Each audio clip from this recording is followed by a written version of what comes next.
almost tries to catch up to the target. Zorn not able to find the toss, but Smooth Will with the knockout gets terrified. Crowd control. Smooth Will go down. AOG uses the Winter Truncheon Winter Crown very early. Gets taunted out. That was supposed to be safe for SkyZ, but he doesn't have the option. And now Nespresso goes in. SkyZ, you know, dealt damage. So everyone else dealt damage, but Siska, man. Get the punish Zorn. Winter Crown delay it. Venom's Rage blows up Keeman. SkyZ gonna make it fast. Storm is gonna sacrifice his life. Rossi back in the base. Storm will buy time with the Winter Crown. Lord over the DXO. Storm will eventually go down. Idenstorm into Immortality just to delay his death. The Eternal God blocks the shot as Storm gets away, and they will find Zorn. Under control. EV, he's gone. Right, Winter Crown even used EV guaranteed death. Ivan, Winter Crown again, bakes out the aggro from Team Ray. But MV have successfly defended the base. Roundel once more, but he has to be very careful. Oh! Round bait, Zidane, spin it into a rough spot. Shadows for the Red Giants, 2-0 over Todak. All right, everyone's gonna freeze. 1, 2, 3, freeze! Yeah. Now everyone follow the timing. I like that I call 1, 2, 3.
M6 スイスウォッチ。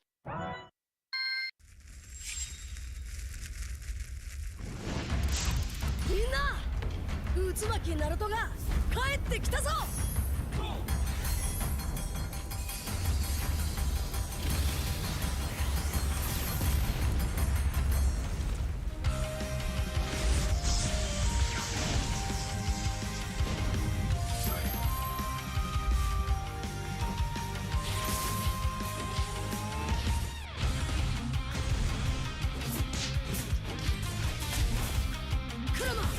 力を貸してくれ。よ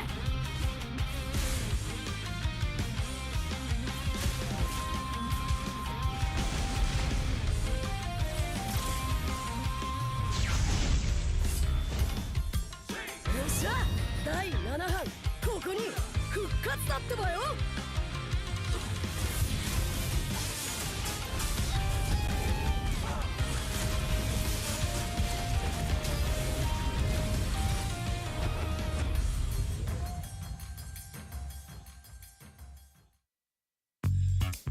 กลับ menggaruk kulit kepala disebabkan keluh mumur, masalahnya lebih mendalam. Gunalah Head and Shoulders menembusi 5 lapisan untuk membasmi keluh mumur dan kegatalan. Bebas keluh mumur sehingga 100%. Head and Shoulders diuji secara dermatologi. 見せてやるよシャリンガンの本当の力をな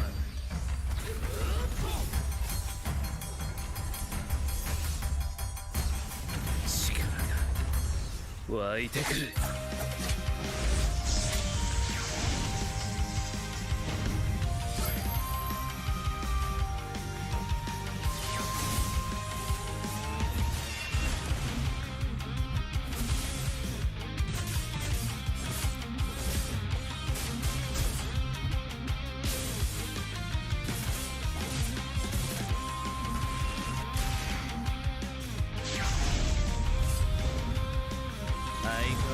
やかましい奴らだ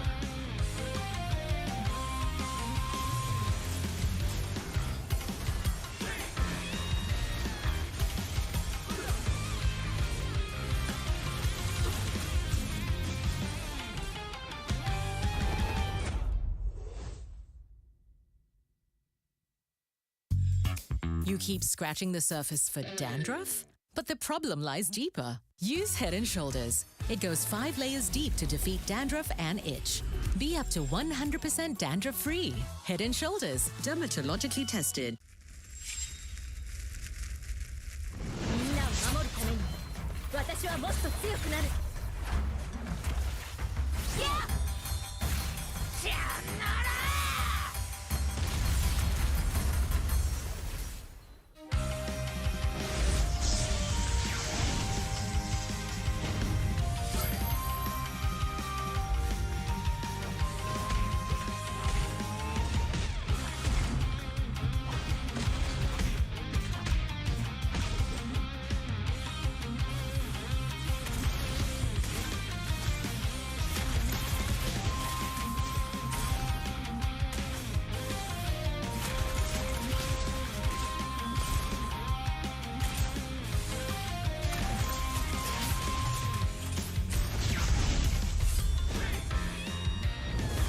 背中合わせでいくわよ。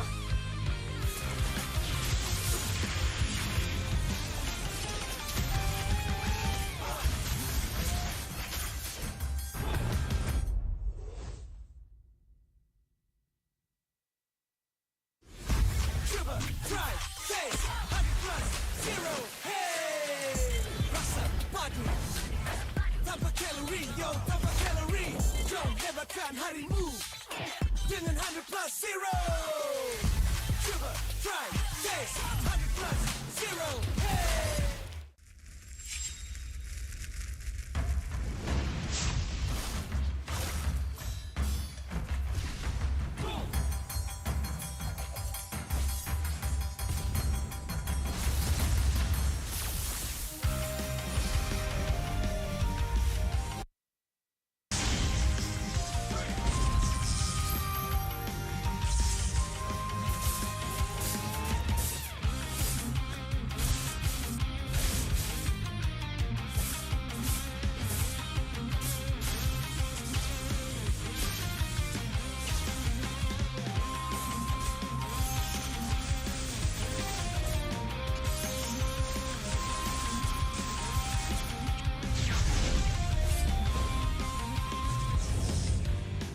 ここは俺に任せてもらった4代目他目を超える忍びはお前しかいないと俺はそう信じた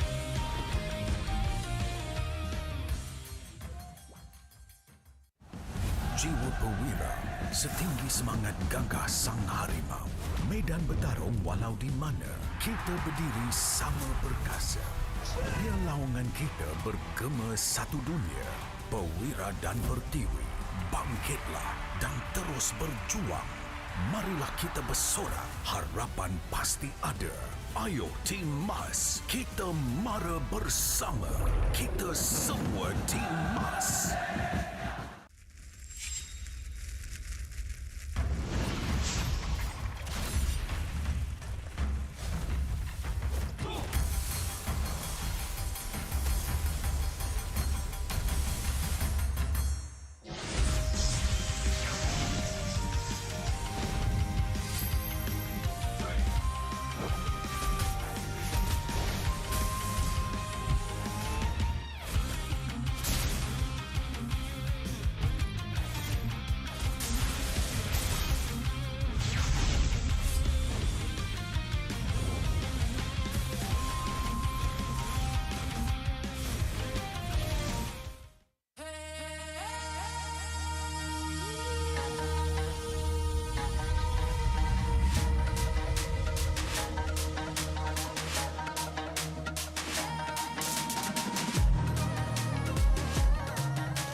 simat.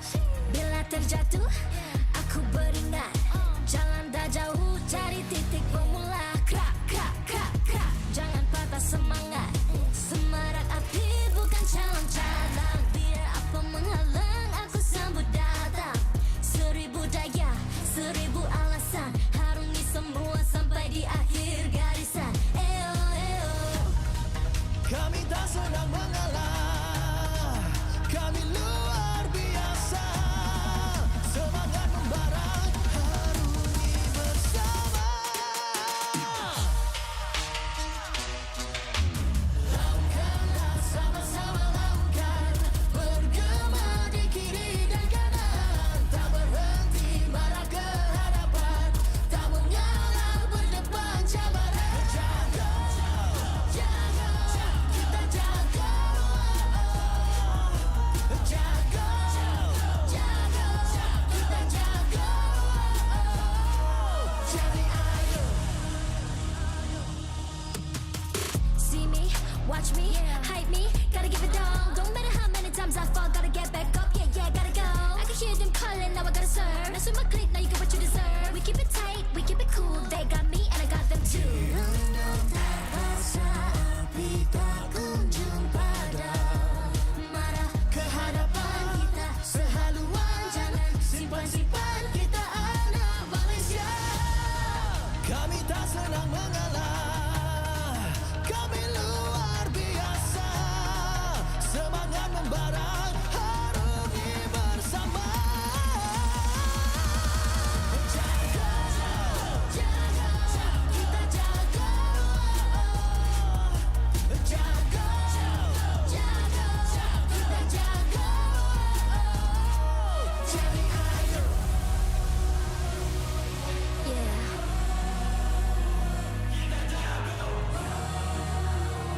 Are you ready?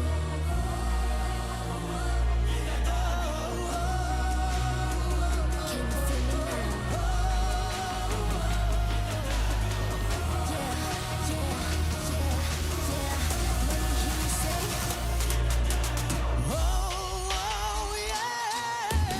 Lakukanlah sama-sama lakukan, bergema di kiri dan kanan. Tak berhenti marah ke hadapan, tak mengalah berdepan cabaran. Jaga, jaga, kita jaga.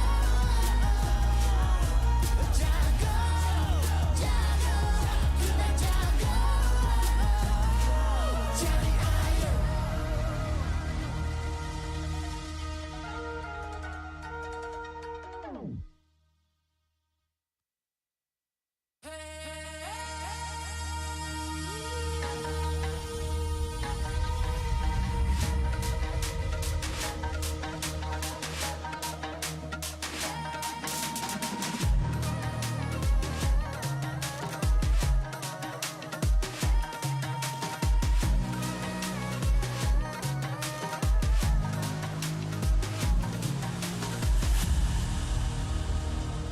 Aku hembus kata azimat.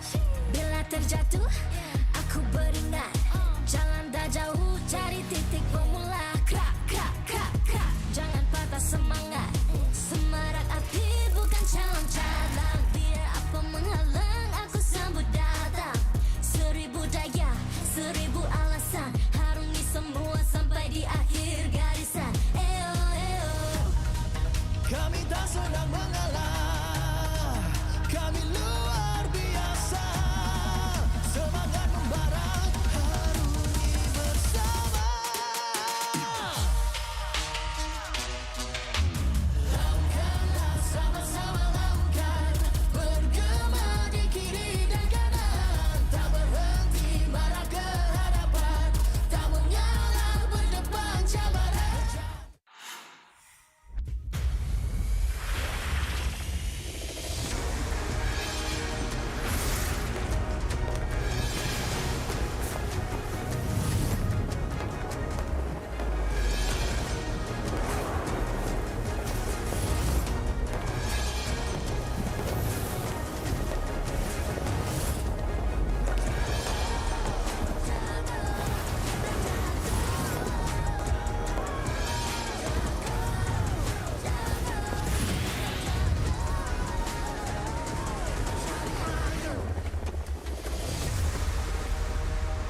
MPL Malaysia Season 15 is powered by Moonton. Official gaming smartphone, Infinix Note 50 Pro Plus 5G.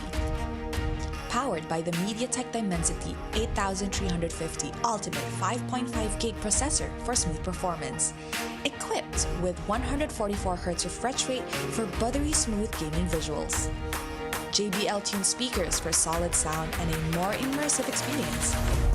Also equipped with 100-watt fast charge and 5,200 mAh battery for less downtime and more playtime. Fairy Watch, the official Mobile Legends esports watch made in Switzerland with genuine dragon leather. Comes in 3 colorways, green, black, and blue.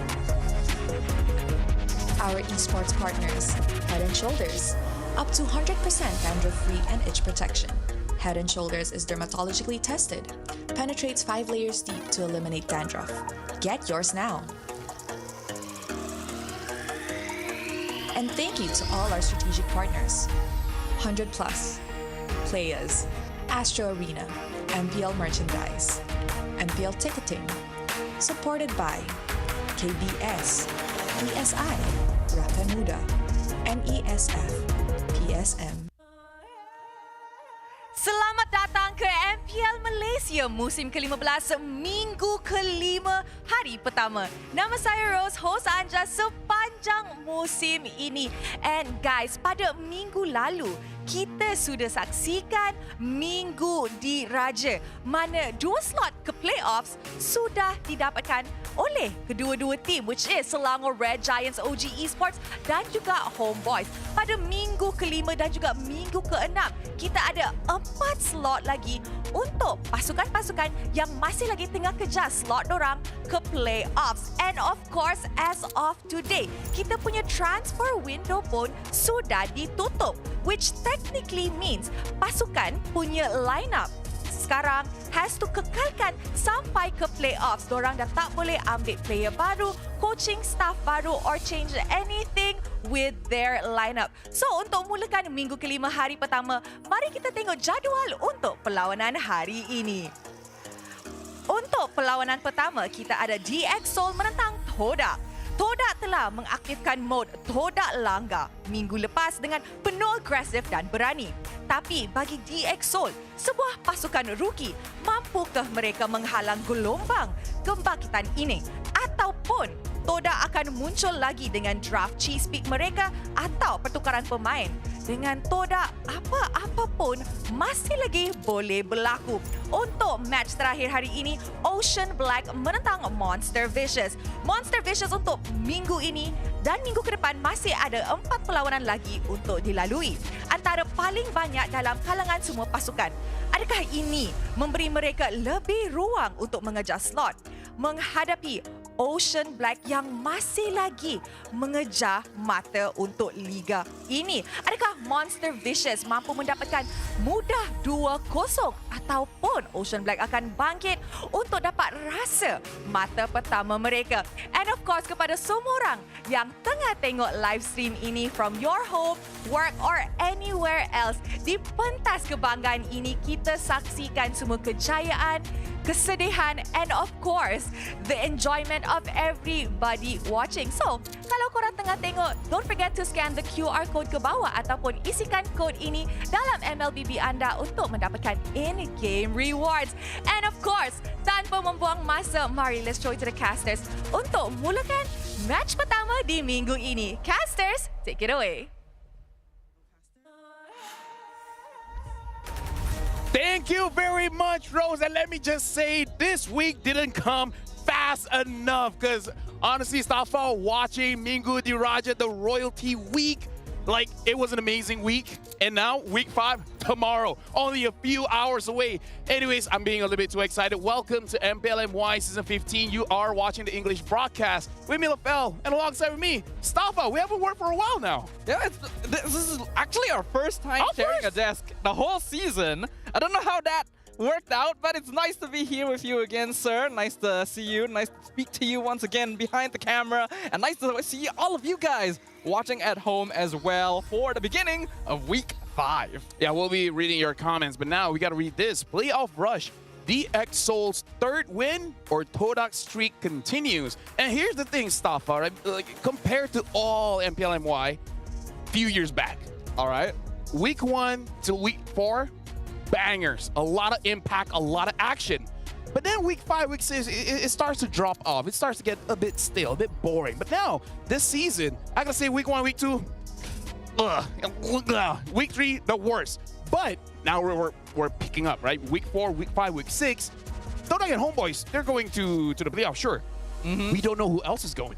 Yeah, we don't know. It is a funny sort of situation because usually in MPL, you can kind of tell how strong teams are pretty early in the season. By the end, you already kind of know who's up there, but we're still not that sure about everyone besides SRG and Homeboys. So if you guys want to come and watch exactly what happens and which teams claim the remaining 4 playoff spots, make sure you guys grab your tickets right now to come attend MPL MY live in person.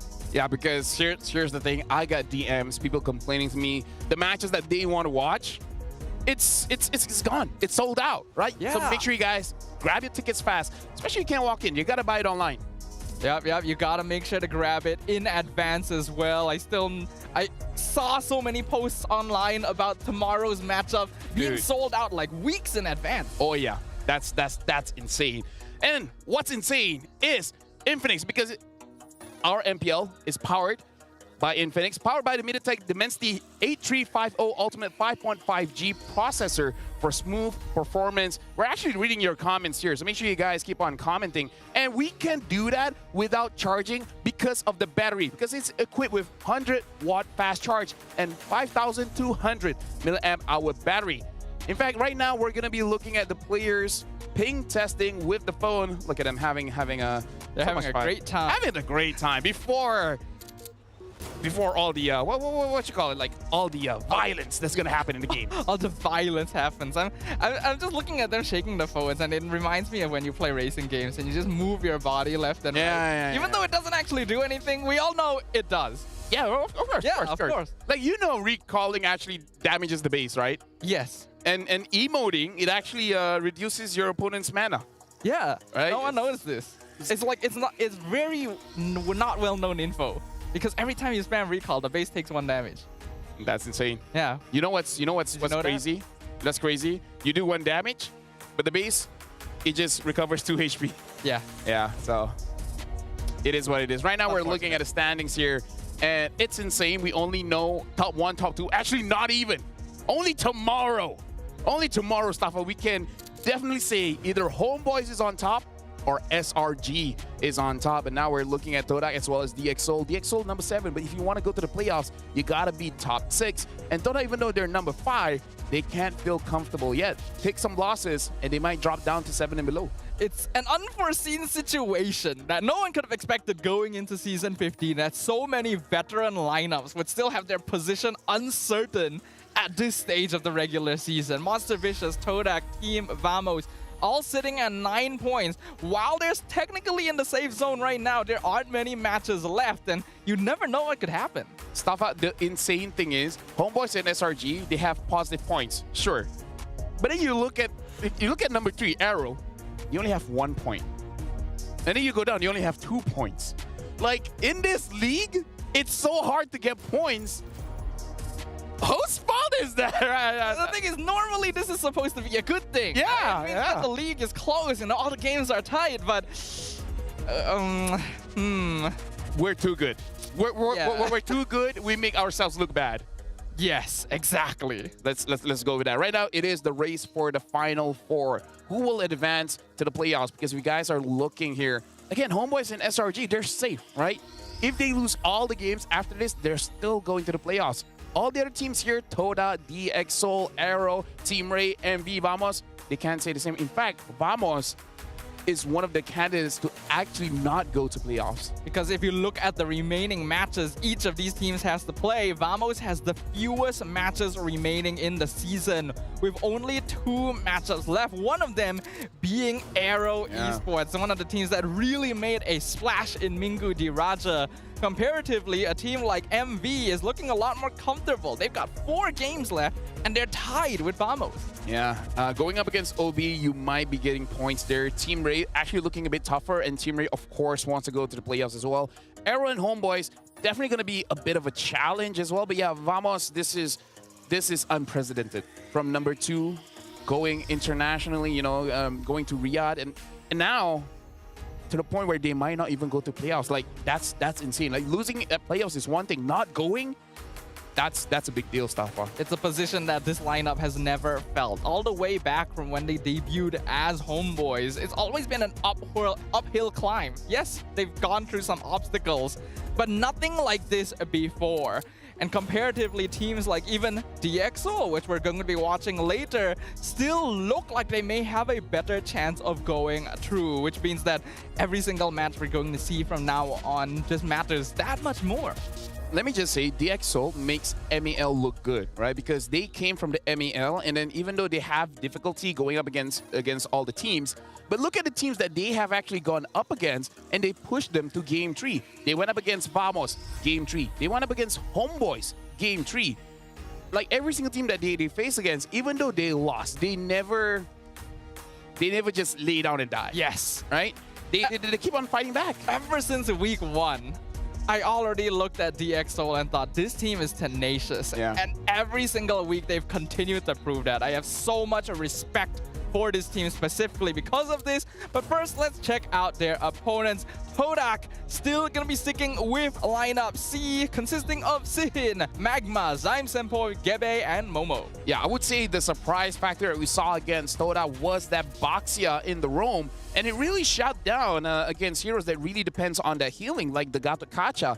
And Gabe has shown if he got someone like the Hanzo, he can definitely do well. We've got to see more, right? Like, I kind of feel like the game that they won against Vamos, the second game, it was more on Vamos making the mistake rather than them really like making crazy outplays. But to be fair, you need to be good enough to actually capitalize on your opponent's mistakes. It's true. The fact that Todak didn't just get snowballed initially is still kudos to them. But I agree with you. I feel like Vamos is making a lot of mistakes in that matchup. Comparatively, DXO will push themselves to the limit against any opponent. This may be a rookies versus veteran matchup, but I do not think that they're going to take this lying down. SkyZ, Rasi, Storm, Keeman, and Siska have already proven themselves multiple times this season. The good and bad is like everyone has shown before. Like they have shined brightly. But the thing is, it's not the same person all the time. So you can say, oh, it's good. Everyone has carry potential. But also kind of bad because that person doesn't carry all the time. You got to, you know, like wait for Rossi to get a good setup, or you wait for Storm to get a good counter engage.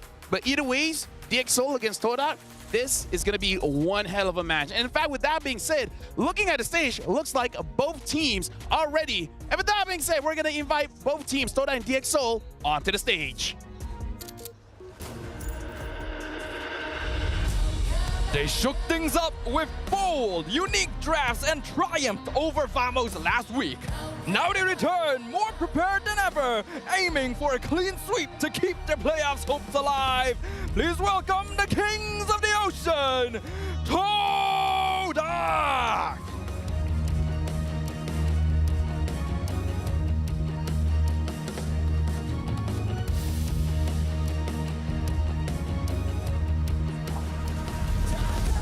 They've only managed to steal a single point from their previous matches. Today, they must secure all 3 points to turn their league standing around. Please welcome DXO!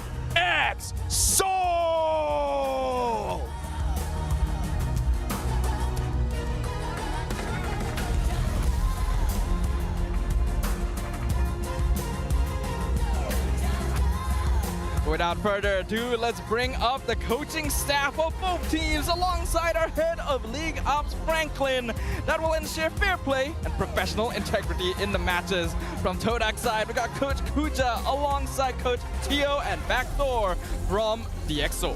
And now let's keep it going with the fist bumps between both teams, because it's all fun and games now, but this match is all about that playoff slot. Can Todak keep it, or DXO take them down 2-0 to make sure that their dream stays alive? This is a battle for future standing. This is a duel to determine their path forward. A chance of moving on to the MPL playoffs. Let's see which team will end up making a splash at the start of week 5. Something that I do have to say is that I want to see who really gets to pick up that Kimi. Because honestly, after the hot picks, making sure that Kimi is actually stronger now when it comes to the slows, I do feel like a little bit too strong. But now we're going to look at the team head-to-head to see what's really the big difference between Todak as well as DxSoul. And funnily enough, if we look at the numbers here, it is all for DxSoul, but something to note that both teams have played 6 matches, but Todak only played 12 games, and DxSoul has already played 17. And that's why, in terms of the numbers, a little bit screwed towards DxSoul. DX just knows how to bring it to a game tree all the time. It speaks to consistency and inconsistency at the same time. Whereas on the side of Todak, they win hard or they lose hard. There isn't really much to say in between. But as you mentioned, LaFell, we're going to see the stats skew quite heavily into DxSoul side, especially the total damage dealt, just because they've had way more games. Yeah, and the first blood as well, DxSoul managing to get 53% of the first blood rate in their matches, and Todak only having 33%. And I kind of feel like that 33% did rose quite a bit going up against Vamos, because I feel like in the games against Vamos where they got, you know, the first blood there. So between both teams, definitely we can see more aggression coming in from DxSoul, and I feel like Todak is really more about their mid trio. Keeps on changing, right? You know, sometimes you get Young Lord, sometimes you get Magma. So it keeps on changing, but because right now they're sticking to the main lineup, and I feel like they're going to keep it up until playoffs. Their synergy should be better, so their early game shouldn't be that bad. It shouldn't be, but I also feel like it's kind of hero pool dependent. It really depends on whether or not they can get the right picks in the draft. But if we talk about Todak as a team, this is a squad that has had many accolades throughout the history of MPL Malaysia. Yeah, look at that. Season 7, Season 8, #1 in the group. Season 10, #1 in the group. Season 9, #2 in the group. And then second place champion, second place champion. Look at how many seasons they dominated. But then start of Season 12. And honestly, up until right now, not looking the best. They looked good last season with #4 in the regular season placement, but then getting 3rd place in the playoffs in overall standings. I would say, which is kind of why a lot of fans really question on their changes with the lineup. Like, you got 3rd place with your previous lineup. Why did you change? Yeah, that is really a big question to ask, because Todak has always been such a stable lineup. If you look at these statistics in a general standpoint, in the last 7 seasons, the lowest position Todak has ever had is 6th place. That sounds very impressive. But then you have to note that 6th place was in their more recent positions. And their more recent gameplay has been the less stable version of Todak thanks to all this rebuilding they've been doing. It's definitely generated a lot of questions about whether or not continuously switching different players is the right play, always having such a large player rosters is the right choice. It's a lot of questions. Yeah, right now we got a quote from Kuja here. Let's see. He said, "Chemistry was never our problem." Okay. Really? I feel like if we go back a few interviews ago, you know what? Whatever. Our issues before was how we executed our plans. This lineup will be maintained until the playoffs. Okay, good. If we qualify, there might only be a change in the jungler role. And the thing is, Rose did say that the transfer window is off. Like no one can go in, no one can go out. So the only jungler that they have is Zayed. So it means there's a chance we might see Zayed again. Unless they make Zion Senpai jungle. Who knows? You know. Who knows? Anyways, they say, I did not need to hear that. they say chemistry was never a problem. I'm going to give him the benefit of the doubt because I do say this all the time, which is if your players are good, they know what they're going to do, you honestly don't need a chemistry. You don't even need a communication. I mean, that's exactly what we heard from the side of Hazel and Aero Esports as well, right?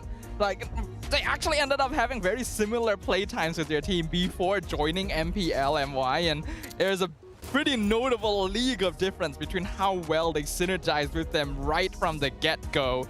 So I think it is already proven that chemistry may not always be the problem. Yeah, right now we talked to Coach Theo as well. He said the rookies have been underperforming. So I had to put some pressure on them. I told them that their role is just as important and that they need to make their own decisions and not just follow the more experienced players. And I kind of feel like this is something that, you know, it will take time for you to understand, right? It does, because, again, MPL is such a different ballpark from MAL. We've already witnessed that firsthand with Ocean Black, unfortunately, being the poor example in this case. But EXO already show their potential, and it's very important for newer players coming into MPL to not too heavily depend on veterans to direct them in what to do, because once those veterans are gone for whatever reason, then they're not able to stand on their own 2 feet. I feel like something that people are caught off guard when they first entered MPL is that this sounds easy, but trust me, it's so mentally taxing, which is you cannot autopilot in the game. No. In MPL, every single minute, every single decision, whether you go for that creep or not, whether you want to last hit that minion or not, you got to think about all these things. And that's why we see like teams like DxO in game 1, game 2, they look fresh, they look strong. Going to game number 3, some of that autopiloting starts to come in. I mean, just imagine when you're playing your own ranked games and you just so happen to have a tough matchup, right? The game lasts for like 20 minutes. Ooh. After that, you just feel so winded, right? It's like, oh man, that was a tough game. Maybe it's time for me to take a break for now, or maybe the next game you go in, you're not quite as focused. That is what these players are dealing with on a much larger scale and for even longer times. Yeah, that's why I heard someone talk about this. Like, there's a lot of good players in rank, like you know, top global, I don't know, Yusin Shin, Labu, whatever, right? Yeah. Why don't they go to the MPL? And then I heard some coaches like, yeah, they're good. Like, mechanically, they're good. But mentally, they just can't sustain. Right? Play 1 game, play 2 games, and then they gas out. They can't deal with the pressure anymore. It's hard being a pro player. Imagine even going into grand finals, best of 7. That's just a different thing altogether.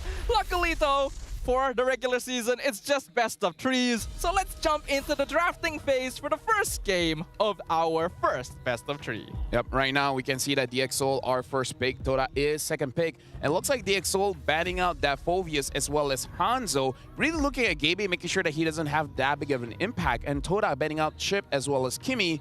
Kimi, overall, I feel like is one of those heroes that is way too annoying, man. Like, if you know how to use her, I hate her, man. I know, right? Literally the definition of that fly that just won't stop flying around you, but actually does damage in this case.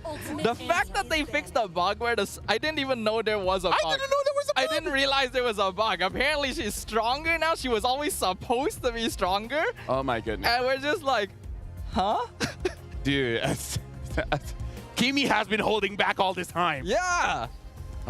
Well, we got the likes of Stormy that just completely carries with that Kimi. But now DxO banning out that Hilda. And this is actually very interesting, Stafa, because Hilda is one of Siska's best hero.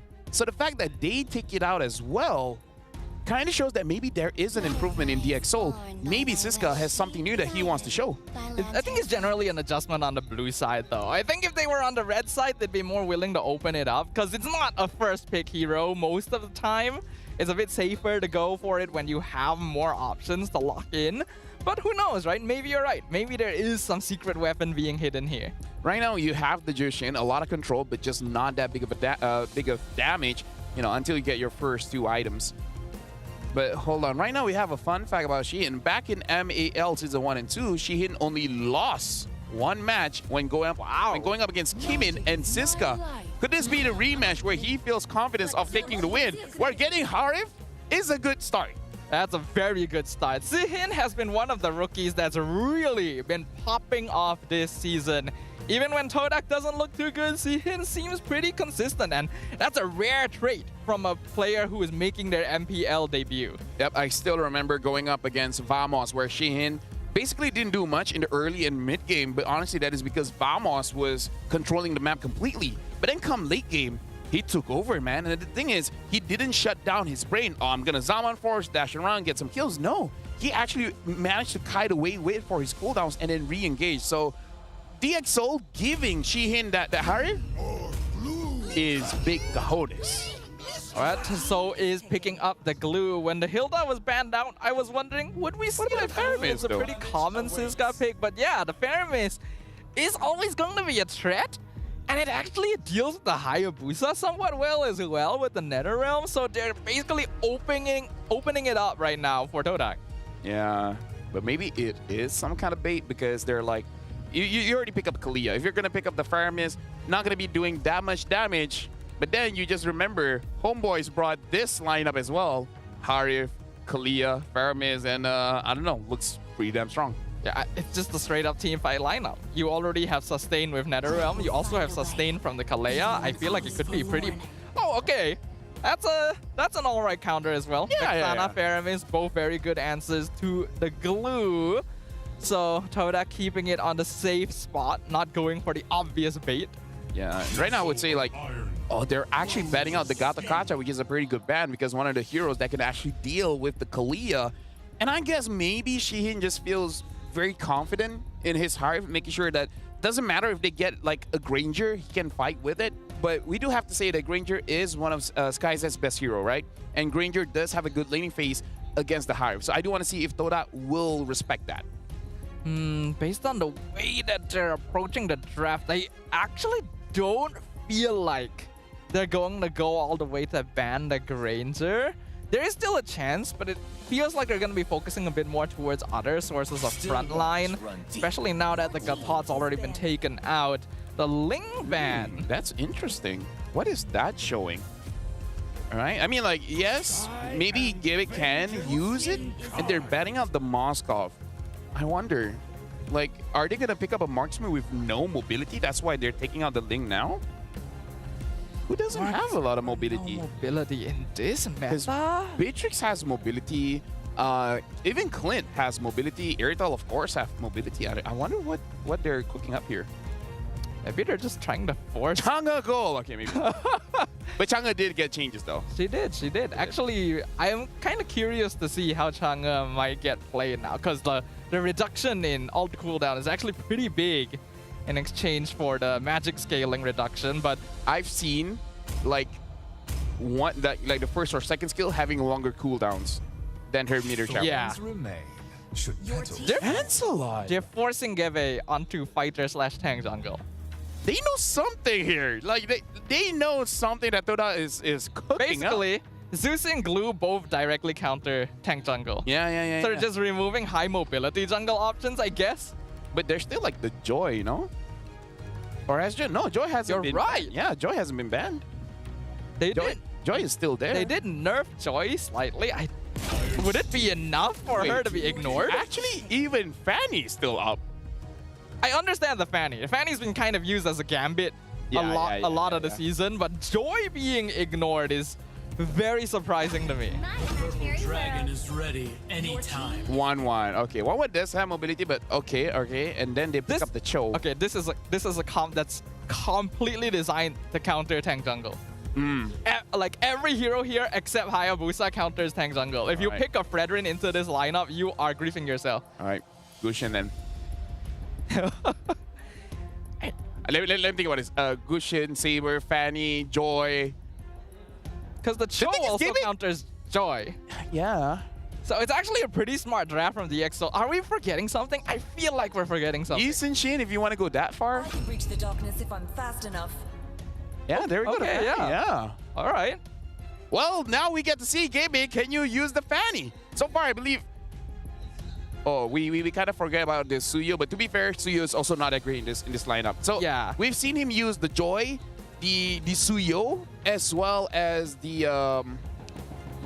Hanzo. I don't think I've seen Gabe on the Fanny just yet. Yeah, no, because like Fanny is either permabanned or used as a gambit. It's not often that you'll get seen pick the last in this way, though that's usually the best place to pick a Fanny anyway. So I'm kind of curious how this will go. Yeah, because in terms of lock mechanism here, it's really on the Cho, and then that's it. So if the Fanny is able to play around it or just play away from it, it should be good. It should be alright. Like I'm honestly worried more for the Jushin. A little bit. There's a lack of burst damage for DXL to really play around early, but let's see if their tenacity will bring them all the way here, because they are looking for a clean sweep to push themselves up in the standings, up against the Kings of the Ocean. It is DXL versus Todak in the Land of Dawn. Either way, this is for playoff life. You have to win this one because, in case you guys don't know, there's only 1 week left of MPL and Storm. Might get solo kill here by Zyme Senpoi. Rossi can't do much to help his team out. It looks like he survives. Just barely. Has to use his flicker to get away though, so that is not ideal. And like you mentioned, Lafel, the Zusin going to be very vulnerable early here. Yep, super vulnerable here. And although I have to be fair, I didn't thought it would be that vulnerable. Yeah, unfortunately, Storm did go for Purify instead of Flicker, so there was really no way out of that situation. I think they got a little overconfident because Rasi was doing good poke, but then kind of left him exposed. Oh, Tidal Strike. Purify comes out. Here comes Gebe once again, looking for him. He jumps behind the tower, though. Yeah, no level 4. I kind of feel like if he does have that, then, you know, he probably could have gotten the kill. Right now, looking at everyone else in their respective lanes, everyone looks pretty calm. It's just the mid lane having a bit of a tough time here. Yeah, but mid lane priority is really important for that early advantage. Gebe gonna try and eye Rasi again, but I don't really think he needs to go for more right now. Yeah, honestly, like when he does this, it's kind of not good because Kimin has a lot of time just farming himself up. And between Gebe as well as Kimin, I would say Kimin wants to farm a little bit more, right? Because once he gets his items, that Ogi Shadow Kill is gonna hurt. And it will actually make it easier for him to secure neutral objectives like the Turtle or the Lord. So I kind of feel like Gebe just hard focusing mid and then not getting anything out of it is actually a bad trade. Yeah, I agree. Because Todak, when you play like this Fanny in the jungle alongside something like a Kalea, ideally wants to get a little bit of early advantage. And the DXL are quite comfortable with giving that to them as long as they're not too far behind. Right now, looking at both teams, they are hovering around the turtle. I kind of feel like for Todak, they should probably go for a kill here instead of trying to get a turtle. DXL, maybe try to bait out a mistake. You know, maybe let the Kalea overextend. If DXL can get kills onto Kimin early, though, that would actually be excellent. We can already see the difference in EXP building up. Kimin's level 6, while Gebe is level 4. Wave of the Dragon finds the Kalea. Not the right direction, though. Glorious Pathway slows down the rest. Grab on top of a Momo. As now Kimin comes in. Not gonna go for the Ogi Shadow kill just yet. Revitalize comes out. Gebe a little bit late to the party. No casualties, no major damage being done. Another Mach. Oh, Tsunami Slam gonna pull back Rasi. He flickers out to safety. The two-man stun gonna lock down Magma and Momo at the same time, though. Forcing out another flicker from Magma. Kimin secures the turtle. Now Momo a bit too far forward. Ogi Shadow kill finishes off the Hylos. That was one of the slowest team fight I've ever seen. Because there's just no damage. And the thing is, like I said, go for Magma, go for the Kalea, because the Kalea really isn't that tanky. She's a fighter support. She's not that tanky, but kind of not like that, you know? Like, don't kick in that direction. And not when you have this kind of comp. Like, you want to kick into a Hayabusa Shadow, into an Ogi Shadow kill, or just basic attack her to death, because you know, with the juice shade, with the glue, you just don't have enough damage just yet. Yeah, there's barely any early burst damage from DXL, but they're also so bulky that the little bit of burst damage Todak has doesn't do too much to them either. There needs to be very surgical precision in approaching these team fights when there's not a lot of items on the map to play with yet. Yeah, right now, looks like Storm and Rasi are just controlling mid. They're just making sure that they don't get ganked. But Storm, you gotta be careful here, because people are looking at you. Tsunami Slam pulls Rasi forward. Gebe going to miss everyone with the cables there. Rasi's still alive. Eternal Guard comes in finally. Kimin gonna get stunned on the tower. Gets the Yogi Shadow kill off, though, doing some good damage, but they're also low. He cannot find the kill. Rasi's already gone. Momo gets pulled back into the tower, though, with the grab Lantern combo. It's a 1-for-1 trade. Can you feel it, Staffa? I can feel the commenters just writing like, I can play a better Fanny than that. Yeah, actually, you know what? Facebook. On Facebook, I'm sure someone on Facebook is saying something like that. I didn't feel it until you started saying it. Now I feel it, yes. I agree. It's just under your skin. Like, you just know it's happening. A little bit, because Todak is really depending on Gebe to get these early game executes, and the DXL is just not really even putting much effort into out. Nah, okay. I see it now. I see it now. Gabe has been dodging the Exo all this time. You thought he's attacking. He's just, you know. Well, let's hope Zihin can dodge as well. Wave Dragon gets Flicker cancelled, but Zihin still... Oh, he dashes away! Here comes Glorious Pathways. Tsunami Slam gonna pull Rasi into the tower. Killing spree for Zyme Senpoi. And SkyZ gonna be picked off as well. Ogi Shadow Kill comes in from flank. Bounces, so unlucky. They do eventually get to shut down on Zyme Senpoi, but now Magma jumps back in with Tidal Strike. Gebe looking for it. Final cut. Goes on top of Storm. He jumps forward, gets the double kill. But Keeman gonna be slain in the backline. It's a 3-for-3 trade.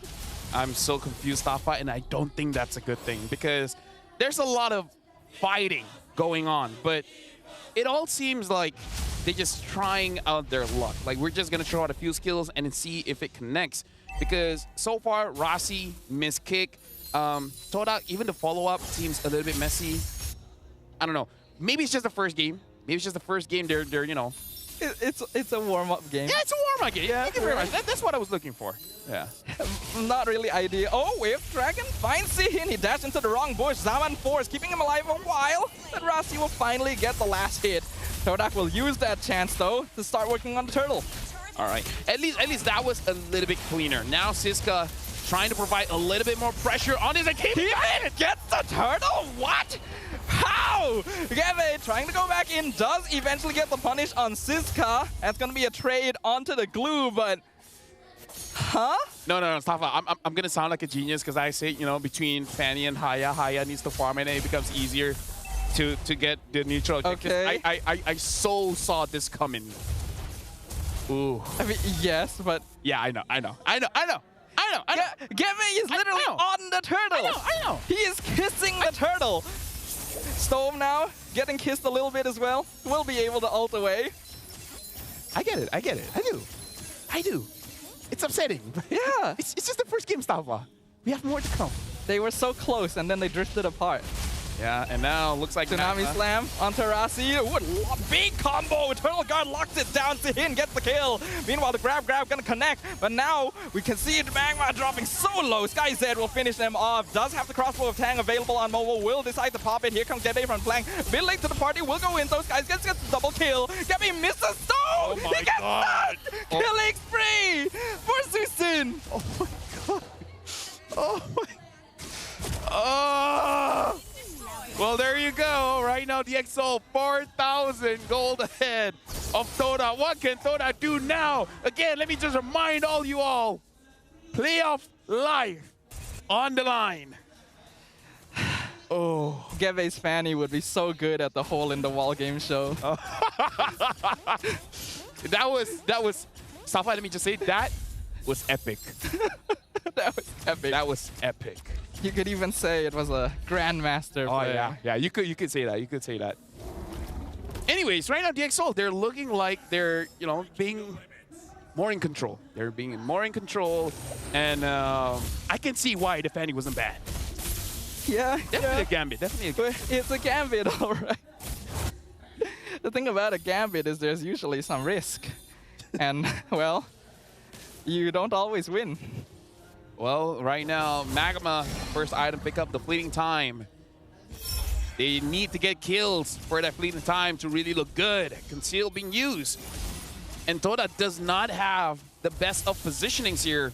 In fact, looking at the Hayabusa, he's going to control the bottom wave. And the moment he's there, Todak should take the advantage and get some kills. Yeah, but Todak just isn't really opening the map right now. Magma misses the tile strike, flickers in, Tsunami Slam pulls in Rasi once again. Zaman Force doing some good damage. Total Guard locks him up. They will finish off the Cho. In the meantime, though, we could see Siska in the backline with the grab. Gebe not really doing much in the backline for DxO either. As now we're not seeing any more casualties. Ogi Shadow Kill jumps back in. Keeman picks up another on Magma. Stuck under tower for a short bit. Keeman's so low. Gebe, can you fight it? He cannot. He cannot fight it. He nearly died. He does die. Crossbow tag. Killing spree for SkyZ. Double kill. Oh my goodness. I straight up hear the BM cast laughing. Oh, that's not a good look. That's one of the plays of all time, stuff. Maybe I gave him too much encouragement. Like, oh, you can do it.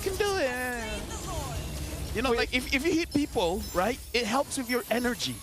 We want to cheer for the underdog. Yeah, yeah. But I can't believe that Todak is the underdog. Let me just say that. I can't believe that they're the underdog here. Oh, hold on, Gabe. All right, he managed to get away. That's good. That's good. That's an improvement. Yeah. Yeah. It's unfortunate. I'm reading the chat, and saying that play was epic is actually looking pretty good now. A little bit. Glorious Pathway comes out. Tidal Strike connects. Once again, pulls in Rasi. He's going to eat all the damage. Does fall the Zyme Sempo eventually. But so far, Todak have only been able to pick up the DxO Roamer. I can't believe the Gabe is still killless. He hasn't gotten killed.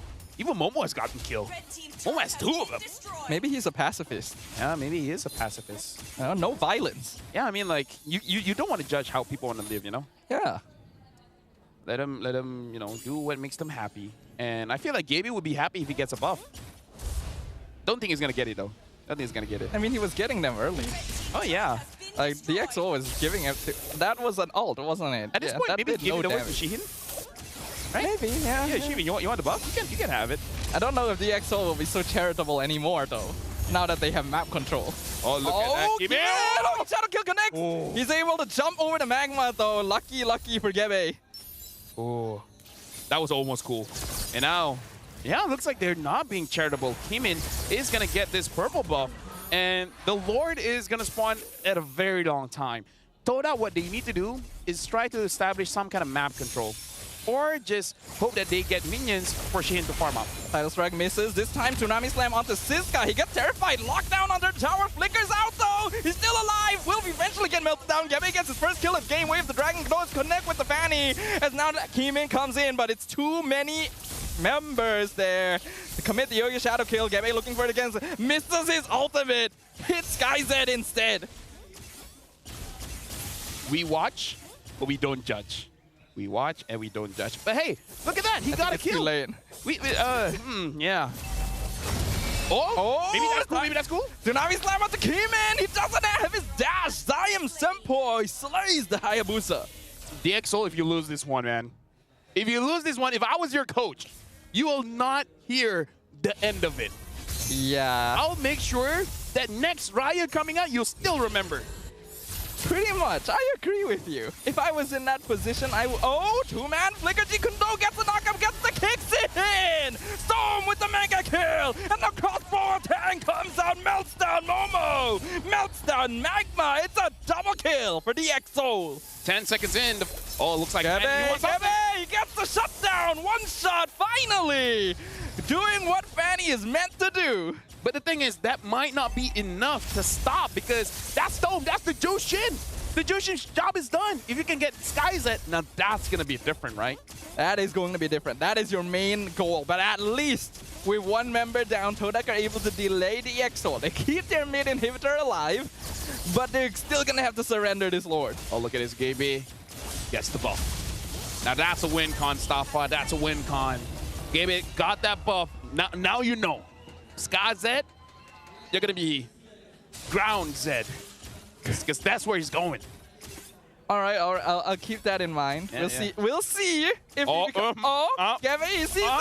Gebe flies in. Guys, is actually surprisingly tanky. I was about to look cool there because I called it. You were? Yeah. Not quite ground Z. Yeah. He's like a Cloud Z at this point. Like, he's still this guy, just like a little bit lower. Actually depends on depends on the cloud. I think some clouds are higher than others. But would there be any clouds higher than the sky? What is a sky? Good question. Right, and we'll answer that after this. For now, they're crashing in mid-wave. The Tidal Strike, Tsunami Slam on Rasi once again, but he's more than willing to take it. In fact, he's able to dash out. Immortality still intact. Crossbow tank comes out. Kimin executes it in the back line. Momo gonna fall as well. Unstoppable streak for SkyZ. Gebe trying to melt down DxO, but they're so tanky. They only lose one immortality. But Todak lose their crystal. And game one goes to DxO. Now the question is, if DxO really wants to go to the playoffs, they gotta close this out 2-0. But Todak, I kind of feel like in that game, they should know what went wrong. Yeah. They can change it for game number 2, Staffa. They can. It's whether they want to or not. There is a reason why teams are willing to play the Fanny Gambit. Let's just say, we don't have to point out the specifics. Let's just say that. And I think our viewers can piece the rest in together. DxO looking a bit more comfortable here since their draft really pushed the game in a certain direction. Wasn't the cleanest, but it was a lot better than Todak. It was good enough. It got the job done, right? SkyZ was able to stay in the sky. And honestly, Kimin has not looked all that great for the past 2 weeks. This time on the Hayabusa looks much more comfortable. But I do have to say, rarely do I see a jungler being very comfortable farming in his own jungle. Usually you will see some kind of invade just to take a camp here and there. We don't see that coming from Gabe because he just keeps on coming mid. Yeah, the thing is, Todak really should have had a little more map advantage. They have Fanny Kalea. They had mid prio after killing Storm right at the beginning of the game. And Kimin was not disrupted at all. Shoulda, woulda, couldn't, Like, they had all the opportunities, but they didn't do it. But we trust the coaches of Todak, which, by the way, I only saw one. I don't know where Saiful is at. But Kuja should He's working on chemistry. You know what, folks? If you're studying for SPM, focus on chemistry. Biology, forget about it. But now we got to look at the MVP for this game, which is going to be interesting. I actually didn't even think about who was going to be the MVP for this one. Maybe, I guess SkyZ. I think he played a pretty good 1-1, right? Yeah, it is. SkyZ will be our MVP of game number 1. Look at that, all smiles, because he's like, I ain't afraid of no Fanny. Just dodge. That's what I did. I control the sky. I'm literally named Sky. These skies belong to me kind of situation, All right, that's enough. That's enough. Anyway. You sure? The sky's the limit, Anyways, we're going to look at his item. And interestingly enough, he doesn't even have the golden staff. He actually go for a little bit more defense here. I would say Malefic Gun in this kind of situation, kind of defense, offense, because you're adding more range to yourself, right? So in a way, you are putting yourself in a better position to make sure that you don't get caught. And then having that Rose Gold meter as well does make it more difficult, not just for the Fanny, but for anyone overall trying to get to him. How about the pull yourself together, inspire combo? Hey, you just machine gun, Just machine gun?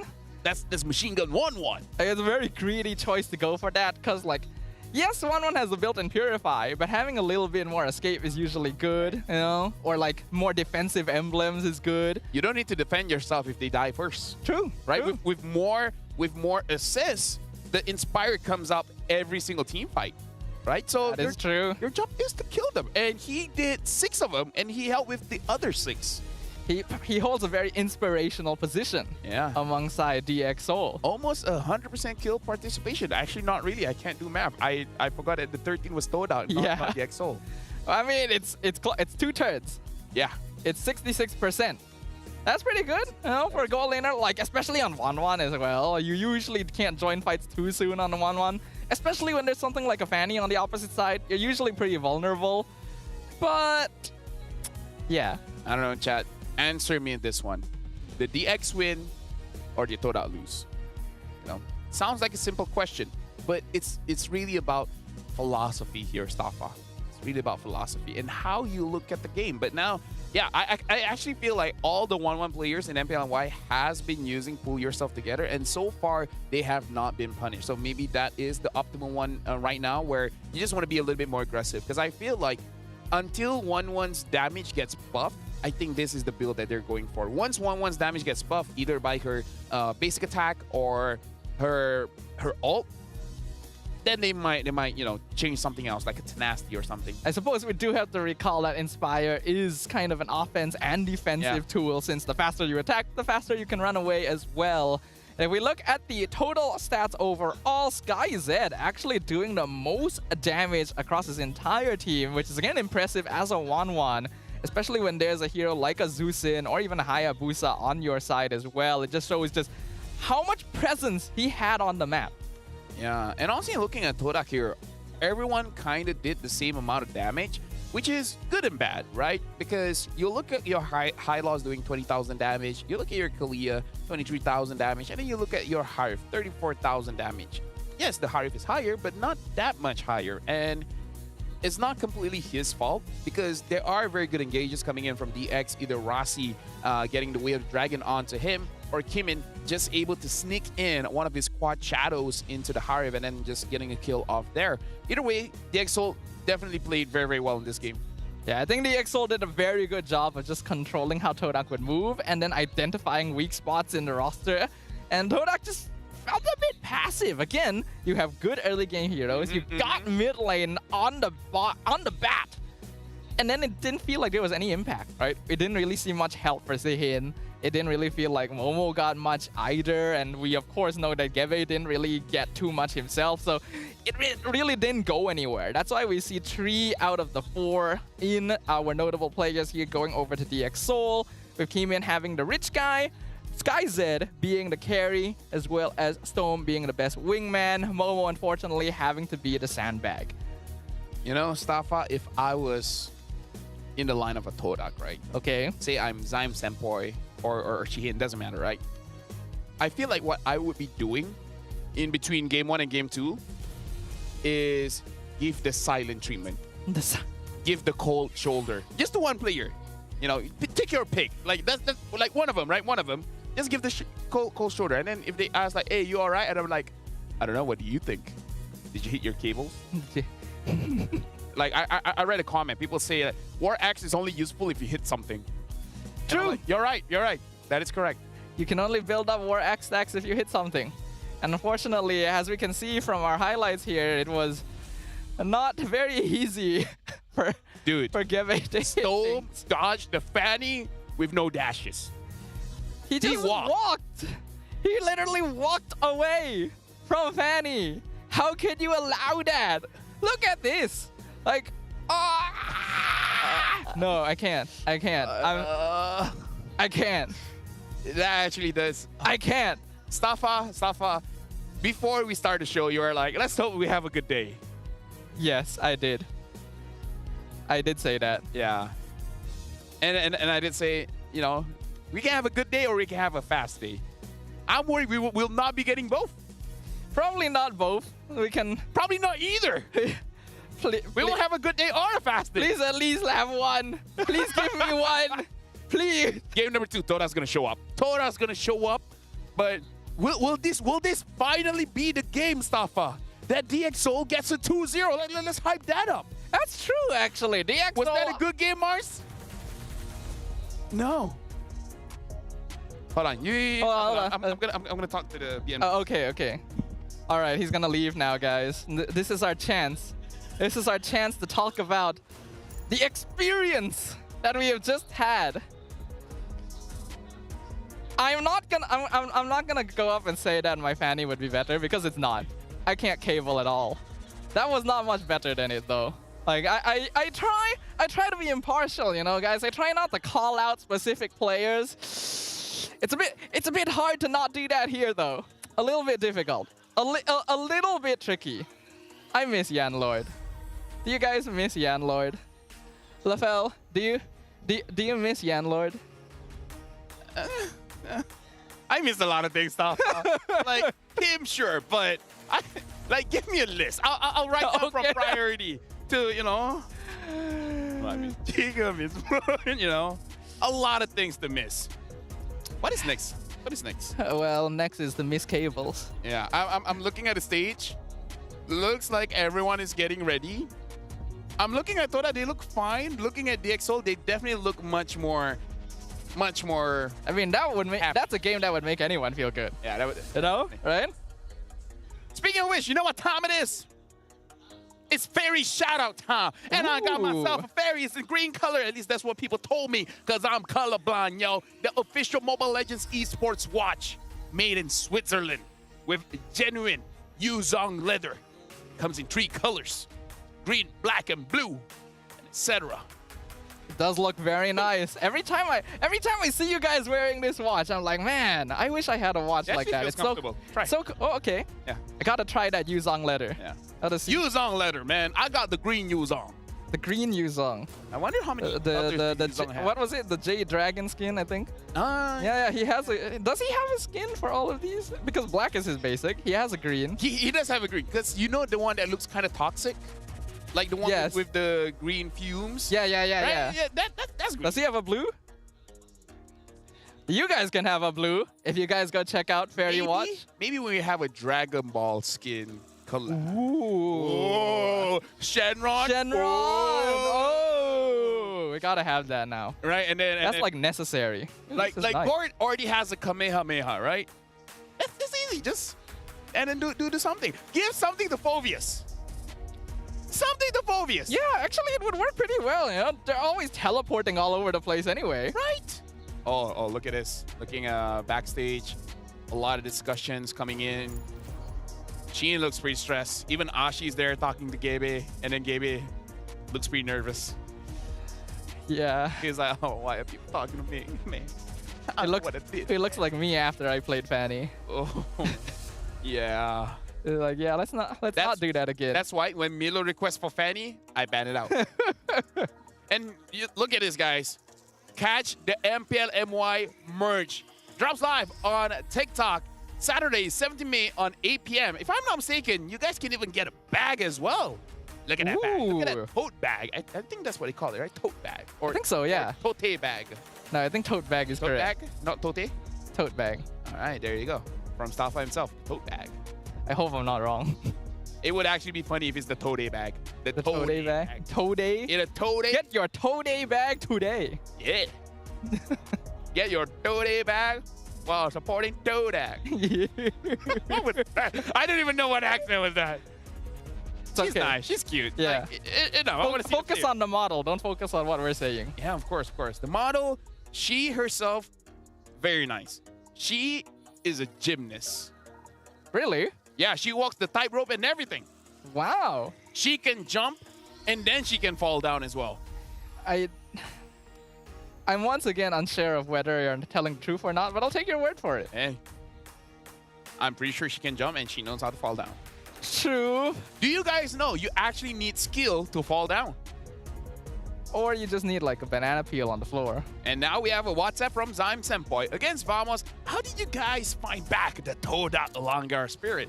And he said, sometimes coach gives us the ideas and we just go out and execute. But for the match versus Vamos, sat down and really opened up about the draft, the heroes, the playstyle. This time, the players spoke up more. We said what we wanted. Then the coaches discussed and made the final call.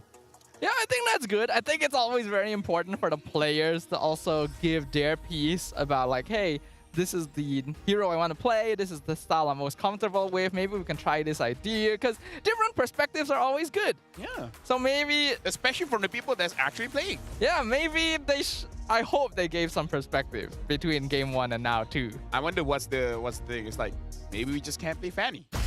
Maybe. I'm not a big fan of the Fanny, you know? If this is going up, we might actually see Zyme Senpai jungle. Maybe he's like, let me play the Fanny. Let me do it. And then who goes mid? Bring in Yan Lord. Let him play the Fanny. I'm pretty sure he can. I want to believe he Anyways, can. Right He's not now, here anymore though, so. Toda bans out the Hayabusa, the Matilda, the Chip, and our coach Tio. Banning out that Jushin, that Phoveus. It should be a Kimi ban. Because if it's not a Kimi ban, Toda 100% gonna first pick. Yeah, you definitely get rid of Kimi. Okay. Wow, okay. First pick Kimi here. Has to be. It has to. What are they giving up in exchange? That's what I'm wondering. But no, you go Kimi almost all the time. So now DX can pick up things like the Kalea's open, maybe the Harif's like open. Harif, Hilda? You know, yeah, true. Yeah. That's good. Now that they're on the red side, they can go Hilda. Like we hypothesized in game 1. If DX is on red side, they might be less likely to ban it. They can definitely go for it here. Looks like they prioritize Kalea instead. Is this Harif? Yeah, same opening as Todak. So they'll pick up the Fanny now. Yeah. Yeah, there you go. There. I feel like Kevin probably plays a better Fanny, right? Yeah. No. People have been surprising us, Staffa. People have been surprising us. Not in the best way. Like, never assume, right? When you assume, you make an ass out of you and me. I see what you did there. Right? Yeah. Never assume, guys. Very wise Thank words. you very much. Master Ugui taught me that. Thank you, Master Uguay. Gone too soon. Yeah. Is he gone? Wasn't he? I only watched Kung Fu Panda 1. Did he die in Kung Fu Panda 1? Yes. Oh, he did? But I saw him still there in Kung Fu Panda 2. Oh, wait, no, that's like a flashback, right? Oh, yeah. Memories, man, memories. Yeah. Good old Master Uguay. This is very tanky. Yep. Now, honestly, crazy. Either I'm looking at the CC or even the export jungle. Ooh, haven't seen an export jungle in a while, but it would be good here. Besides that, well, now DX Soul will no longer need to be worried about the potential Gatot counter to the Kalea. That's true. Kind of surprised Todak didn't go for Gatot instead. Maybe they forgot. I didn't cure the pain. I mean, like, what would you want me to say? Maybe they just legit forgot. That's like, you never want to be in a position where you say, maybe they forgot. You know, like, if you forget, then what's the coach for? There's only one of them. Saifu's not there. You're right. Right, Saifu's not there. You're Maybe right. Saifu's at home foaming at the mouth. Like, got. Well, Valentina picked up.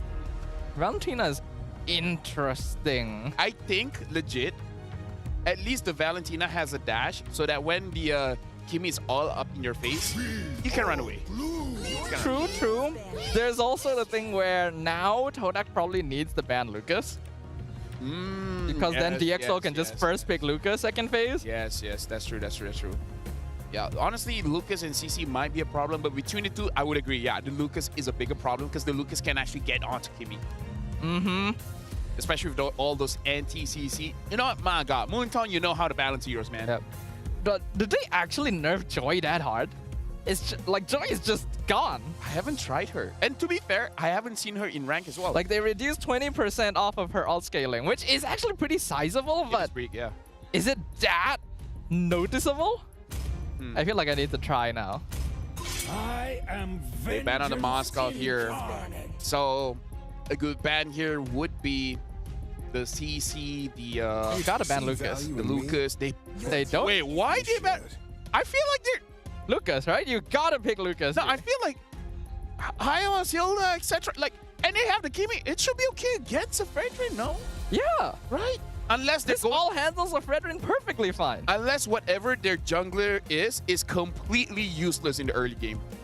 What could it be? Ling? Maybe like Banny? No, please, okay. Not again. All right, well, not again. You say that, but that's like a bad movie getting a sequel. That never happens, right? Yeah, of course not. So DXO right now, they're taking their time here. I really feel like they're taking their time for that EXP role. Or just pick up a jungler. You gotta Suyo? Oh, really? Not Lucas? Time to drop the Really? Well, okay, now we get to see the joy. Now we get to see the joy, you know, see if it's enough or not. And now we get to see if this Kimmy is going mid or gold. And I feel like gold, there's still the Granger. If you want, you can pick up something like, I don't know, the carry, the Beatrix. I would prefer the Granger. I still don't understand why you don't pick Lucas here. Lucas is so strong. You already have Valentina. If they want to pick up a mid, maybe they could go for... Okay, they pick up the Claude. Honestly, Todak's draft looks pretty solid. I do like the draft. It is pretty solid. They've got two really bulky front lines. Built up early game. Late game scaling's really good. I know now. I just remembered. Okay. Kimin can't use Lucas. He can't? He can't. Really? Gideon is going to be absolutely upset because Gideon keeps saying it's such an easy hero to use. But this is what I heard, you know, from other teams, scrims, blah, blah, blah. He has a very small hero pool, like surprisingly small. And you know what they also said? They said he also can't use the Suyo. But he's right there. Hey, you know, people change. Ready anytime. Oh, okay, whatever. Sure, we go with the. Oh, okay, Kalea EXP. Yeah, I mean, that's fine. That actually matches up okay into Hylos if it was Hylos, but it's Hilda EXP instead, so Siska might have a tough time. tough is subjective. You know what? Like, people say games are tough. It is a matter of perspective. So, honestly, we do have to see if the Kimi can actually provide a lot of pressure in mid. Because I feel like you should be able to give a lot of pressure in mid. The only thing that you have to watch out for is an off-tempo play from that Suyo going to the mid, like level 3, level 2, and just try to dunk on you. Because the Kimi does have a Purify, not a Flicker. So maybe just do what game number 1 did, but this time, do it on Zyme. That is true, that is true. The roles are a little bit reversed here because now Todak is okay with waiting for the late game while DxSoul needs to create space for themselves early. A victory here would greatly increases the chance of this new team moving on into the MPL playoffs. So let's see if Todak can put a stop to their plans. And right now we can see the Kimi getting in that stack, and once it's almost full, goes to lane. The Kimi should win out the lane right now. So let's look at the lane here. Especially with Magma tanking most of it. Valentina really has hardly any early game damage, so mid prio should still go over to Todak. Yeah, looking at the emblem setup here, nothing too crazy so far, except that the Claw does have Master Assassin, so he's actually opting to bully SkyZ in lane. Gotta see if that works out. Looks like Tidal Strike not gonna connect, so Todak successfully disengaged from this. They have so much scaling with Zyme, Senpai, and Sihin. Oh, Zyme, you're playing a dangerous game here just to get those minions. We'll survive, though. Yeah, he will survive, but yeah, that was very, very brave of him. I'm guessing, just like you said, honestly, like, not a lot of kill pressure coming in from the mid, even though it is Cho and Valentina. Cho actually does more damage than Valentina at levels 1 and 2, so I guess Zyme is aware of that. Right now, looking at the mid, Kimin is rotating a lot to the mid. Rossi goes over. He gets Zyme Senpai, but Purify still being kept. Soul Sever as well, just melting them down. Gebe comes in from the opposite flank. No one gonna commit just yet, since the turtle will be up fairly soon. And right now, it looks like Kimin is getting a lot of the EXP from mid. I don't know if that's a good idea, because as a Valentina, you always want to have that level advantage against your opponent. Technically, you will always be above Magma, but still, I kind of feel like Kimin should have left the lane much earlier. Yeah, I agree, but I think it's fine for now, since his goal is just the farm. Turtle now being controlled. Momo jumps on top of Kimin. He dashes in, secures the turtle. But the front line being dismantled. First blood being secured by Momo as Rossi falls. And Siska not going to be quite as lucky as Zyme Senpai picks one up for himself. Blazing Duet up top. SkyZ actually losing out the trade to Sihin. Yeah, the Claude honestly does have an advantage against the Harp. Actually, against most matchups here. And now Gebe is actually going inside the jungle of Kimin, trying to get something, and she had almost killed SkyZ. In the past, Harif used to be a lane counter to Claude, but nowadays, after many changes, Claude surprisingly holds up well and oftentimes wins duels thanks to just damage consistency. Yeah, honestly, the big difference is, number one, is you change the stack from 10 to 5. That honestly is a big change, making you win that lane matchup quite a lot. And honestly, the range. You just spam your Art of Thievery, and then you attack from afar, you know, bounce here and there, and then eventually the Harip does gas out of it. So now, Storm in a lot of trouble here. A bit too deep, sir. Todak coming in from the flank, and he didn't even see it. This is a great start for Todak. Great start for sure. And now, still trying to figure out what is DxSoul trying to achieve with this draft, because so far it does look like the players are autopiloting a bit. Like, they don't really have a game plan right now. I mean, you just look at the draft and you can tell. This is not a draft with intention. This is a draft you build with leftover Lego pieces from all of your other builds. There is no plan. It's just make what you can work. They're looking for a Zyme Senpai now. Rossi goes in, gets slowed down with the Glorious Pathway though. Purify cancels the way of the dragon, and here comes Momo from the side. Kimin just barely dashes out, but again, unsuccessful from the DxSoul, and now Gebe looking for him, but he gets knocked up. Really nice play by Rossi. He'll end up sacrificing himself though. Yeah, right now Siska on this Kalia, honestly not that big of an impact just yet. Not a lot of good catches. Maybe DxSoul still wants items a little bit. And right now we do see, like, when people say Kimin is not that... Oh, hold on, Stone. That's... Stone? Hello, Geve? Commits to... Huh? Why are you... Huh? Why are you there, Geve? Why would you walk... Oh, my... Oh... I have nothing. You know, it's okay. It's just one of those days, Tafa. Anyways, what I was about to say is that when people say Kimin is not that great on that Suyo, I think we're starting to see it just a little bit. Wave the Dragon onto Momo. Glorious Pathway slows it down. A killing spree from Momo. Rasi will be the first one to fall. They are so tanky on Todak that they actually pick off 2! Double kill for Momo! And this is why, honestly, like we were talking about how they need someone to destroy the tank or just destroy the front line.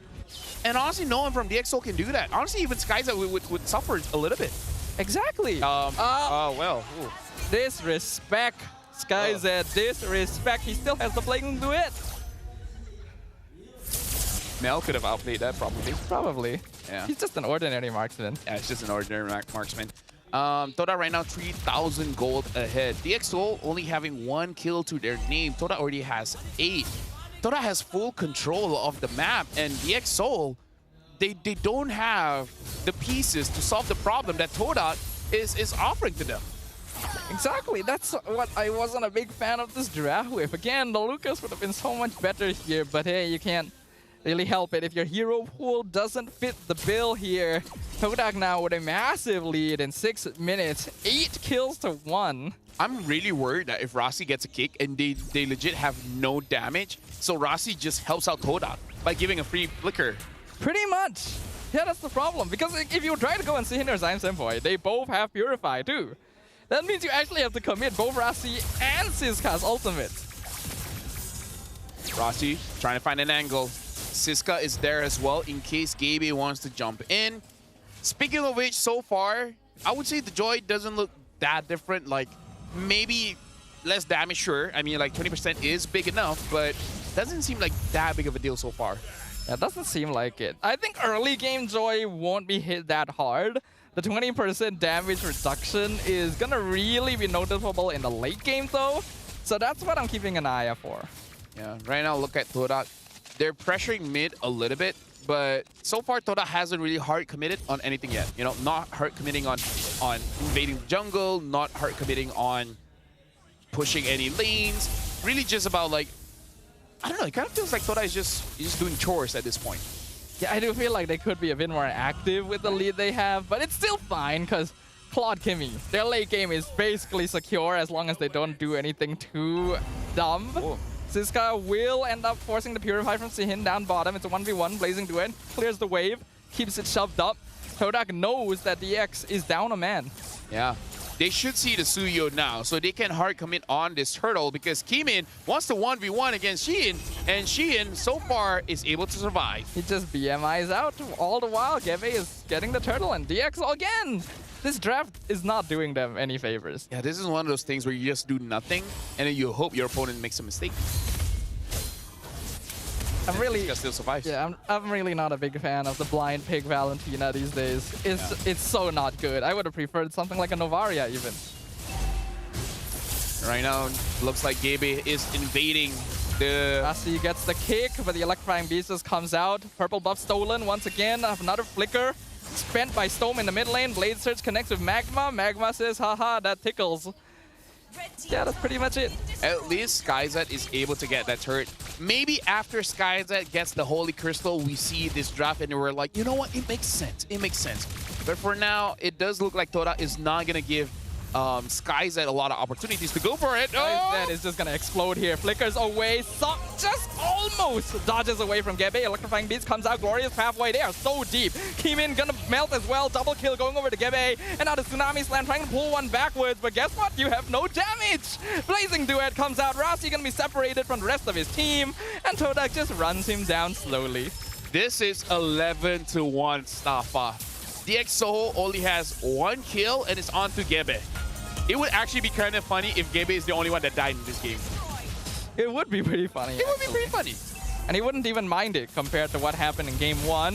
Mid side, Tidal Strike connects, but the tower goes down to Xin before they can really finish it off. Magma will fall, but they're trading so many in return. Siska and Skyzet gonna be taken off. Oh. My goodness, the damage from the double marksman comp. Kimin just basically didn't exist. He just took it. Honestly, I feel like the attacks were so fast, Kimin couldn't process that he's taking that much damage. Kimin felt what it was like to be a minion in that precise moment. And Rasi can't even do anything. They're just standing there. They're taking the mid inhibitor, and there is nothing DxSoul can do about it. Technically, the minions are ninjas now. So That's Kimin true. knows how it feels like to be a ninja. He knows how to be an unnamed ninja in the background of Naruto. Yeah. Oh, dude, the difference is so big. Look at Shin. 8,000 gold. Sky's at not even 6,000 gold at this point. Over 2,000 difference. Todak has overall about 10,000 gold lead. Game 1 is so different from Game 2 here, folks. It's literally all in the draft. DxSoul always goes for Game 3. If you want to bet on anything, always Game 3 on DxSoul. Heck, at this point, if they go up against SRG and it goes to Game 3, I wouldn't even be that surprised anymore. You're right, actually. You are right. That's just the trend. They gotta keep their branding on point, right? Right? But actually, before this, they did get 2-0 by SRG. But, you know, like maybe in playoff, we'll see. Well, here comes the Lord mid lane. Glorious Pathway comes out as well. Rasi with the knockup, but Magma just stands there and eats all the damage like it doesn't do. Oh my goodness, Attraction Pulse! DxSoul melts away. Monster kill for Zion Senpai. And now they're just running them down. In 11 minutes, Todak has dismantled DxSoul and taken us to a Game 3. If you guys want an analysis for this match, it's really down to the draft. It's actually just the draft. It's actually just the draft. Like, the gameplay, sure, you can definitely say something about it, but you just need good heroes to win. And I kind of feel like DxSoul, you got to get some kind of priority hero for Kimin, man. It's sad to say when there's so many different heroes are open, and you're like, oh, Sio's open. He can't use it. Oh, the Lucas is open. He can't use it. What about the Ling? He used it, and then his damage was lower than a tank. Do you know about that game, by the way? Yeah, I remember. His Ling has lower damage than a Kalia and a Hylos. He did 8,000 damage the entire game, so Kimin needs that Hayabusa. Yeah, it does seem that way. There were so many ways they could have done the draft differently. I already didn't like the opening. Kalea Harif, on paper, you think they gave 2 power picks, but then like you gave the Kimi away. You didn't ban the Hilda, and you let them pick it. You left the Gatot open, which you were lucky they didn't pick. And then you respond to a double tank Kimi come with Valentina. And a Suyu. What's he gonna do? What are they gonna do? Novaria would have been better. Valir would have been better. Just go for a safe Vexana or something. Honestly, yeah. Honestly, like, they didn't have to pick their mid at that point. You could have picked Eve. Let's look at the MVP for this game. It looks like it is going over to Zion Senpai on that Kimi. And Kimi, man, it's like she's not strong enough before. Moontan, go ahead and buff her up. I do feel happy for Zion Senpai though. Yeah. I feel like he always gets the short end of the stick. Now he actually gets to be a core, gets to be a carry. 607 on this Kimi. Hero's kind of broken, but it's fine. Yeah. Because it's Zion Senpai. I can't believe we actually had a series. Actually, no, it's not one series. It has been a few series by now, but quite a lot of games in MPL MY. Fanny is not banned or picked up. 6-0-7 for Zion Senpai. In terms of the build, honestly, pretty standard. The only thing that I see the difference of is actually in the emblems itself, either Weakness Finder or Quantum Charge. I see a lot of Quantum Charge, especially in mid. Usually we see the Weakness Finder in the gold lane, but looks like Zion Senpai still uses it in the mid.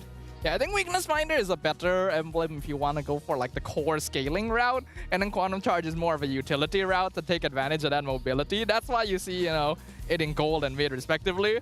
But in this game, Todak are already planning to go for late game scaling. So they go in that direction, and it just so happened they had such a huge early game lead that, all right, you know? Interesting point here, Staffa. For Todak, only 2 people died. And it's Gabe and Magma. I'm just saying. Just saying. I'm just saying. I mean, it's expected from Magma. Yeah, of course. There's going to be a lot of conspiracy theories here because even Momo didn't die, right? and he's just you know, diving straight forward. DX Seoul, like, I kind of feel like they lost when Hayabusa was banned, and then when there was a double tank lineup, and then they're like, there's no other hero that does stress tank, man. There's nothing we can do, man. We just gotta take it. You could have gone. You could have gone Xborg still. Honestly, you could have played Alpha. Use a mid laner that uses a wishing lantern, and then your job is done. And then there's a lot of mid laner that can use that wishing lantern, man. I'm actually pick up a Chang'e. I'm actually starting to dislike early pick Kalea. No, I don't like it as well. Yeah. Even in my ranked games, I don't pick it up anymore. I'd rather just counter her. Yes. Because like one Purify and instantly it's just, you know, all gone, right? And in this game, they have Cho and Kalea. So you could argue, hey, we have more than one CC, you know, we can bait out Purify, but then both their marksmen have Purify. What you gonna do about that? You know, it's too predictable in the approach. The problem with Kalea is, if the enemy picks up a Kalea early, it's easy to counter by having two very tanky guys in the front. Yep. And then two people that can use Purify. You already lost the draft if you pick up the Kalea early. Yes. And then the second thing is that, like you said, you ulted, right? You use the Tsunami Slam. And the thing is, Kalea is going to be immune from crowd control. She's not going to be immune to damage. And what does that mean is that when she ults in, she spends so much time in the sky, she can't fight back, she can't heal. Even with all the defense items in the world, you'll still die because you have the stats of a support, not a tank. And then again, you legitimately have no damage to melt Hylo's Hilda. Oh my god. You are just never, ever going to threaten the back line. The funny thing is, Valentina did the most damage. That's funny. Oh wait, this is not funny. Skyza did 17,000 damage, Rasi did 13. Siska did 18. Siska did more damage than Skyza. Kalea EXP does more damage than the Harif. Well, now we have definitive proof that Claude can be a counter to Harif. So maybe this will also tell teams, hey, maybe Harif doesn't need to be that prioritized in the draft either. I kind of feel like one of the reasons why the Claude is strong now is because not a lot of good catch heroes, man. Right? Like, Purify solves all of them. Yep.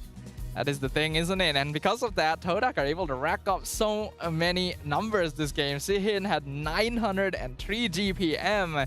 Zaim Senpoi as the carry with 44,000 damage dealt nearly. Rasi having to eat most of the damage as the sandbag, and then Magma as the best wingman on the Hylos. Still think Gatot would have been a better pick, but it is perfectly fine for the horse this game as well, since no damage. You need damage. This is a damage meta. Yeah.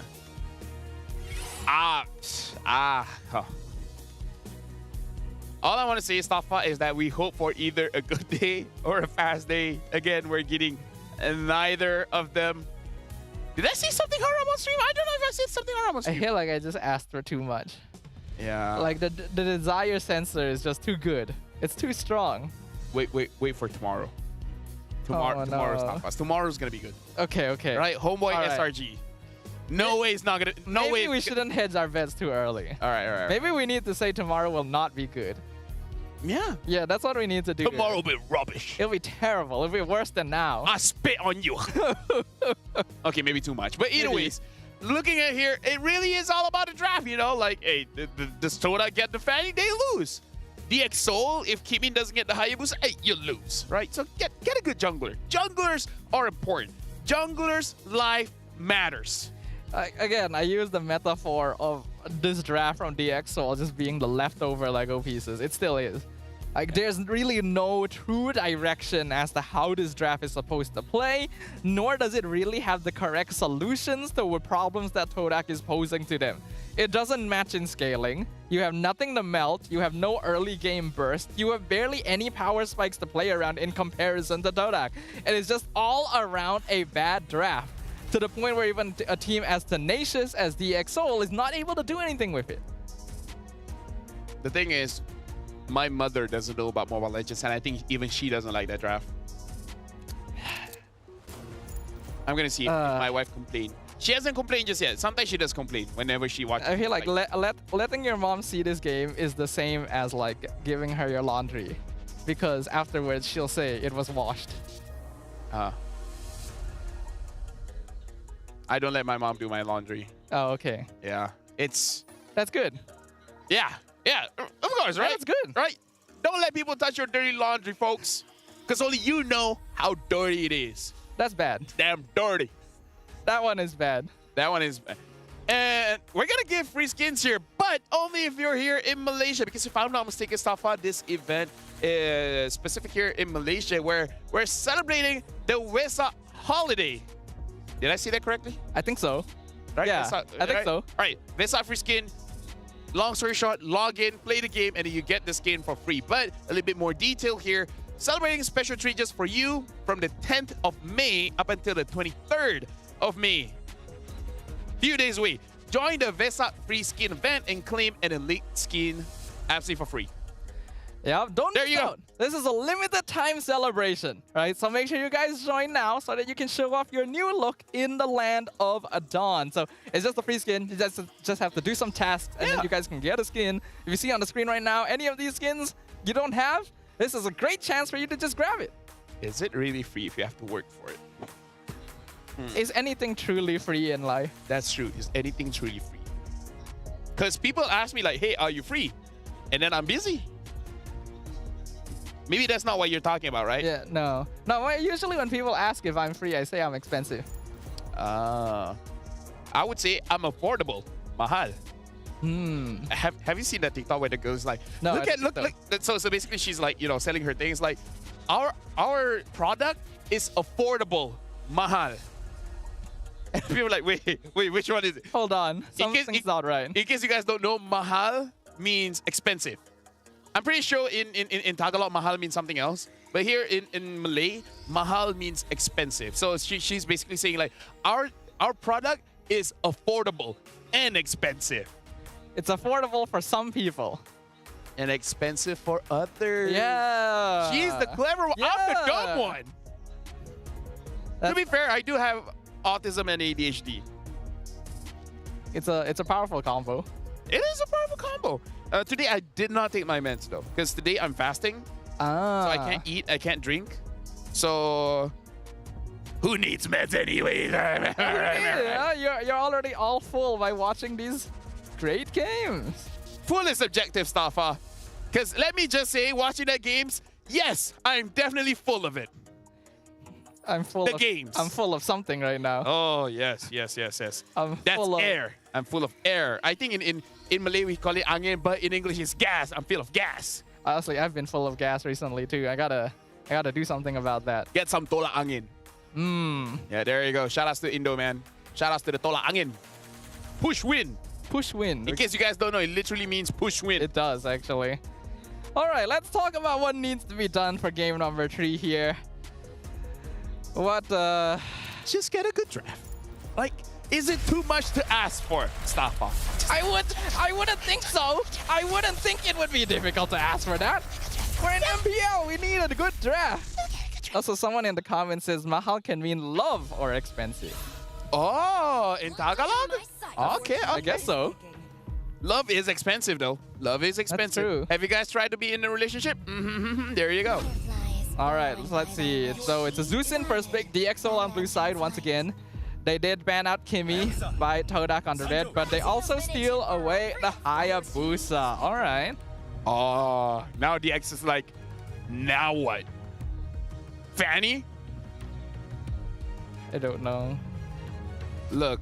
The issue they had the last time they played Ling was that they picked it in the first phase. Yes, correct.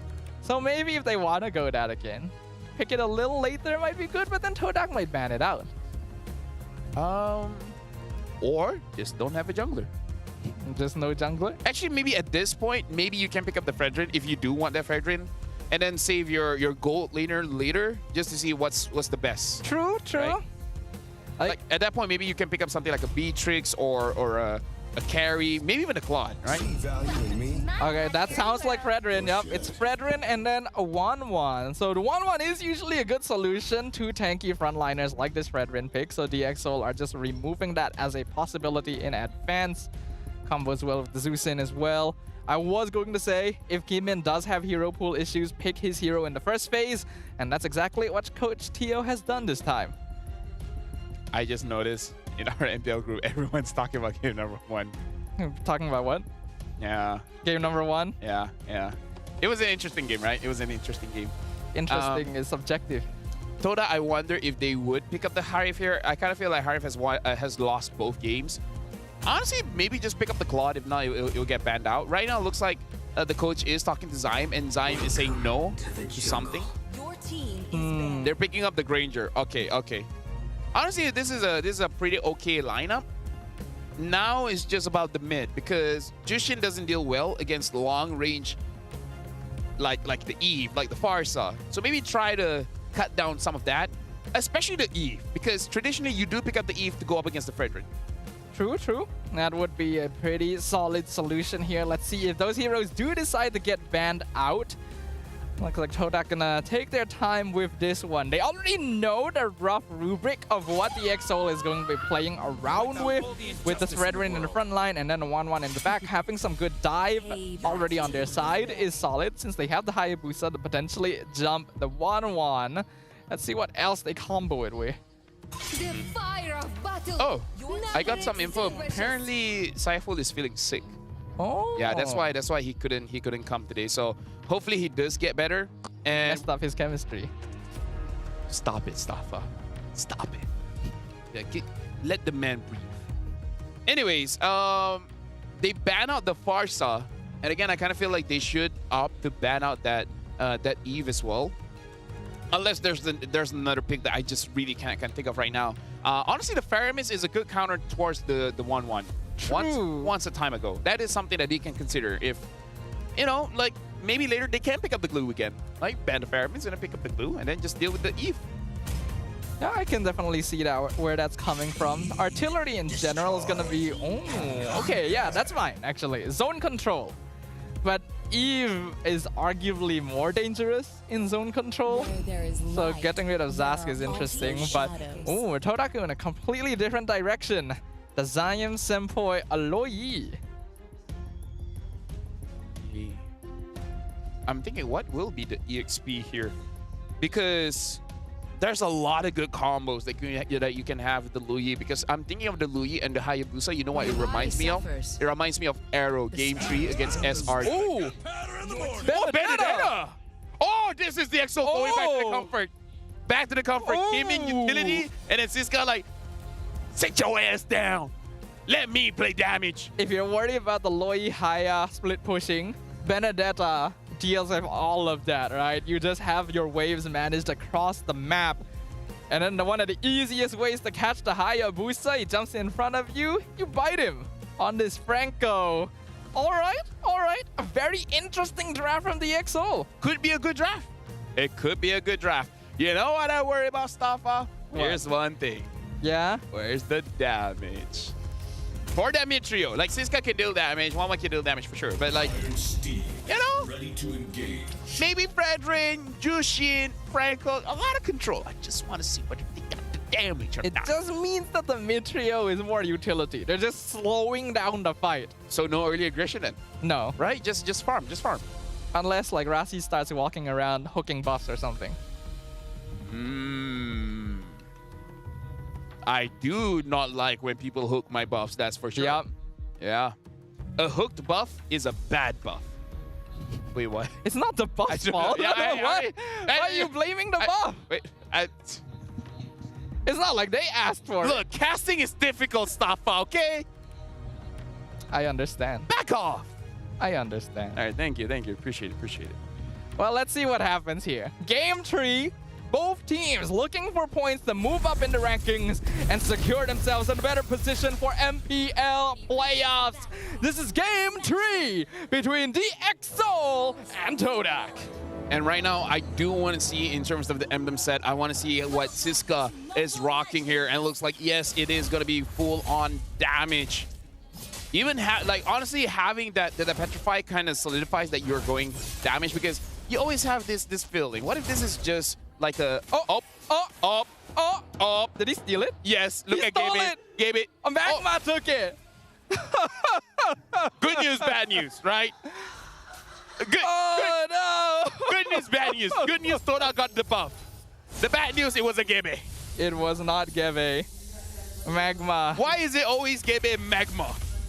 Why is it always these two? They're just a dynamic duo, Lafel. They are a duo, that's for sure. At least, yeah, like Magma probably doesn't know how to feel about it. It's like, okay, I took the buff back, but what did it cost? Did Gebe not retreat just now? Because when the hook lands, there is a small animation for you to respond, you know? There is. Because here's the thing. Surely they would have been prepared for that. Because here's the thing, right?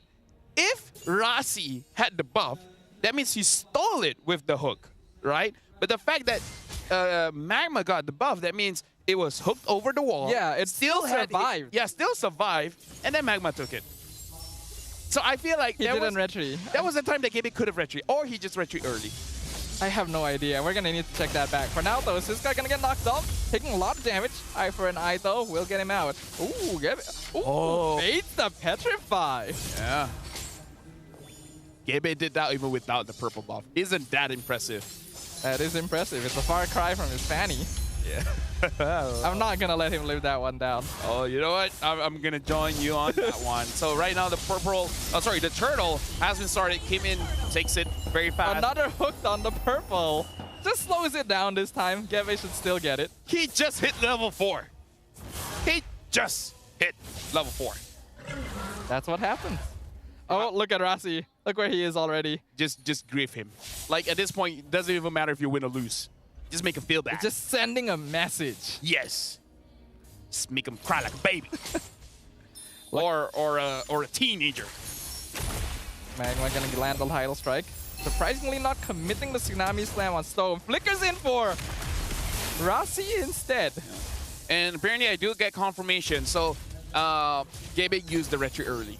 Okay, yeah. So when it was being leashed, he already retreated. So that's good why. To know. Yeah. Diversion play comes in. The backup Magma came in a bit deep now. Gonna get his dash stop. Glorious Pathway also slowing him down. The rest of Todak working on finishing the orange buff first. Keemin gonna tank all the damage. Does he have his ultimate? No. Praise's Wrath gonna be cancelled. First blood over to Gebe, and they pick up Rasi as well as the rest of Todak run down the EX Purify spend the Sky's Head. He just barely dashes away. That's the problem when you don't have the damage, man. Right? Like there was he tanked that for a very long time. But there was no punish. No one can deal damage to Todak, and then Todak just did whatever they want. And now Gebe wants to get Stone. He doesn't actually have OG Shadow Kill, but he baited out Stone's ult with that. Yep, the Crimson Beacon is down. Rasi, 12 seconds in. Are you going to hook that buff again? And Zyme Senpai showing that why him on that Lu Yi is very dangerous. This guy now going to be ganked by 2, jumps back into the tower and gets Law and Ordered. That's another punish from Todak. And now Todak has the better spacing here, Starfire in the game. The XO looking like they are in trouble. In trouble for sure. Maybe up until Siska gets 2 items, because I think he already has the 100 Strike. I think it's really important for TXO side laners to be doing well, right? Because they're basically giving up mid advantage in order to make sure that, like, oh, here comes another jump in from Gebe. Purify forced out from Stone. Barely any committal from Todak. Yeah, and now it does look like Todak is gonna get this turtle for free. I don't see how DxO can really fight back at this point. They don't have the damage. They gotta wait for time. They gotta slow the game down somehow. They do get a bot tower though. Oh, the flicker hook! They actually find one! But it's not the target they were hoping for. Magma just flickers back out. Tidal strikes back in. Tsunami Slam pulls them out. Crossbow of Tang, but Skyset just doesn't have items yet. It's not enough damage, so that means Keemin will go down. Meanwhile, Siska looking for the Petrify Alexo! Picks up Gebe in the backline. Momo looking for Rasi, but he dies to the tower! It's a mess from both teams. You know what, Stafa? If someone texts me and he asks me, like, how do you determine the draft has no damage? Well, if you hook someone inside the turret and they still don't die, lo and behold, you probably don't have enough damage. It's usually a good sign, yes. That's a pretty good sign. Very, very obvious sign. It's one of those signs where I don't have to tell you about it. You should know. It just pops out at you subconsciously. It's like an alien. You would know one when you see one. I mean, not necessarily. They might still look like us. Yeah, because they could shapeshift and stuff, Right. Yeah. You never know. I heard that they could be gray, they could be green, right? True. Like whoever made that myth, like they could be green or gray, they chose colors that doesn't represent any other race. Very smart in that one. True, that's very Unless smart there of are them. gray people out there, I forgive. I forgive. I'm sorry. I'm sorry. I don't know about you guys. I forgive. It sounds like you're a gray person. I could be, man. You could be. You are colorblind. People have been saying that I am weird. True. English is difficult. Let me tell you It is quite difficult. That. Just as difficult as this game is right now. Somehow, despite everything, though, the EXO have the slight goal lead. Wait, how? I think it's probably because of Siska split pushing. Hey, shoutouts to Siska, man. Right now, DxSoul 500 ahead, and the third turtle is gonna come up. SkyZ now having the Demon Hunter sword maybe does have enough damage, at least to take down the Hylos. Maybe. Let's hope so. For now, the turtle gonna be contested once again. This time, DxSoul are the ones in control of the objective. Oh, but it's a bit hard for them to really walk up on it. Siska gonna be looking for the flank. But they should know that Siska is there, right? Oh, hard TBT. to say. Oh, diversion play. Only Zyme Senpoi goes through. They're looking for the mid lane flank on Storm and SkyZ, but they don't find it. Instead, Tsunami Slam just to pull Demon away from the turtle. Is it going to be secured by Gebe, but they pull back Magma instead with the hook. So it's a turtle for a roamer. Yeah, I'm not so sure if it's really worth it, but you know what? It might be worth it. It might be worth it because you're giving gold to the entire team and then letting go of your roamer. It is what it is. It is what it is. You know what it is. I know why. Gabe asked him to do that. Another hook, this time onto Momo. They're not going to commit on that, though. Gabe asked him to do that because he's like, you took my buff, didn't you? Pretty much. So? Yeah. So? Sacrifice I mean, that's exactly his job in the first place, right? Ooh. Another diversion gonna be started out. They pull the entire team over Rossi! Realizing he's in the wrong neighborhood. SkyZ does get the crossbow tank, but he's a bit too far away. Meanwhile, Tsunami Slam gonna pull Keeman back into the base. Then the Priestess Rock gonna cancel once again, but the crossbow tank does so much damage alongside the electro final blow. The EXO running down Todak, but he still don't have enough damage. SkyZ gonna be sniped away, and the Yin Yang reaction pulling Siska away from Sin! It's a triple kill for the Todak goal laner! Dude, Zyme Senpoi is playing an amazing game. Look at the back. Can Gabe get it? No, he cannot. But what a diversion. Like the moment Rossi came in, I feel like his entire life flashed back against him. He's like, this is what I did at kindergarten. It's like this is where it ends. This is my final moment right there. Gore's Pathway secures the mid tier 1. Heeman still able to secure his purple against Gebe, but that definitely was the advantage Todak was looking for. And now Todak, this is like the biggest lead so far in the game. 1,600 gold here. And we definitely see that Todak, 5 against 5, they do have the advantage, especially with Zyme Senpoi with that Yin Yang reaction, now having that glowing wand, so able to deny any kind of heal. This is going to be massive for Todak. And right now, diversion just to move closer towards the board.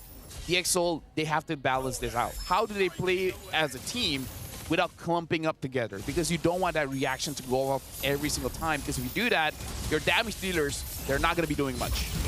Glorious Pathway slows down DxSoul once again. Keeman gonna be Tsunami Slammed into the Lord. Meanwhile, Gebe jumping around. Who's gonna get it? Keeman goes down on Double Streak to Sihin. So Gebe secures the objective. Flicker forward. Bloody Hunzo catches Sihin. Double kill for Siska. And make it 3 as SkyZ picks up Momo as well. Siska chasing down the backline. Gonna get punished for it though, as Gebe picks up the return kill.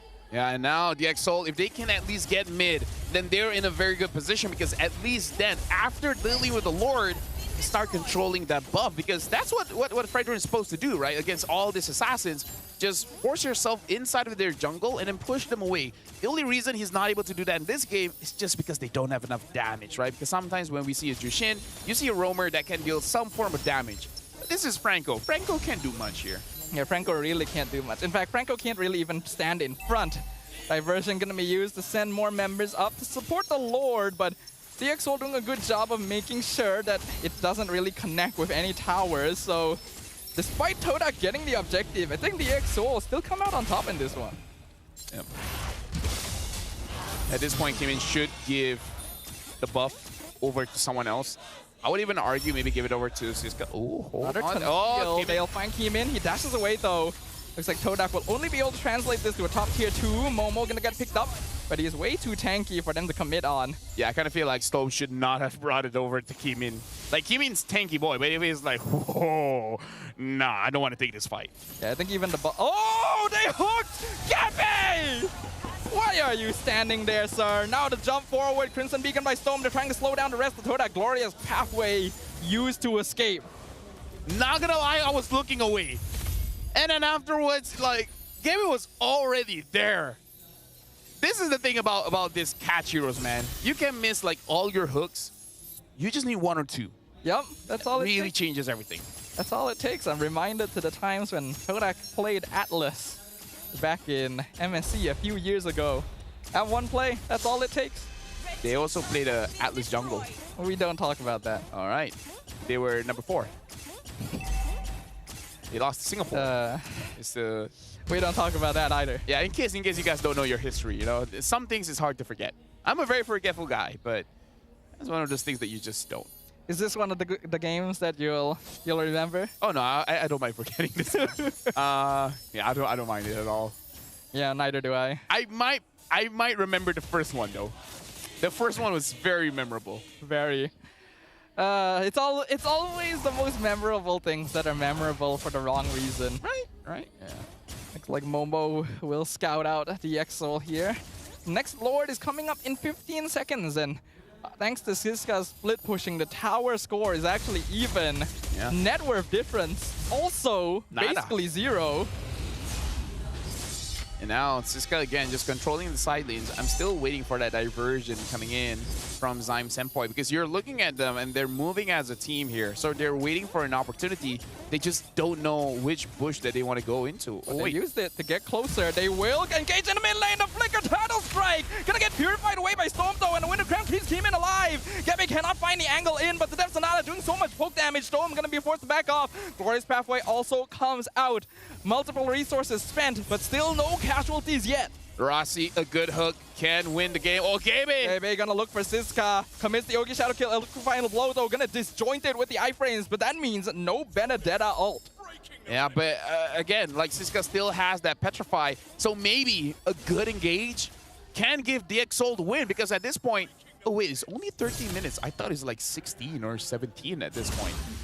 The game feels longer than it really is. I'm actually surprised it's only been 13 minutes. That's the theory of relativity right there for you. Sometimes things are just a little... Sometimes things just last longer. Not usually good things. And now the Lord... Sorry, I had so many things in my head to say, but none of them are good. Anyways... Looking at a good hook, but that's against Momo. They do commit the bloody hunt for it. Tidal Strike, Tsunami Slam pulls in Kimin though. He's gonna be sacrificed. Sky Piercer picks up the kill. Meanwhile, the finish off Momo as well. Killing spree going over. Gabby nearly melts away, but Zihin picks up the double. Electrifying blow. Siska finds Gabby in the back. The Lantern Flare gonna pick up 2 members of Todak, but now Siska's the only one left over. Triple kill from Zihin. Siska! With the shutdown, triple kill! He survives with the immortality! Yo, Siska is like, yeah, just give me the better than that. Okay, I thought he was gonna try. Right, I thought he was like, you know what, Mage against Assassin, I got this. I'm that guy. But no, he's just clearing out the minions, and honestly, very good, because if they lost that inhibitor, like in terms of macro, it's gonna be very difficult for Todak to really do anything. Oh man, Siska doing so much work right now though. That was 100% a fight that Todak won, if not for the last minute turnaround. I didn't even realize he had immortality. I thought like Zyme Senpoi was gonna be the last one alive on the map. But now it's even once again. Right, I'm just looking at the situation of map. SkyZ now having some anti-heal in his kit, so even if his team is not around, he can do something with this. And they're leashing the Lord, but really, I kind of feel like DxO, what they really have to do is just get a good hook. So just let him in. Oh, They flicker in though with the title strike. They're gonna engage straight away. Rossi is already taken out of the fight. Lantern Player gonna pull Momo back forward once again. Revitalize, expended. DxO one man down. Yeah, but again, it's Rossi. You're like, it's still serviceable. The thing that DxO really has to be careful of is honestly Zaim Senpo. You don't want to get caught in that yin-yang reaction, because if you do, Shin is just gonna free hit you all the way. It looks like they are gonna give that Lord up. I feel like it is a good idea. Just protect your base, man. Just protect your base. Glorious pathway to cut off SkyZ. Momo just making sure Todak can work on the tower, but he ends up giving away the crossbow. Winter Crown comes out though. Tsunami Slam, purified away, crossbow tank comes out, Demon Sacrifice. But here comes the flying 1-1, double kill, triple for SkyZ. They're chasing the nose of the Maniac. Savage! SkyZ wipes out the Kings of the Ocean! DxO turns it around! Oh my god, at this point, how do you choose the MVP? The guy that got the Savage or the guy that saved you the game, Siska? DxO! They're gonna do it! They're gonna beat Todak! The reversal! The tenacity of these new lineups! The 2-1 team! Momo and Magma are back. Can they stop it? Can they clear the minions? DxO will work on the crystal. They'll take it down. DxO have taken the game from the Swordfishes. Look at Rossi. I'm seeing it like he ran over there so fast. He's like, take that, boy. Play of life. Just dream about it, man. Oh, this is going to be much tougher for Todak to save it, because they've always went to the playoff stopper. What if this is the season that they don't? So many veteran teams whose statuses this season are now left in the air. New blood, new generations, dethroning previous champs. The fans showing their support. DxO does it again. Dude. DxO, they have improved, man. They were able to take down Todak, but hold on. They want to get Todak. Todak want to get Spama. So how does that triangle work? But now we got to throw it over to Rose onto the stage. Dua berbalas satu untuk DxO, dan itu adalah satu perlawanan, especially that last war yang sangat-sangat sengit. Now, sebelah Rose ada Coach Theo dan juga Kimin. First of all, congratulations. That last fight, whoa, that was kind of crazy. I see that you guys are macam shaking. Coach, how are you feeling right now? Nervous. Nervous. The playoffs dream is still very much alive. You guys can still fight for the playoff slot. Now, Coach, maybe we can start with you. We can see that, you know, from that match, it was very, very intense. However, you guys started this season going up against what people would call the stronger teams. Do you think that your team actually learned a lot from that? To be honest, yeah. Wait.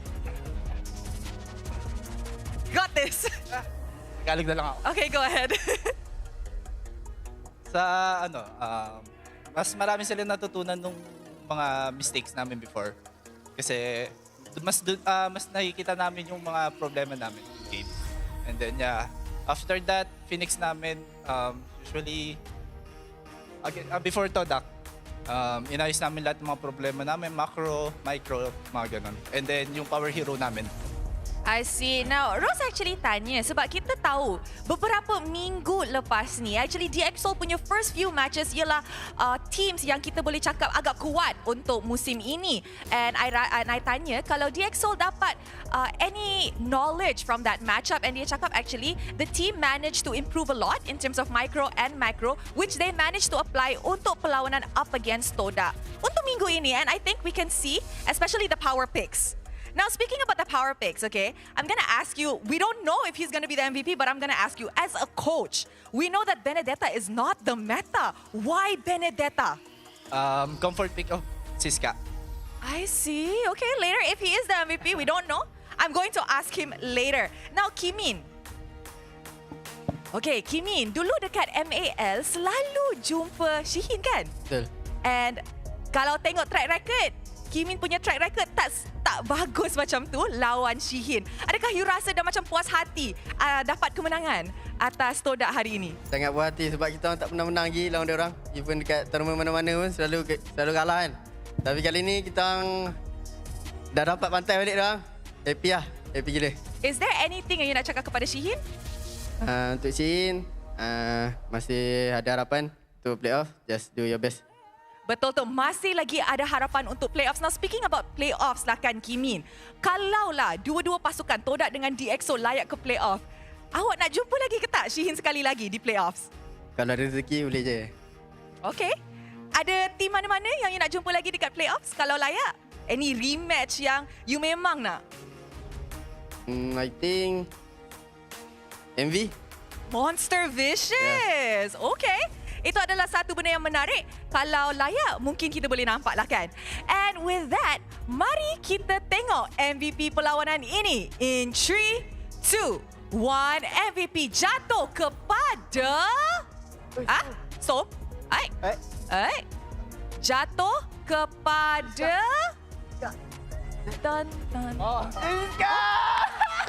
Siska! Bennett Ziska. Okay, Ziska, jom naik ke atas pentas teman kita. Okay, sini di atas pentas. Rose nak borak dengan Ziska. Bennett Ziska. Okay, ini adalah satu ayat yang menarik ataupun title yang dia panggil diri sendiri dia. Okay, jom MVP perlawanan ini. Now Ziska. Congratulations. Ya, thank you. Rose baru je tanya coach, kenapa pick Bennett lah kan? Dan dia cakap it's your power hero. Tapi in your opinion, kenapa you nak sangat main Bennett? Sebab hero power saya lah. Memang dari MAL lagi. Dari MAL lagi dah power? Betul. Okay, now you rasa tadi Bennett you adalah satu reason kenapa korang menang ke? Mungkin, tapi tak juga. Sebenarnya Z dan Z kat end doang. Saya just buat je saya lah. Okay. Now, kita tahu dekat Liga ni ada satu lagi player yang padu main Bennett. Which kita semua tahu daripada beberapa season selepas ni, orang selalu respect Bennett dia. And that is Smooth. Smooth. Uish. So, in your opinion, siapa punya Bennett lagi padu? Sejujurnya? Smooth lah. Smooth. Okay, so kalau jumpa nak lagi ban your Bennett ke nak tengok Bennett dia macam mana? Nak tengok Bennett dia dulu lah. Nak tengok Bennett dia. Okay, nampaknya humble hari ni selepas menang. But before we wrap up this interview kan, mungkin Rose boleh pinjam Rasi sekejap. Rasi? Rasi? Ada Rasi ke? Okay, Rasi come. Sini. Just one question je untuk Rasi. Rasi, apa jadi tadi? Apa yang jadi tadi? Tak, aku... Sebab aku dekat dengan Chibi, jadi be humble, GB. Oh, wow! Balas dendam untuk kawan. Yeah.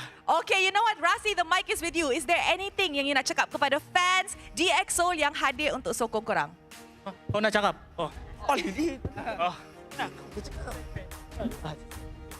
Anyone? Untuk fans DXO, terima kasih sebab hadir. My family, also my friend, and Todak fans also, thank you for coming.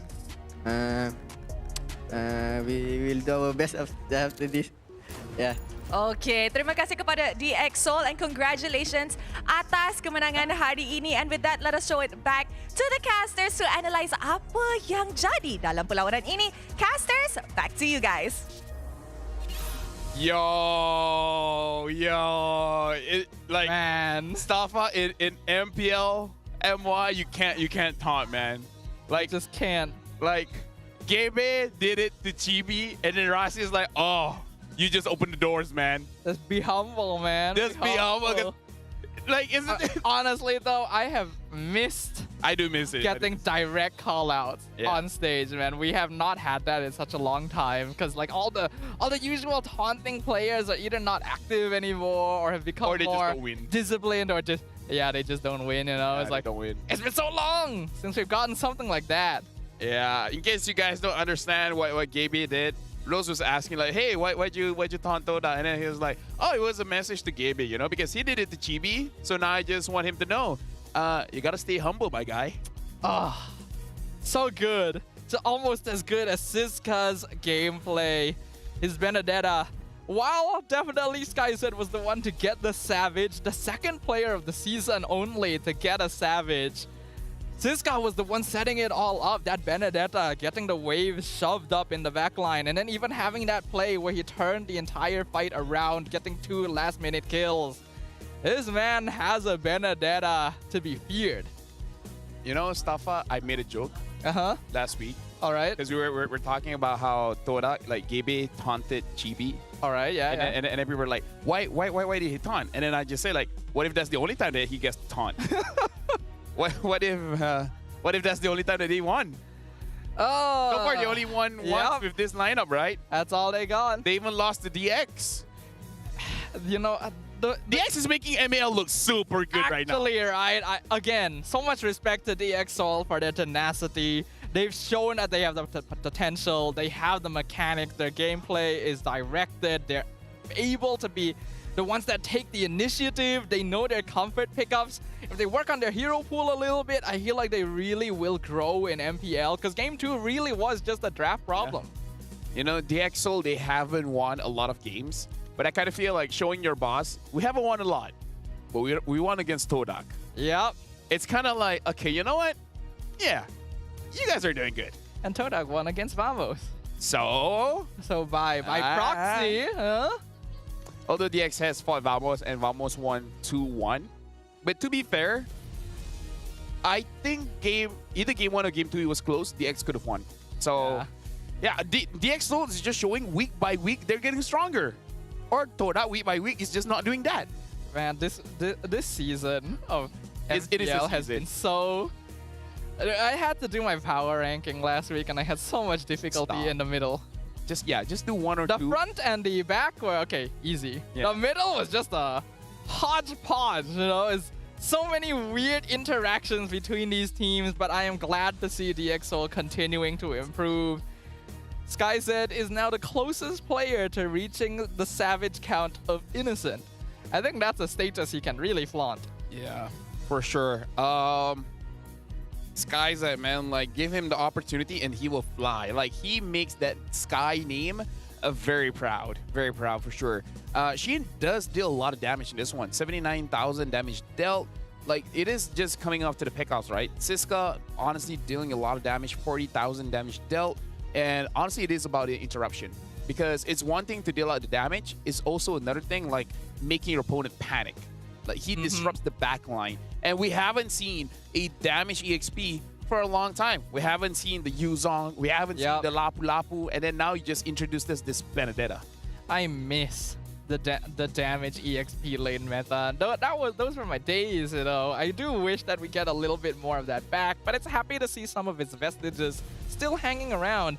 If we look at the overall statistics, actually, Sehin was the one with the rich guy and the carry having the overall highest damage and GPM, and then Momo was the sandbag eating over 120,000 damage. In fact, DX was only able to secure the best wingman position for themselves in the hands of Stone.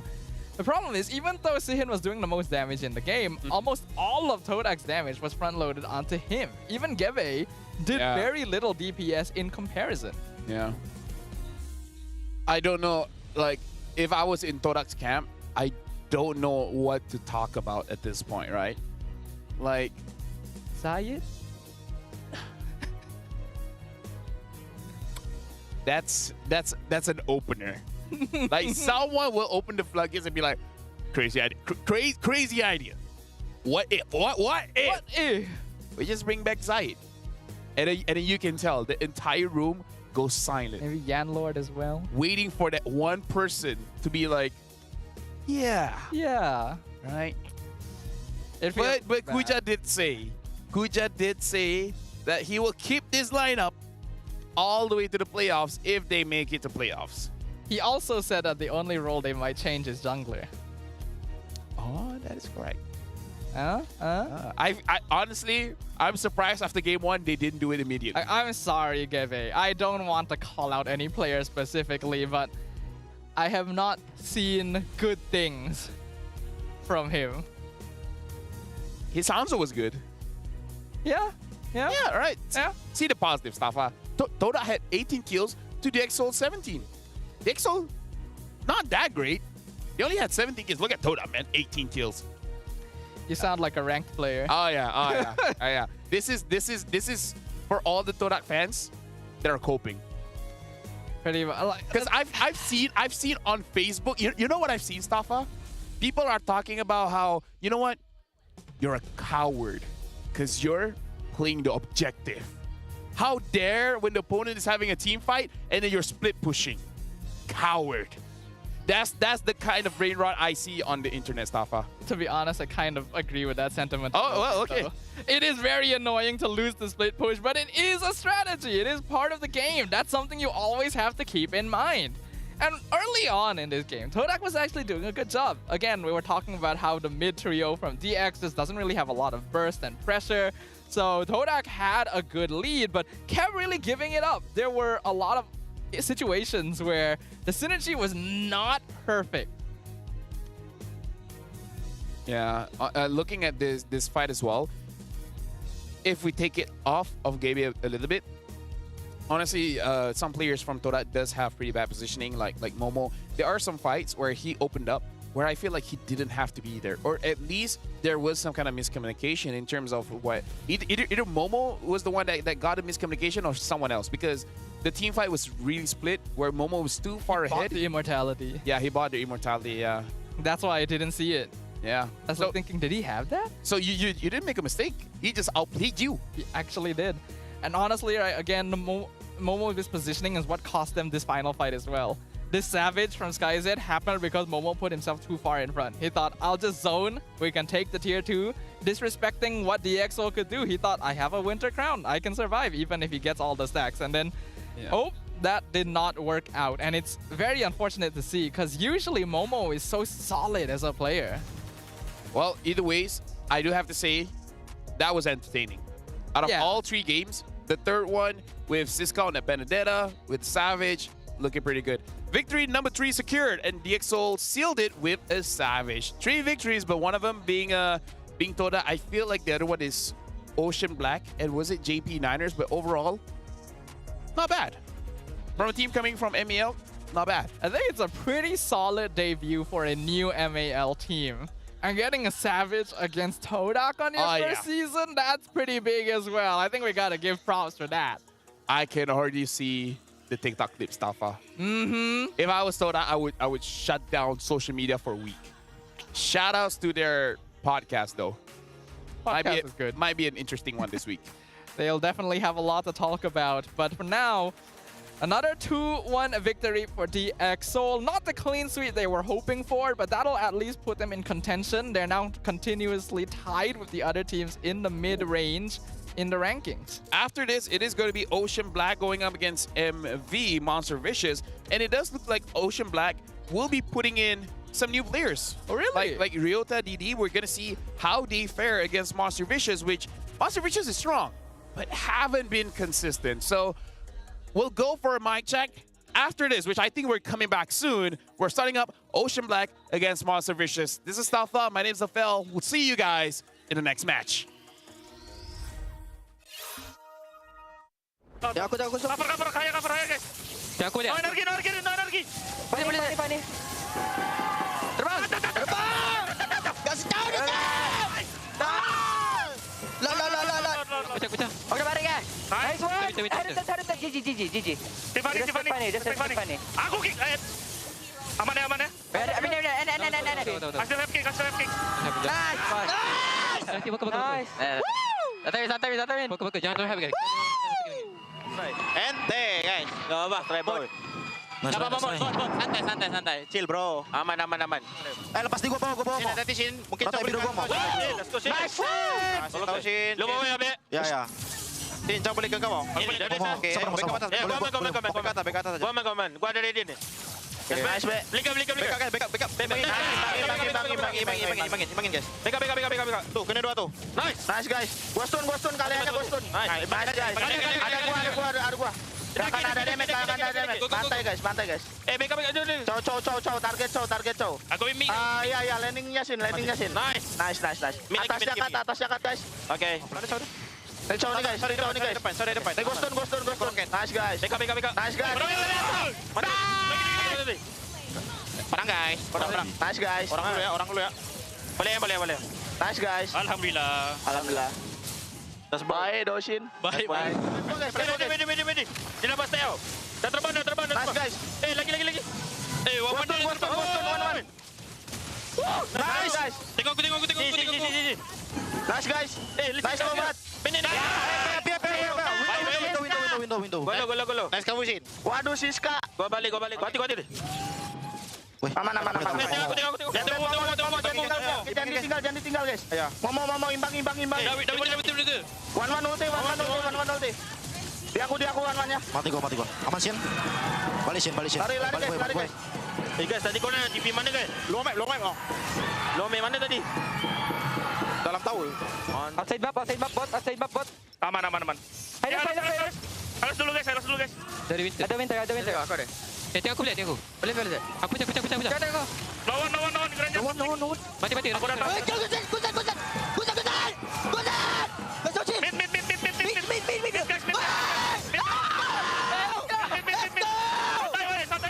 Aku ada gigit guys. Tahu. Kamu Shin. Kata bot. Let's go.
starts now.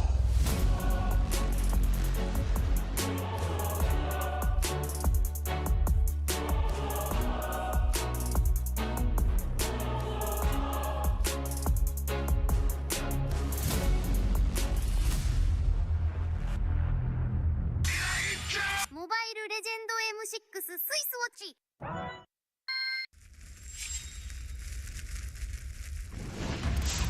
みんな、渦巻きナルトが帰ってきたぞ。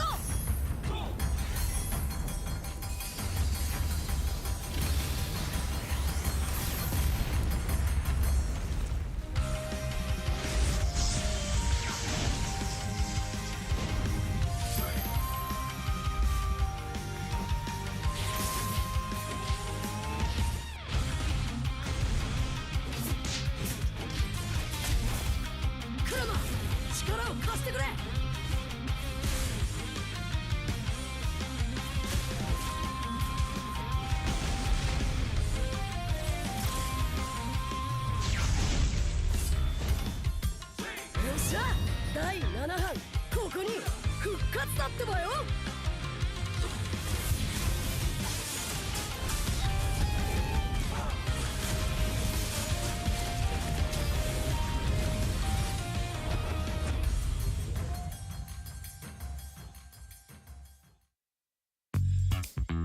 menggaru kulit kepala disebabkan kelumur, masalahnya lebih mendalam. Gunalah Head and Shoulders menembusi 5 lapisan untuk membasmi kelumur dan kegatalan. Bebas kelumur sehingga 100%. Head and Shoulders diuji secara dermatologi. 見せてやるよシャリンガンの本当の力をな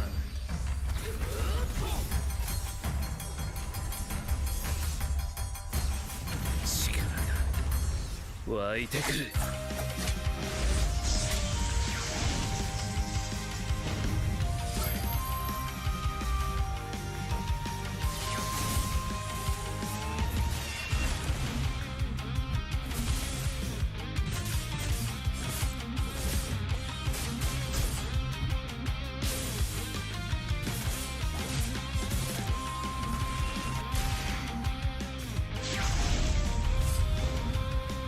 相変わらずやかましい奴らだ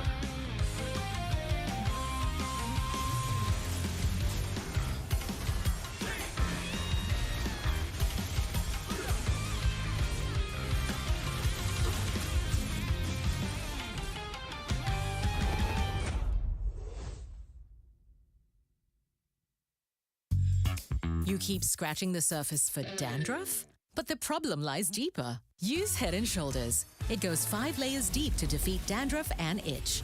Be up to 100% dandruff-free. Head & Shoulders. Dermatologically tested. みんなを守るために私はもっと強くなるしゃなら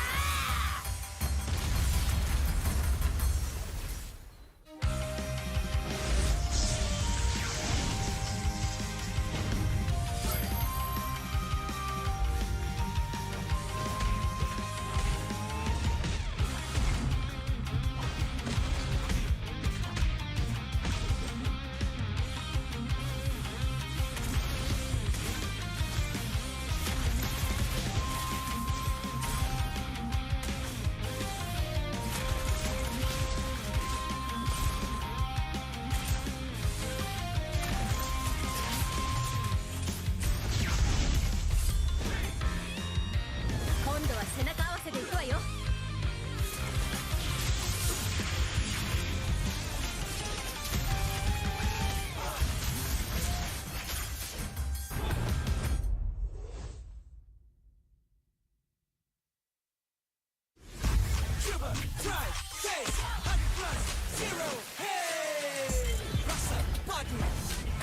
Tanpa kalori, yo, tanpa kalori. Jom hebatkan harimu dengan 100 plus zero. Coba, try, taste 100 plus zero. Hey.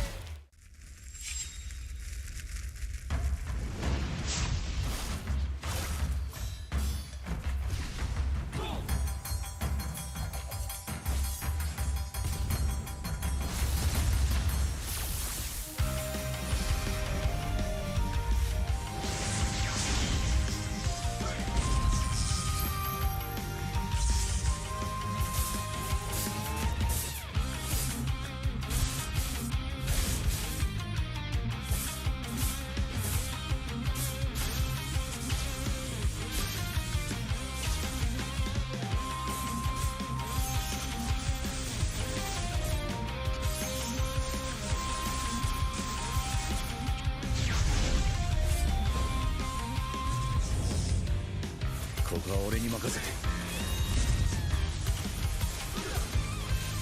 もらった4代目他目を超える忍びはお前しかいないと俺はそう信じた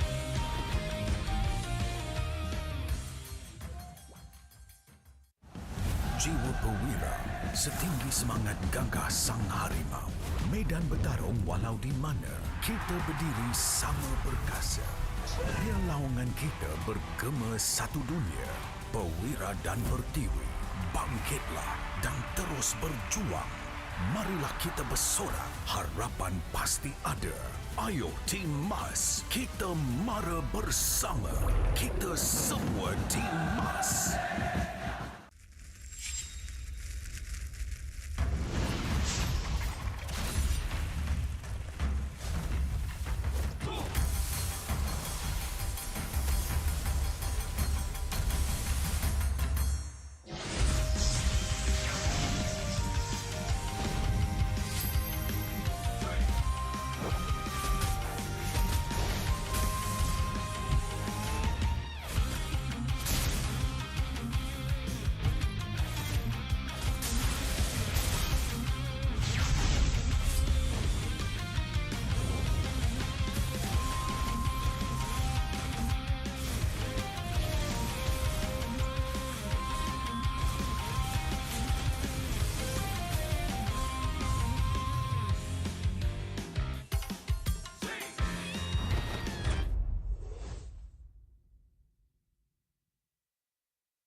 ナルトが帰ってきたぞ。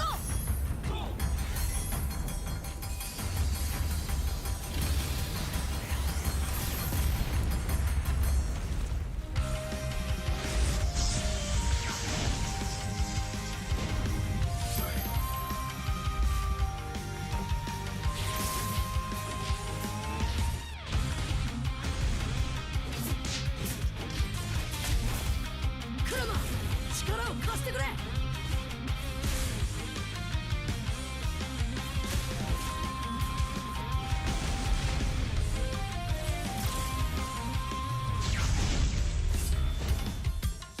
っしゃ、第7班ここに復活だってばよ。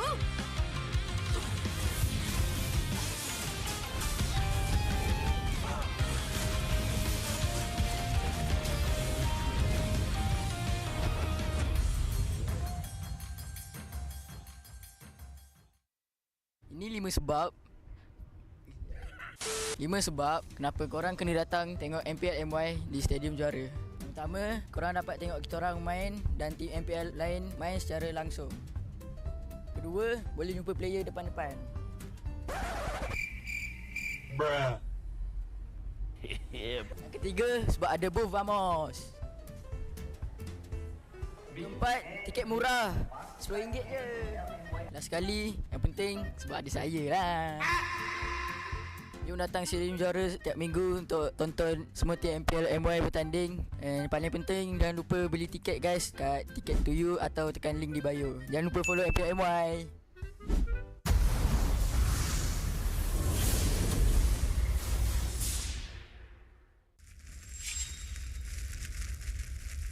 Misete yaru yo. Sharingan no hontou no chikara o na.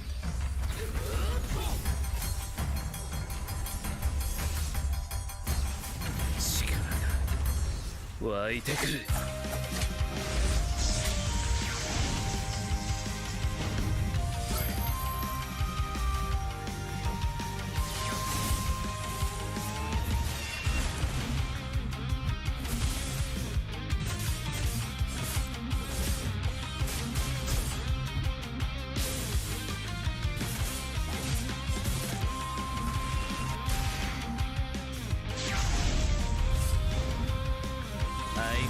やかましい奴らだ。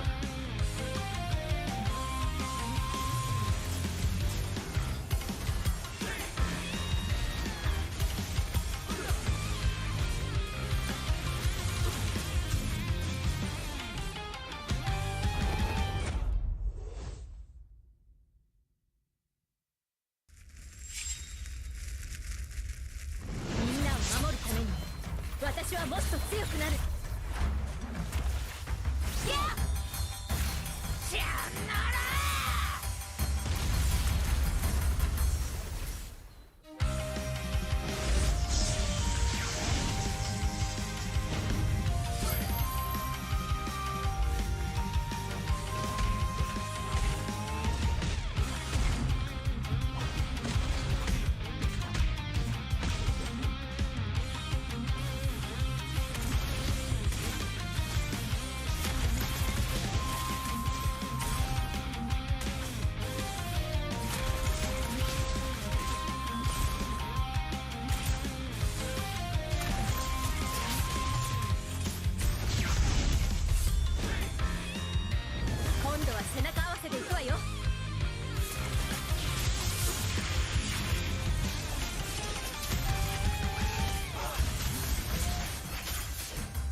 ここは俺に任せて。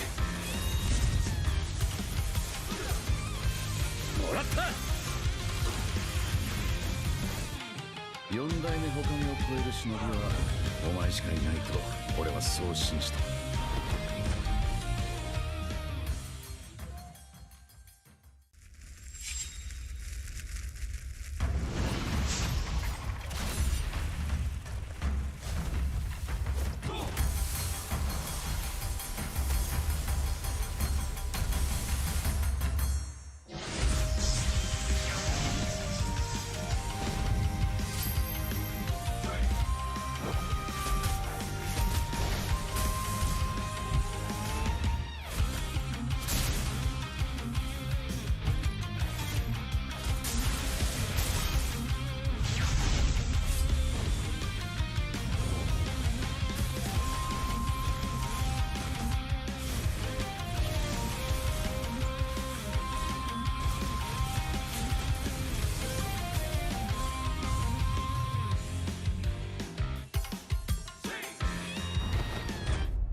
相変わらずやかましい奴らだ。今度は背中合わせでいくわよ。よっしゃ、第7班ここに復活だってばよ。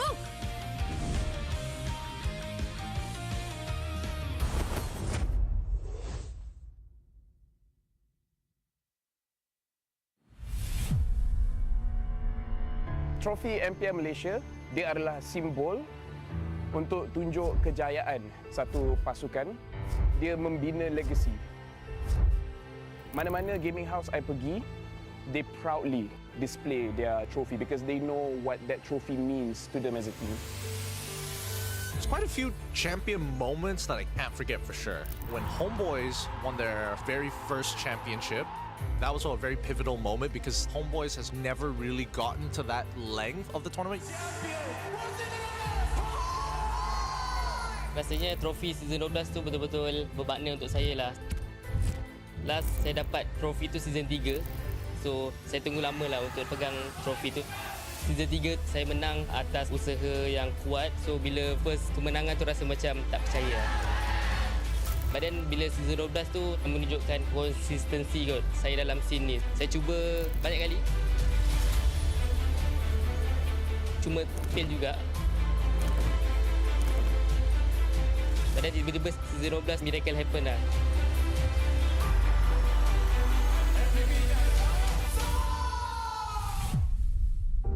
Season yang saya tak boleh lupakan is season 9 sebab itu first time saya champion. Dan saya dapat MVP pada season tu lah. Masa Grand Final season 9, saya ada teman Momo sebab dia gunakan sniper. Tapi sekarang saya baru sedar yang kita orang dua tak communicate dan saya pun nervous jugalah. So yeah, sorry Momo. SRG did it so handedly as well. Haven't had like champions who've dominated that hard in quite some time. Time season 13 bermula, Maria from WTM datang interview saya dekat sekolah saya and saya ada cakap saya boleh kalahkan Chibi or being better than him, then it's just come true lah what I said.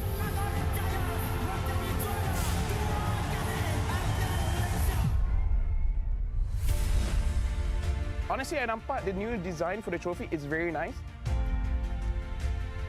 For me, trophy baru ni adalah signal kepada semua pasukan that kita kena tinggalkan cara yang lama and start bergerak dengan cara yang baru. Disebabkan kita dah nampak usaha berkali-kali, hanya SRG je yang betul-betul boleh bawa nama Malaysia dekat international.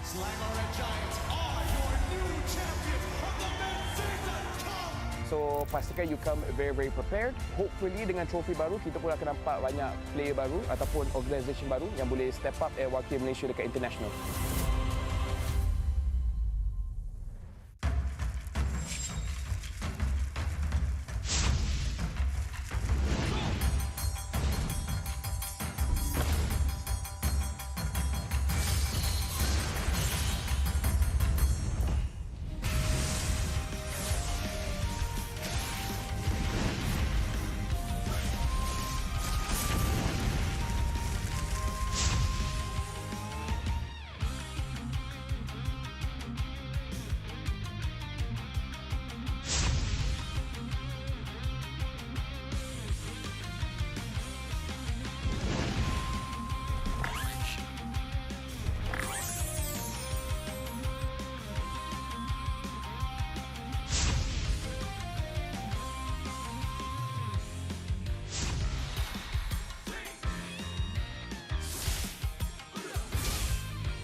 相変わらずやかましい奴らだ。今度は背中合わせでいくわよ。よっしゃ、第7班ここに復活だってばよ。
terjatuh, aku beringat. Jalan dah jauh, cari titik bermula. Krak, krak, krak, krak. Jangan patah semangat. Semarak api bukan calon-calon. Biar apa menghalang, aku sambut datang. 1000 daya, 1000 alasan. Harungi semua sampai di akhir garisan. Eo, eo. Kami tak senang mengalah, kami luar biasa. Semangat membara, harungi bersama. Lakukanlah sama-sama lakukan, bergema di kiri dan kanan. Tak berhenti marah ke hadapan, tak mengalah berdepan cabaran. Jaga, jaga, kita jaga. Jaga, jaga, kita jaga. Jadi ayo. See me, watch me, hype me, gotta give it all. Don't matter how many times I fall, gotta get back up, yeah, yeah, gotta go. I can hear them calling, now I gotta serve. Mess with my clique, now you get what you deserve. We keep it tight, we keep it cool, they got me and I got them too. Rasa api tak kunjung padam. Marah ke hadapan kita sehaluan, jangan simpan-simpan, kita anak Malaysia. Kami tak senang mengalah, kami luar biasa. Semangat membara, harungi bersama. Jaga, jaga, kita jaga. Jaga, jaga, kita jaga. Jadi ayo. Yeah.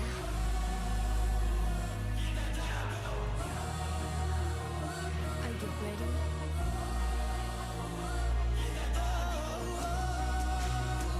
Can you feel me now? Yeah, yeah, yeah, yeah. When you hear me say,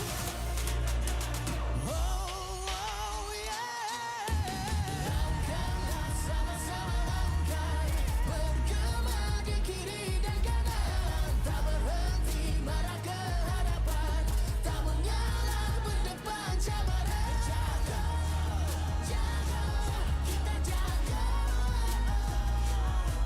Jaga, jaga, kita jaga.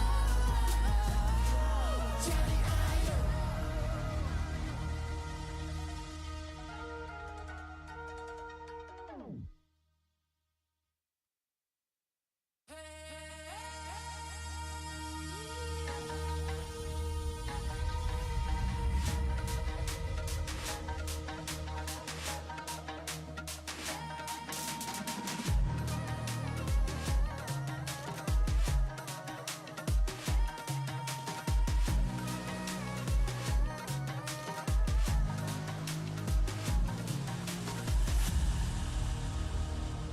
aku hembus kata azimat. Bila terjatuh, aku beringat. Jalan dah jauh, cari titik bermula. Krak, krak, krak, krak. Jangan patah semangat. Semarak api bukan calon-calon. Biar apa menghalang, aku sambut datang. 1000 daya, 1000 alasan. Harungi semua sampai di akhir garisan. Eo, eo. Kami tak senang mengalah, kami luar biasa. Semangat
MPL Malaysia Season 15 is powered by Moonton.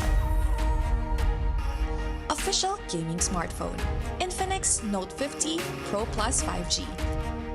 Powered by the MediaTek Dimensity 8350 Ultimate 5.5 gig processor for smooth performance. Equipped with 144Hz refresh rate for buttery smooth gaming visuals. JBL tuned speakers for solid sound and a more immersive experience. Also equipped with 100-watt fast charge and 5,200 mAh battery for less downtime and more playtime. Fairy Watch, the official Mobile Legends esports watch made in Switzerland with genuine dragon leather. Comes in 3 colorways, green, black, and blue. Our esports partners, Head & Shoulders, up to 100% dandruff-free and itch protection. Head & Shoulders is dermatologically tested, penetrates 5 layers deep to eliminate dandruff. Get yours now. And thank you to all our strategic partners. 100 Plus, Playas, Astro Arena, MPL Merchandise, MPL Ticketing, supported by KBS, ESI, Rapamuda, MESF, PSM. Did you know you can get an official pet passport in Malaysia for 7 ringgit? No, I didn't actually. So apparently Really? you can get one for a cat, a dog, and a rabbit. A horse is 9 ringgit though, because horses are big, right? So you have to add another 2 ringgit there. What if it's not a cat, a dog, or a rabbit though? Then they can't get passports. Welcome to MPL MY. You guys are watching the English broadcast with me, Lafel, as well as Staffa. I'm fasting right now, and Staffa's eating a ice cream goreng. Fried ice cream? Yeah. It looks damn good. It does. Yeah, It's he's pretty good, eating during actually. guys. It's Yeah. whatever. It's whatever. Yeah, pretty much. Like I got this from one of the food stalls outside, which you guys can do too if you come to watch MPL MY live. Get your tickets. Yeah. Homeboys and SRG, I did hear from the guy. Homeboys games, SRG games usually sold out, which shows how good it is. Is it that good? It's pretty good. Damn. It's do or die. A win gives Does it? A win gives Obi a chance to escape Really? relegation. Does it? Although I do have to say, for everyone watching, I think I have to like set this up a little bit. This is like a little bit more serious. I heard that unfortunately Repo won't be playing today because something unfortunate happened with his personal life, that he had to, step out of the arena, and then he goes somewhere else. Apparently. Yeah. So that is unfortunate. So Ripple will not be playing today. But either ways, Ocean Black still has to give their level best against Monster Vicious. And Monster Vicious, personally for me, they have to make a statement, right? If they want the fans to believe that they are still one of the strongest teams in Malaysia, they not only have to win against Ocean Black, but they have to make it very convincing, especially after what Team Ray did against Ocean Black, where Lazier had 1,125 gold per minute. They have to do something to show that they're really that strong, Yeah, Ocean Black has not had a good season. They've had a very difficult, very rough time overall. And it's a far cry from the other MAL team that has been participating, just in terms of how they've been performing. Because DXS, while their score isn't the best, has definitely been doing a lot better comparatively, as Ocean Black still has yet to take their first match win. In fact, the only game that they've won this entire season has been against DXS. So they're really searching for some kind of way to set their name on the MPL stage, while MV is looking to break out of those middle rankings where a lot of veteran teams are trying to make sure that they can get the playoffs.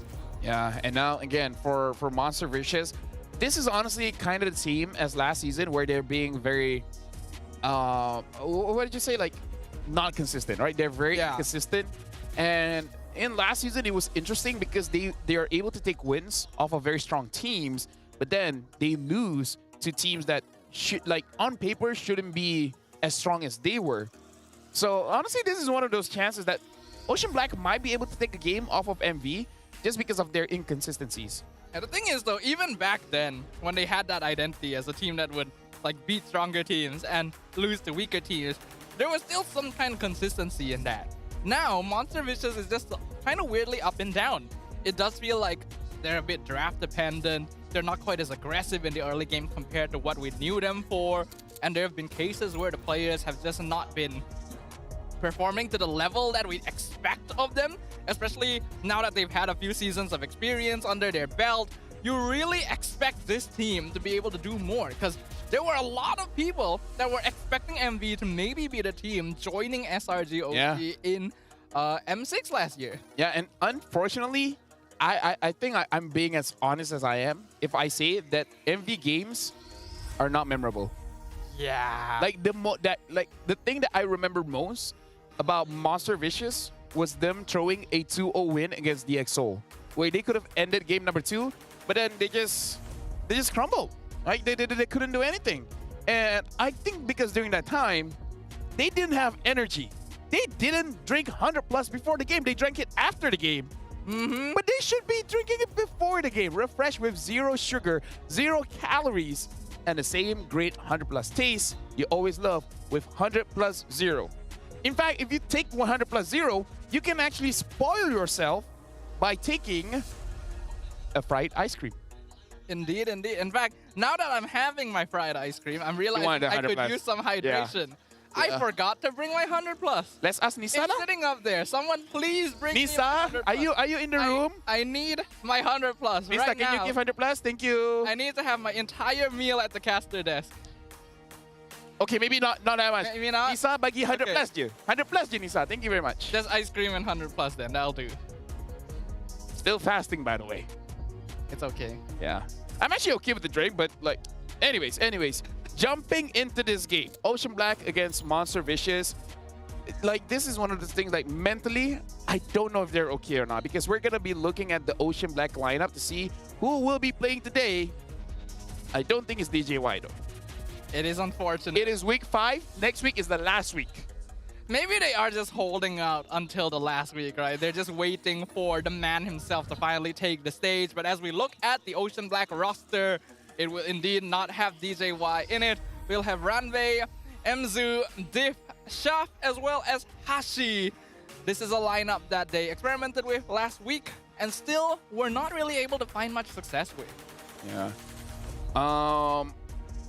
I do have to say, out of this lineup, Diff has showed moments that he is able to do his job. At least in terms of the KDA, he's able to hold his own. It's just that everyone else... Thank you, Nisa. Thank you, appreciate it. Nah, this is your 100+. Oh, thank you. This is the advantage when our... I tengah puasa. Yeah, it's okay. Just leave it. Just leave it. Thank you. Yeah, at least we can show 100+ to the camera. This is the what you call it? The advantage when your talent manager is watching the English broadcast. Yeah. Right there you go. It's great. Now we're gonna be looking at Monster Vicious again. Just to say, Div has looked okay. Everyone else a little bit underwhelming so far. And Monster Vicious, we have Ruff, Nova, Escobar, Roundel, Uni, as well as Zeno. I feel everyone is okay-ish, right? Which is not something that you want to say about Monster Vicious, because their games, like, honestly, out of everyone, Uni has looked the best. I want to say that Nova Escobar is one of the best roamers here in Malaysia, but he has been making some mistakes that really cost him the team. Like, it's one thing where you make a mistake and then you die for your mistake. It's another thing when you make a mistake and your entire team dies because of your mistake.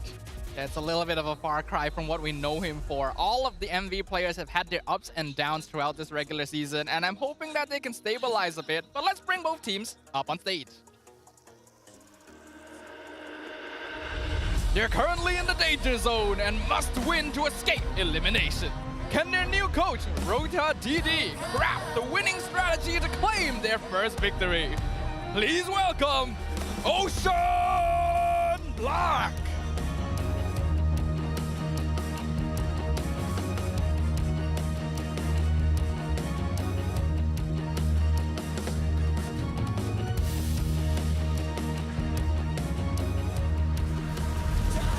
They're the team with the most remaining matches right now.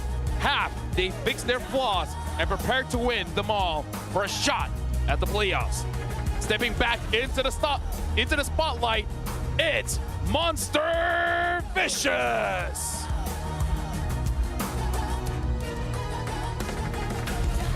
I heard someone left, by the way. Introducing the coaching staffs of both teams alongside head of league ops Franklin to ensure fair play and professional integrity in the matches. For OB, we got Ryota, DD, and Jangs. And for Monster Vicious, we have Coach Haru and Sora. And now let's keep it going with the fist bump between the teams, where both teams, at this point of time, it's about showing the fans what they got. Ocean Black hasn't got a victory just yet.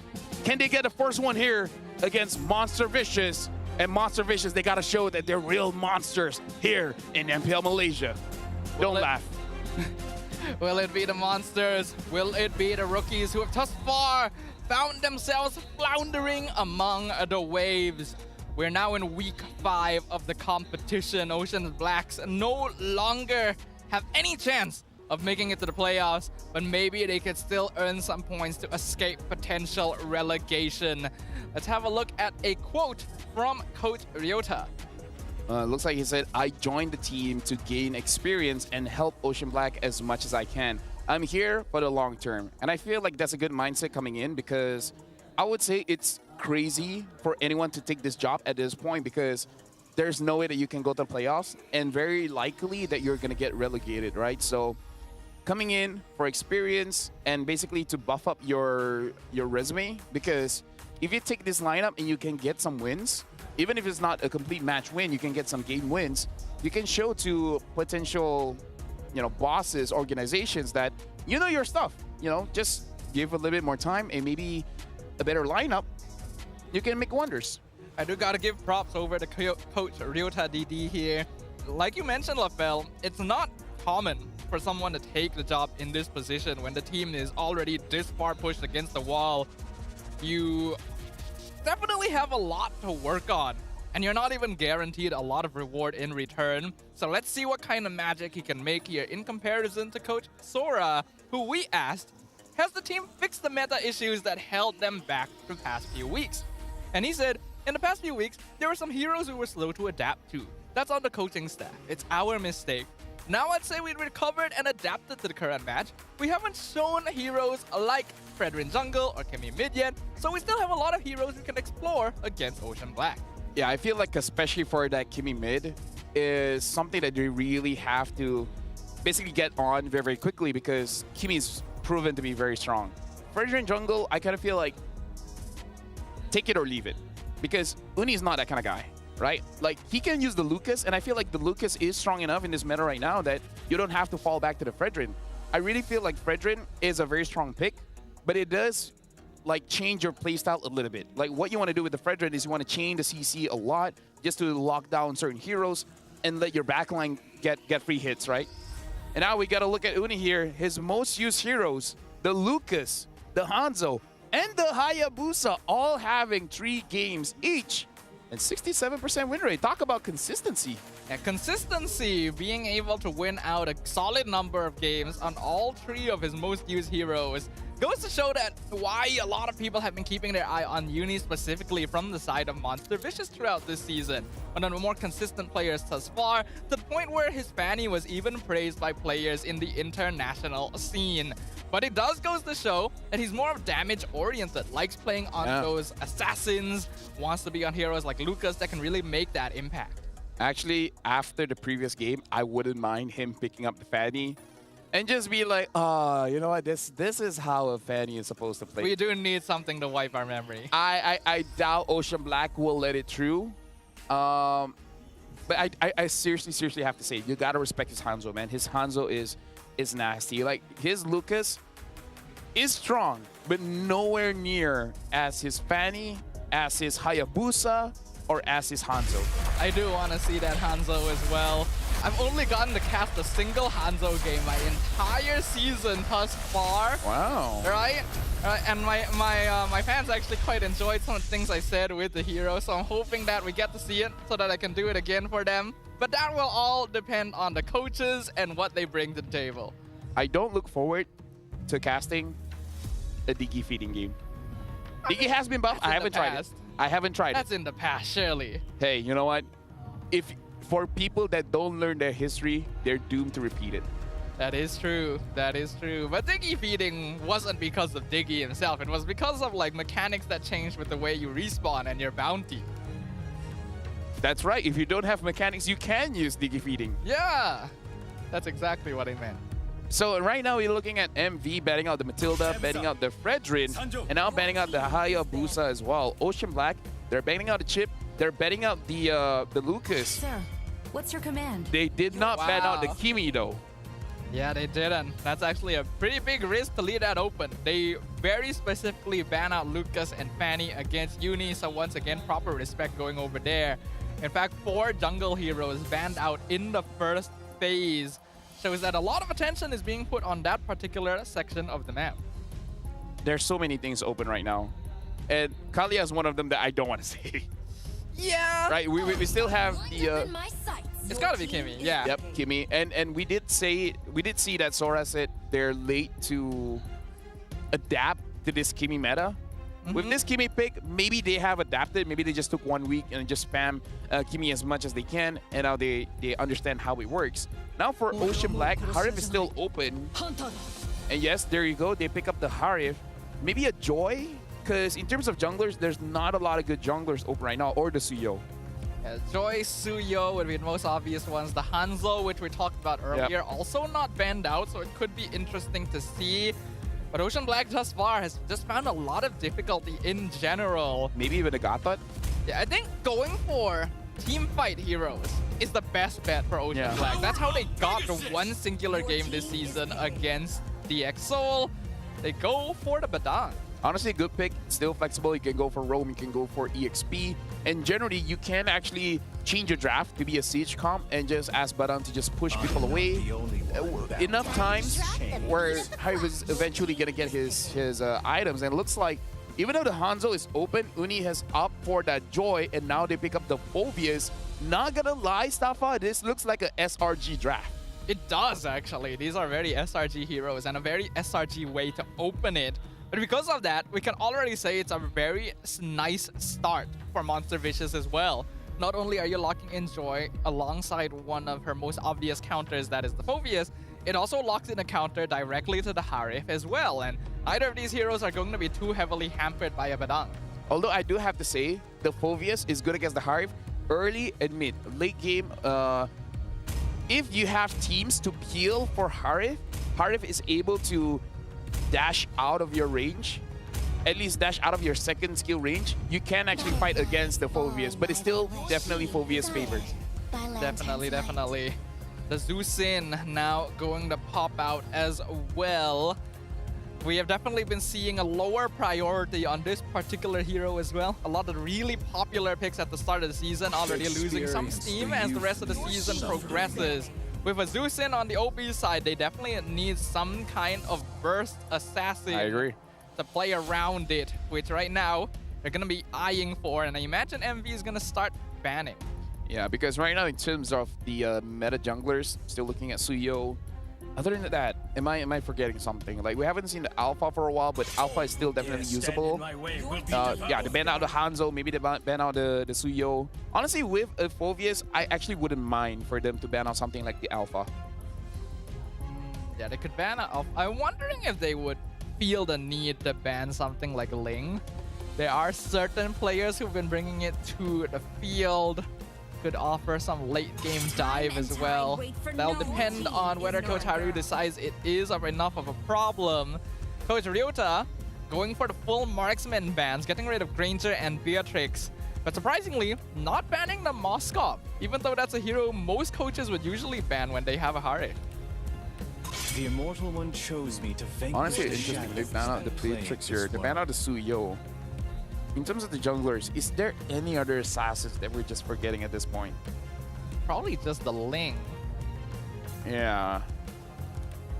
Fanny's banned. Yeah, Hanzo, Suyo, all gone. You can still go Alpha, like you pointed out. But yeah, actually the Ling might be not bad because you just need someone to get that Kimi. But again, like, as long as the Phobias controls the backline, it is going to be very difficult because someone has to put pressure on that Kimi. I'm just thinking, like, is there a hero that I'm just not thinking of right now?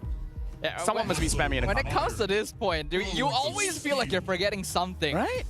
Like, will they like go crazy and just pick up like a Lancelot? How about Yi Sun Shin? Yi Sun Shin honestly is not bad, especially now because the ult is 60 seconds flat.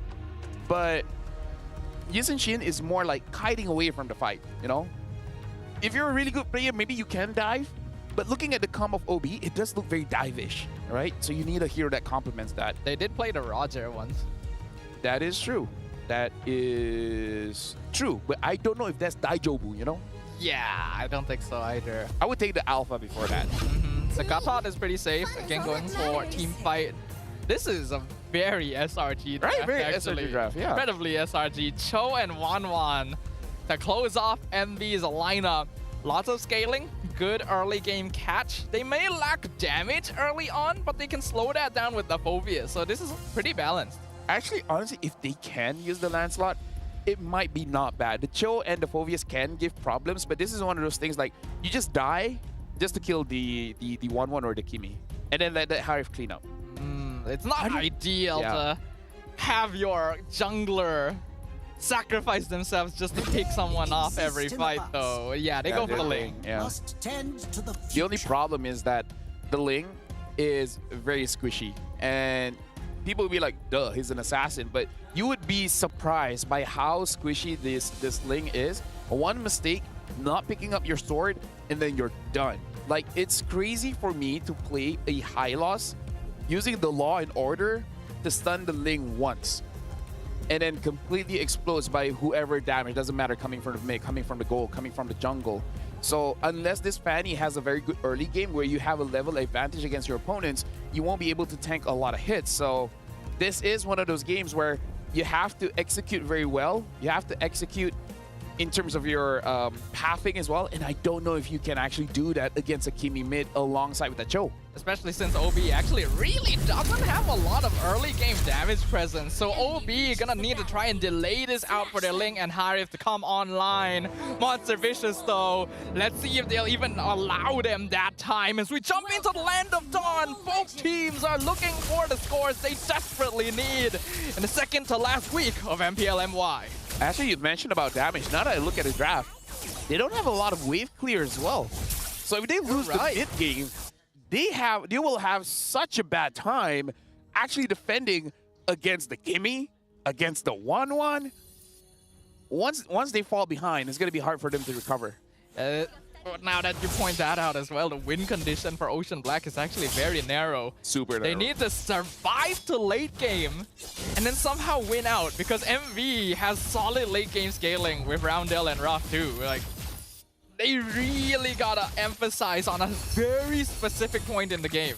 And at least when we look at how Roundel has set up himself for his emblem, it does look like more of a utility Kimi rather than like a hard carry kind of Kimi. But to be fair, when you have a 1-1, when you have a Joy, you really don't have to hard carry that much. You just gotta, you know, have a very good pulse in, and then it should be fine. Yeah, he did go Quantum Charge. We talked about this in the previous matchup as well. That's the more supportive emblem setup. Shaft gonna be forced to use retry jumps. Why? You're not gonna get a kill here. Yeah, I don't know why he wants to establish dominance against the Cho. T-posing? Yeah, just T-posing and be like, you think I'm scared of you? Baka. Okay, maybe Baka's not the right. That's really not establishing dominance right there. Okay. That's doing the exact opposite, actually. Establishing submissiveness? Yes. I Baka. Oh, I can tell my wife is cringing so hard right now. Get me off this desk. Shout out to my wife and all the weebles out there. Get me out of here. I'm a weeb there, sir. Even I can't accept that. It's okay, Starfire. Everything will be Daijobu. All right, sure. We'll take it. All right, Zeno. Everything will be Daijobu. Zeno is about to hit level 4 at this point. Hashi is already level 4, but I would say Monster Vicious definitely has the advantage going up against Ocean Black, unless Hashi has a good set, and then things will turn. Then things will turn around. That's what I was about to say. It does very much depend, and it is possible to do that on a Badang. We've already seen some good Badang gameplay last week, really turning the game around. I remember Zeke specifically, so Hashi gonna try and live up to that. Monster Vicious now gonna be looking for diff though. Knockout from Nova doesn't successfully bait out the Purify. Uni on top of the turtle though. The flicker forward, Zeno goes for the knockup onto Diff. Diff gonna use the Crimson Beacon to go away. Meanwhile, the two-man fist crack connects with Zeno and Uni. Uni gonna electrifying beats out of there, but Zeno gonna get picked up. First blood going to Shah. And that's a very good start because, again, you want to get this Ling as ahead as you can. Like, at least in terms of level, I really feel like Ocean Black should just delay this turtle, give enough time for the Ling to farm up. That would actually be better. Like, screw the turtle, man. Let turtles live. Uni almost gets knocked into the wall under the tower, and he'll be fine. Has to use his ult again, though. Yeah. So now Monster Vicious, they are getting this turtle. MZ as well as Hashi, they might try to delay this, but I would say don't die. AOG comes in, actually cancels. Oh, wow! Using the AOG, continuously canceling. If Mizu eventually falls, Uni will secure the turtle, and now Hashi gonna be left alone. The fist crack only delays his demise. And the bad thing is the purple buff is up, and now because your front line is gone, no one can really protect this buff. So the buff goes over to Monster Vicious, and that's why you kind of don't want to do that around the turtle when you know your jungler doesn't want to contest for it, because if you die, no protection in jungle.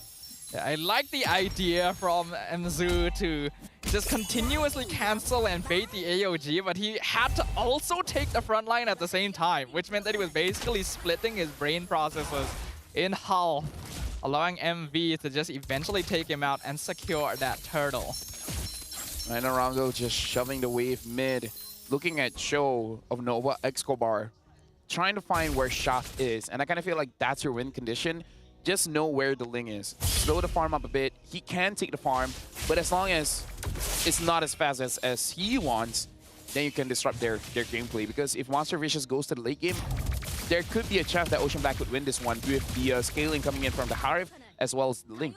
They're still gonna need to find some way of outplaying 3 cores from Monster Vicious in the late game though. So very high requirements of Shaf here and Ranvei as well, but at least the Harif has not really been disrupted in his farm. Yep. Honestly, not a lot of disruption at all in the early game here, but still Monster Vicious has 1.4k gold lead. Uni, will he go for this? He's level 9, Shaf is only level 7. I think Uni will go for it. Time it, he steals away the camp and drops Shaf to half HP. That's gonna be more than enough. Yeah, and that's just a tap, right? Like we just talked about how there's really low. Hold on, Shock. Did he get it? Shock get it, actually, but the electrifying beat doing a lot of damage to the backline, and now Roundel just poking them out. Revitalize, gonna be baited from the Gatot. Anyways, what I was about to say was that Ling is not allowed to have a lot of mistakes. And our Ranvei having to open that Zaman Force to dash away from Monster Vicious, that's a big cooldown that they won't have for this turtle. Ranvei's not been disrupted in farm much, but neither has Ruff. He's already completed his Demon Hunter sword. And another turtle goes over to Uni. Monster Vicious now with 2k gold lead. Okay, so Ocean Black, their win condition, don't let your turrets fall. That's it. Don't let it fall because the turrets can deal with the minions. Once they're out, you're out. They're gonna engage here. Zaman Force comes out once again. MZU gonna have to dash away. Uni secures the top tier 1, but Shaf trades the bottom tier 1 as well. I would say that's okay, especially because Shaf is gonna get this orange buff. As long as they keep trading like this, Stafa is honestly gonna be fine. Because right now, Monster Vicious, they have a 2,000 gold lead. That's not where you want to be, but it's still workable. Once it's 6,000, that's where I would say it's GG. Honestly, like, because it's Monster Vicious, 4,000 would be GG. Yeah, I think so. As long as Ocean Black doesn't allow the gold advantage to break through that threshold, they're actually completely fine. They're doing a good job of slowing the game down, actually, and not allowing MV to get free pickoffs that they could snowball off of. Shaf actually holding up the macro pretty effectively. Let's see if MV can shift their playstyle to deny that. Actually, if Ranvei is able to get top turret, that's probably good enough. Right now, Monster Vicious, their game plan is just to make sure that this Ling does not have the purple buff. And if Ocean Black is able to ignore any team fight when the Ling does not have the purple buff, I would say they win. AOG comes in, doesn't successfully cut anyone off, and Ruff secures the crossbow of Kang. Doesn't even need to use it. Roundel gets the execute. And now, actually looking at mid, Zeno does see 3 members of Ocean Black.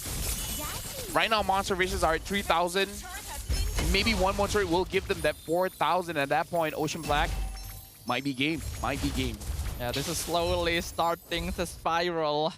Monster Vicious very close to that 4K gold lead mark we were talking about. Hashi gonna miss the fist break as well. Nova just scouting out information.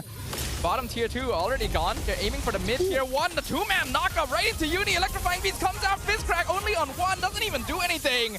As Ruff destroys the mid tier 1. Zaman Force a bit too late from Ranvei. Zeno looking for a chance to re-engage.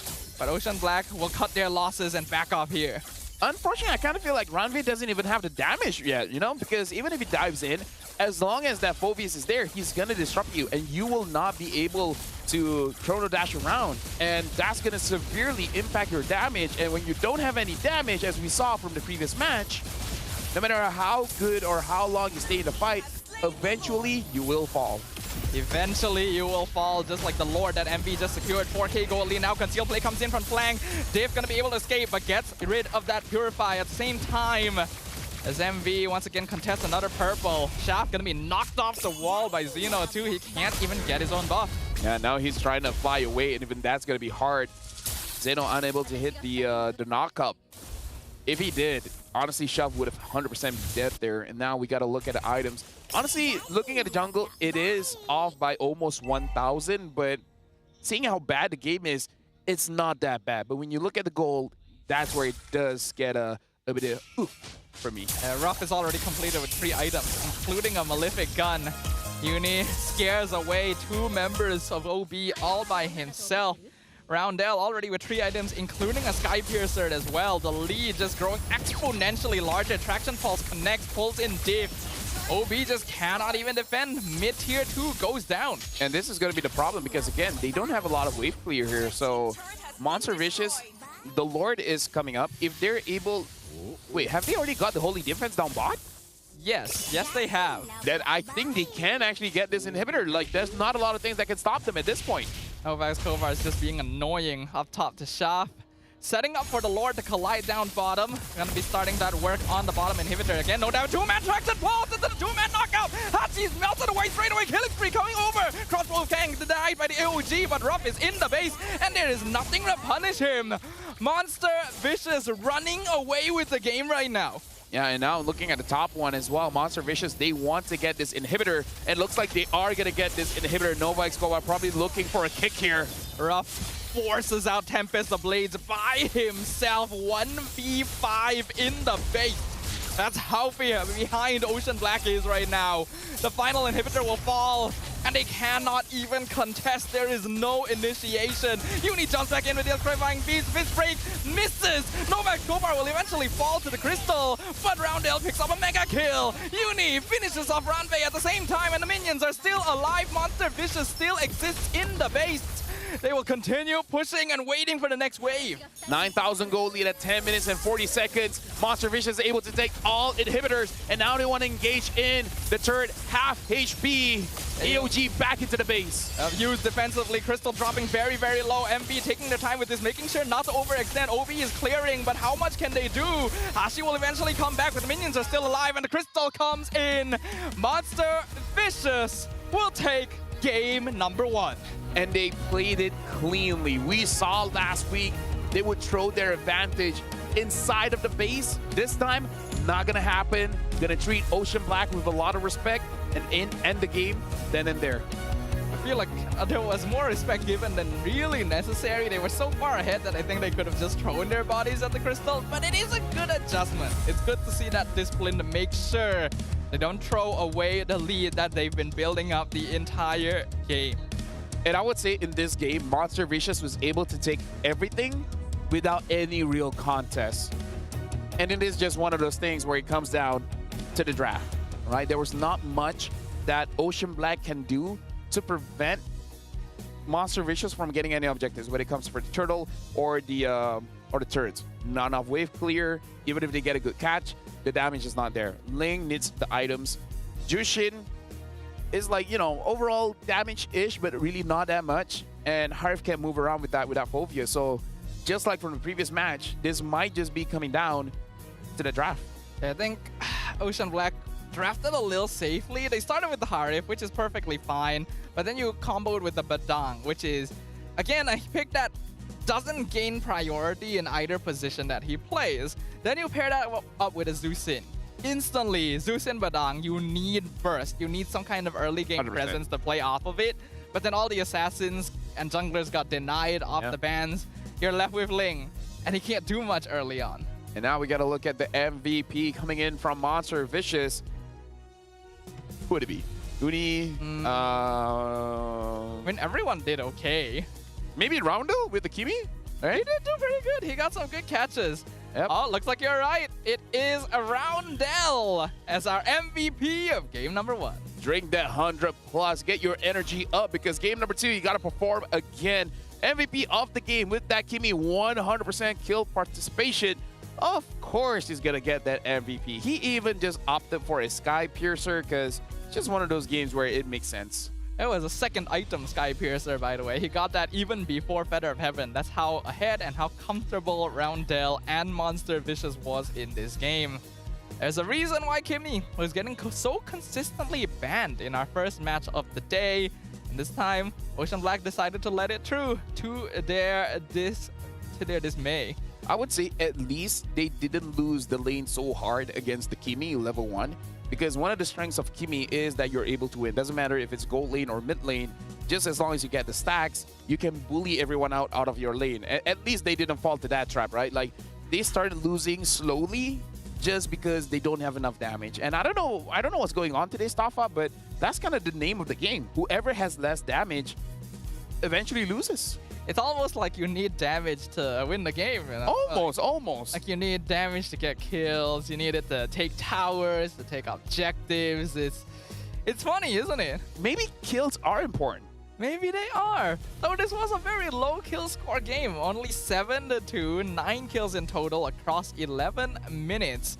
We could kind of tell that this was going to be a slow burn because Ocean Black is already naturally a team that doesn't take very aggressive action. When you put them on a comp where they need the delay for late game, against a team like MV that wants to play it a little safer to the mid game, not much happens.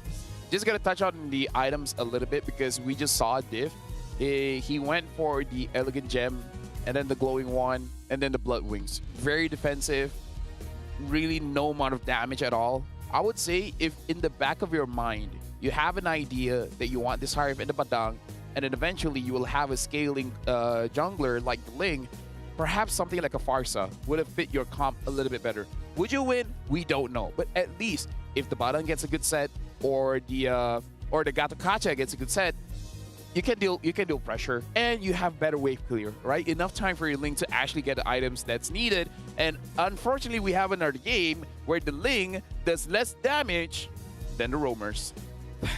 That's a 4-digit damage total. 6,000, there you on go. An assassin. The only one lower is Nova Escobar on Roamcho. Oh, that doesn't have thrill. That's really, really bad coming in. And I can't even really blame Sha for it. Again, Ling is such a big risk of a hero to pick. You have basically no early game pressure. Your buffs can get stolen away and then you become half the hero. And even when you have your items, it's very difficult to actually find the angles to enter into. So it's unfortunate, but there's not much he could have done this game. Yep, Uni is the rich guy and the carry is Roundel with 52,000 damage. Sandbag Mzui as well as Ruff having the best wingman with 5 highest assists. This is a game where Monster Vicious is one of the most disciplined that I've seen. They really didn't force out fights because Nova Escobar, I kind of feel like he has a lot of opportunities to have a good catch, but he doesn't force it. He knows zoning them away is going to be more than enough. Even Zeno on that Phoveus, he could just force fights, but even he knows zoning is enough. It's proper respect being given over to Ocean Black, which I do like to see. A lot of teams underestimate others, especially those who aren't performing the same way OB has been this season. But it does result in the game being, admittedly, a little bit boring. Because look at the highlights here that basically every time an engage happened, not a lot passes before the fight is already over. And even then, this early game, OB actually started off pretty well by picking off Xeno straight away. After that, though, it's just kind of an MV show. Yeah. Monster Vicious, they really have the advantage for this one. Again, with a SRGS can draft. So I kind of want to see Ocean Black having a little bit more balance when it comes to their draft, because I kind of feel like they're hoping a little bit too much that Monster Vicious would not play the game, right? Allowing the Link to get items and such. And maybe secure your jungler a bit early, because honestly, not a lot of good picks right now. I do like that we're in a state of the meta where, except for maybe one or two exceptions, even the more meta heroes can't be picked too safely blind, because there's always going to be some kind of counter pick, or if you don't draft it into the correct lineup, it just completely flounders, right? You have to be very smart with the way you approach your team composition. I wonder if there's a niche jungler that could work, because I'm actually throwing it back over to M6, over to MSC.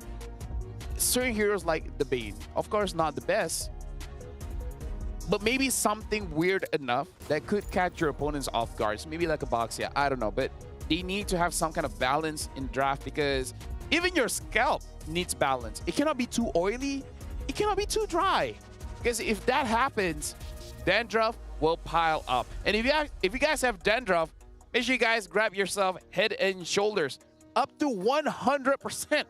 100 stuff on more than 99. Dandruff free plus itch protection. Up to 100% protection, dandruff and itch wiped out. Dermatologically tested that I myself had bought for myself. Ooh, really? I bought the triple action one, and it does work.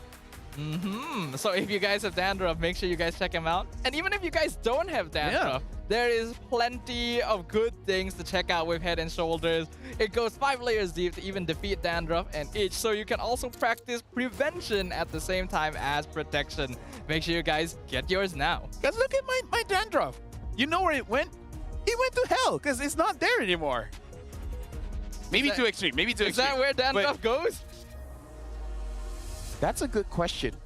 Where does dandruff go? Because Head and Shoulders destroy 100% of it. Where does it go? Is there a dandruff heaven? Is there life after death for dandruff?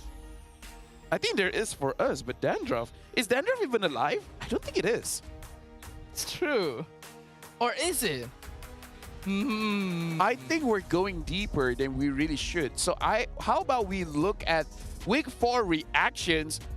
Well, Week 4, it was last week. So let's see last week's reactions.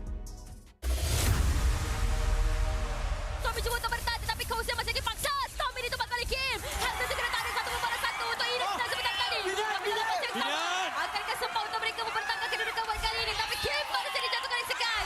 Masih lagi memaksa. Ines sudah makan double kill. Mereka Zakiv dan juga Eren saja sebentar ini. Setup untuk implosion buat Zakiv yang akan mengubah segala-galanya. Terus saja diberikan ke atas Solial, membuka free fire untuk melarikan diri. Tapi lihat Kusir dekat bahagian belakang, tak ada siapa yang fokus beliau. Mudah untuk mendapatkan kill, mudah untuk mendapatkan turtle pada waktu yang sama. Sempat telah dikorbankan mencari Max yang ketiga. Max akan dikenakan Soul Severe daripada Hazel untuk membenarkan. Berikan fokus lebih tinggi lagi kepada Momo. Kedua-dua perlawanan mereka memiliki fantastik daripada bagian atas pula. Net Mesco sekali lagi menjadi target utama. Lawless cuba untuk melarikan diri. Lawless akan ditumbangkan oleh pasukan SRT, tapi Yung jadi ditumbangkan juga dalam waktu yang sama. Pergerakan yang cukup berisiko. Thunder kena ke arah Max. Gerakan ini jaya diselamatkan lagi oleh nahanan badan oleh Sepat ke atas Death Sonata tersebut. Max. Apa Stan? Keinginan untuk mendapatkan Owen Buff. Serangan daripada pasukan belakang ini Giants berjaya mendapatkan 3 orang pemain. Oleh berjaya tertumbangkan, para orang berjaya tertumbangkan mencari yang ketiga. Terrebas Maniac dan Savage. Lagi dan lagi. Enesan menjagakan serangan. Melkiti juga masuk. Nets ditumbangkan. Izanami dijatuhkan. Ini menjadi perang gila-gila untuk kedua pasukan. 2 membalas 2. Siapa yang shotgun siapa ni?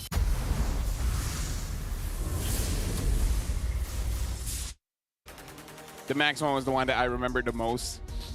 That one, like, when I saw him, like, Max, you almost died, you had 1 HP left. you should go back, right?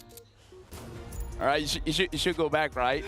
You should. I mean, they got a Granger. Oh, Death man. Sonata is a thing. No, kind of no That's cooldown. definitely a misplay right there. I wasn't casting that game. I did a recap, but I didn't see every moment. That's the first time I saw that. And even I'm like, that's very questionable. It's a good thing you weren't casting that one. Yeah, probably. Let me just say, this season is a season. And right now we're on TV. Don't miss a single moment of MPL MY Season 15. And now you can catch all the live action on your TV screens only with Astro Arena. From epic clashes to highlight-worthy plays, experience the thrill of esports like never before right from your living room. And from every other room you might have a TV in. Maybe the bathroom if you're rich enough. Man. Like install it on your wall. Imagine having a TV in the bathroom. Oh, dude. TV in your bathroom. I want a heated seat for my toilet. And then a good pizza. But you know what matches almost all of that? What? Well, catching MPL MY on Astro Arena. Especially tomorrow. Yes, tomorrow's going to be tomorrow. good. Tomorrow's going to be great. But before we reach tomorrow, we still have today to close out. Can Ocean Black find the momentum they need? Can they find the singular victory that they've been searching for the entire season? And can MV create an even a larger gap between them and their peers in the middle of the rankings? Fun fact, do you know that Ocean Black actually has won one game? Yes. Do you remember who it was? DXS. All right, that's good. I'm actually surprised that a lot of people did remember that. Right? And then DXS beat Todak. And Todak beat Vamos. You know what? Don't do your power ranking stuff, Power rankings. It just doesn't work. Power rankings don't work. It just doesn't work anymore. It's rubbish. You just use your energy to make fried ice cream. You know what? That Actually, is a can we pretty good use of energy. What are you looking up if we could get fried ice cream somewhere? Like a frozen fried ice cream, we just like, you know, like just goreng balik. Oh, but we would need a fryer. Who said Do we have a fryer? I literally I'm just gonna ask my wife. All right, sounds good. Oh, you mean at home? Yeah. I thought you meant like here, at the talent room or something. Nah. Imagine if we had a fryer in the talent room. Your team is banning. Nisa, are you listening? Like maybe for playoff? Yeah. Ooh, what about a toaster? Right? So we just buy bread. We just buy bread and then we just buy chocolate bread. Right? Yeah. Nisa, make it happen. We can make our own toasted ice cream. A toaster, a wok, a frying pan, some oil, maybe gas, maybe a stove, maybe a microwave. So we don't even need all that. We just like have a toaster. We just toast a piece of bread and put a scoop of ice cream on it. That's more than enough, isn't it? Okay, Nisa, cut all that. Just a toaster. Thank you very much. Yeah, this toaster will do. Oh, Fanny! Wait, Ocean Black is the one that got a Fanny. Whoa! Oh man. Is he gonna be better than Gabe though? Every team has been avoiding first picking Fanny. The because of Kalia that is gap open. Dude, the Kalia is open. Oh my god. This is gonna be a mistake. Oh boy. Kalia Moskov open. Kalia can catch that Fanny. Although Uni did say that Fanny counters Kalia though. A good Fanny basically counters everything. You know, like people like say Gabe, just dodge them. yeah. If you never touch anyone, no one can touch you. Exactly. And then third pick, MV could pick up the Phobius. Just to really catch this Fanny. They already picked the Moskov in anticipation of the Harif. And it looked like OB will still go for the Harif anyway, alongside the Katot to try and counter the Kalea. But yeah, this is just where you go Phobius. Yep. Unless there's a prio mid that you really want against this Fanny. Oh, they pick up the Hayabusa. Uni's Hayabusa. Pretty scary. Actually, this is already not looking like a good Fanny game. Like, all the counters are there. You gank the Moskov, Spear of Misery. You go anywhere that has the Kalia, Tidal Strike, or the Tsunami Slam. Fight for the Hayabusa, he puts a shadow inside of you and it just follows you everywhere. The argument for not first picking Fanny almost throughout the history of MLBB is that you can really craft a comp to counter Fanny entirely. The argument against that is that if you're good enough on Fanny, it doesn't matter anyway. So now this is a test to Shaf. How good is your Fanny? If he gets a win off of Monster Vicious, that'd be insane. It would be. And then that would also give shame to Gebe. Yeah, I'm just saying. No, Geve is gonna continue catching strays. Oh, because after what happened at the start of the day, I'm sorry, man. It's a little bit, yeah. The thing is, I feel like even if he goes back home, he'll catch some strays, you know? He probably will. Oh, I think he needs fried ice cream right now. Anyways, they banned out the Hilda, they banned out the Cho, and now the far side as well as the Lui is not on the table anymore. In terms of mid lane, one mid laner that people do opt against the Fanny is the Zask, because Zask you can get inside of your Dominator's Descent. And either ways, they still get the Phobius. MV has all the counters. Oh, another one, if they want to go local. Eudora. Oh man, the there classic Fanny counter. There you go. The actual classic Fanny counter. Try to outrun lightning. Basically, it's such a fast stun that you're not really going to be able to do anything about it. OB decides to ban out Artillery and Farsa and Loyi instead. And since MV decided to ban both Hilda and Cho, I am inclined to believe this is going to be a Kalea roam. Not going to be flexed into EXP, especially after the Phobius was revealed. How will OB finish off their composition here? They don't really have much catch to play with. I would not mind having something like a CC. Oh, Guinevere, Valentina. The only thing is there's not a lot of ults here that Valentina really wants. Even if you get the Tsunami Slam, you don't have any defenses. So you're just going to die quickly. I think they're trying to steal Tsunami Slam so they can catch Uni on the Hayabusa as well. Makes sense. But it feels like quite a tall order. Valentina has not been having a lot of success lately. The Guinevere, though, is something that's interesting. I think it could potentially be not so bad, since we've already seen Guinevere be a not bad solution to Kalea. Oh, and there you go. They pick up the Faramis. Into Valentina. Trick the Reaper. Oh, now that you say it, yeah. This is not the first time this has happened. And I questioned it that time. I'm still questioning it now. Who was it that did this before? Was it MV as well? It wasn't MV. It wasn't MV. I don't think so. It might have been Husky, if you remember. I think it was JP. Oh, yes. It was JP. What's up, Vin? Right. Monster Vicious coach. He doesn't even need to be on stage at this point. Yeah, I think he actually went out to get food. Maybe he went to get some ice cream. There you go. The Fairmans against the Valentina is interesting. I kind of feel like there are a lot of other good options. Like, I memed about the Eudora, but it honestly wouldn't be that bad, especially when you have a very tough front line like the Phobius. Yeah, I would have agreed with that, but let's see if this brand new idea from Monster Vicious will come into fruition. A 2-0 clean sweep would secure them even further into playoff contention, while Ocean Black are eagerly chasing their second game of the season. Let's see what'll happen in the Land of Dawn. In this game, there's not a lot of analysis. It's more about, can Shaf do it?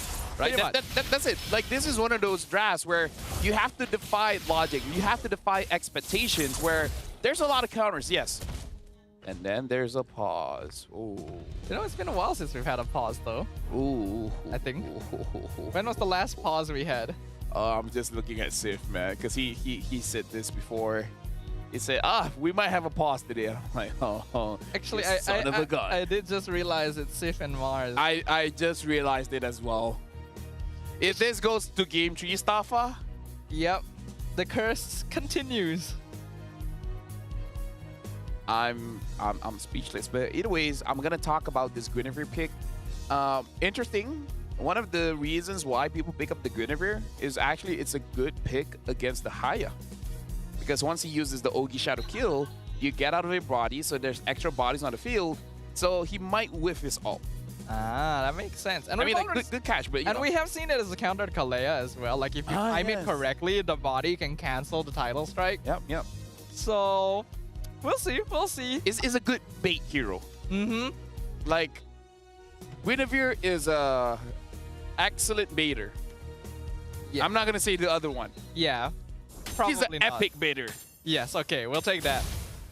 Mythic baiter? Nah, epic. That's the safest one. All right, let's see. Warrior baiter. Now, it depends on how good she baits. Yes. Where were we? In the game, Uni is about to hit level 4, and then we want to see Shaf. How is he gonna play this lane? It looks like this is quite ballsy from Hashi, actually going for it. Oh, hold on. Hold on. Okay.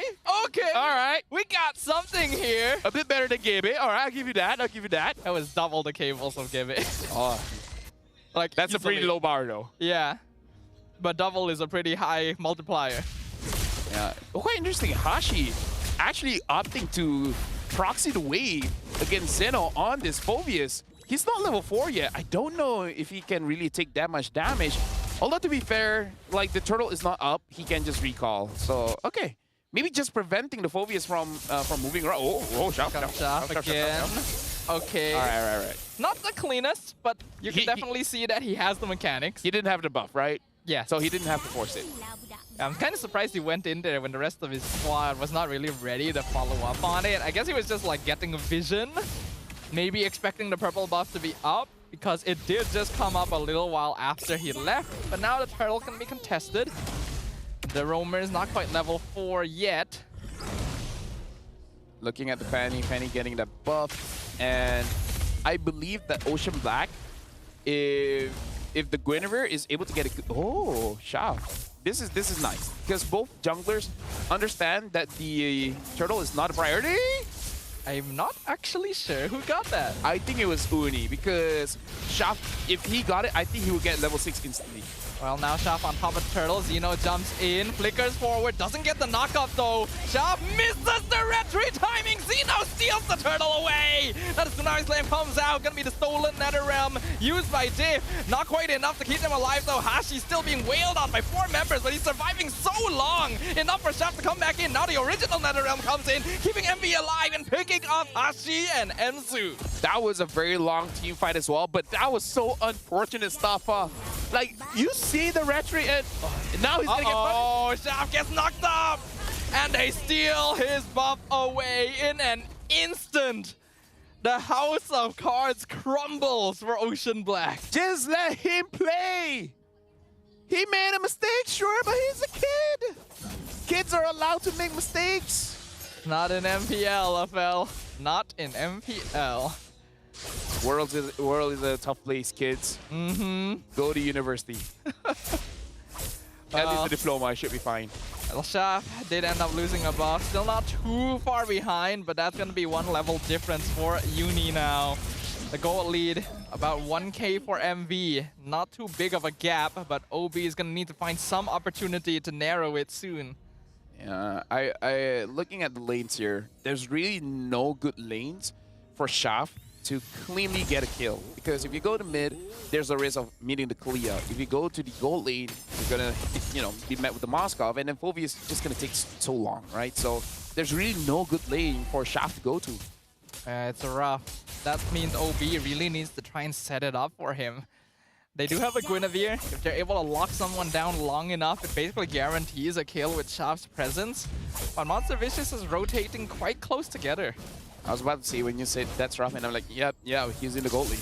Yeah, it's always tough to say that phrase when Monster Vicious is in the match. Like, whenever he makes a good play, and it's like, oh, that's rough. It's like, yes, exactly.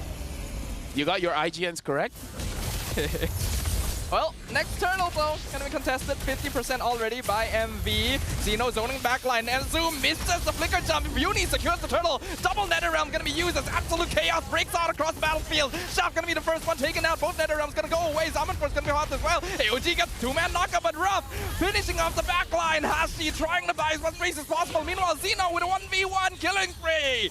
Picking off Ranvei. It's a 4-for-0 trade in favor of MV. It's unfortunate, but it might actually go all the way. Div going very, very low.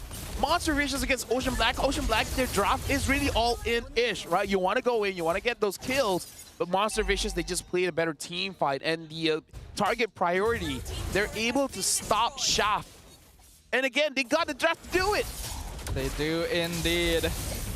Now they're contesting the purple once again. Novak, Todak, and Uni just jumping in front. Uni steals it away. Hashi already melted away. Killing spree for the Moskov, and Mizu gonna be dragged back with the Tsunami Slam as well.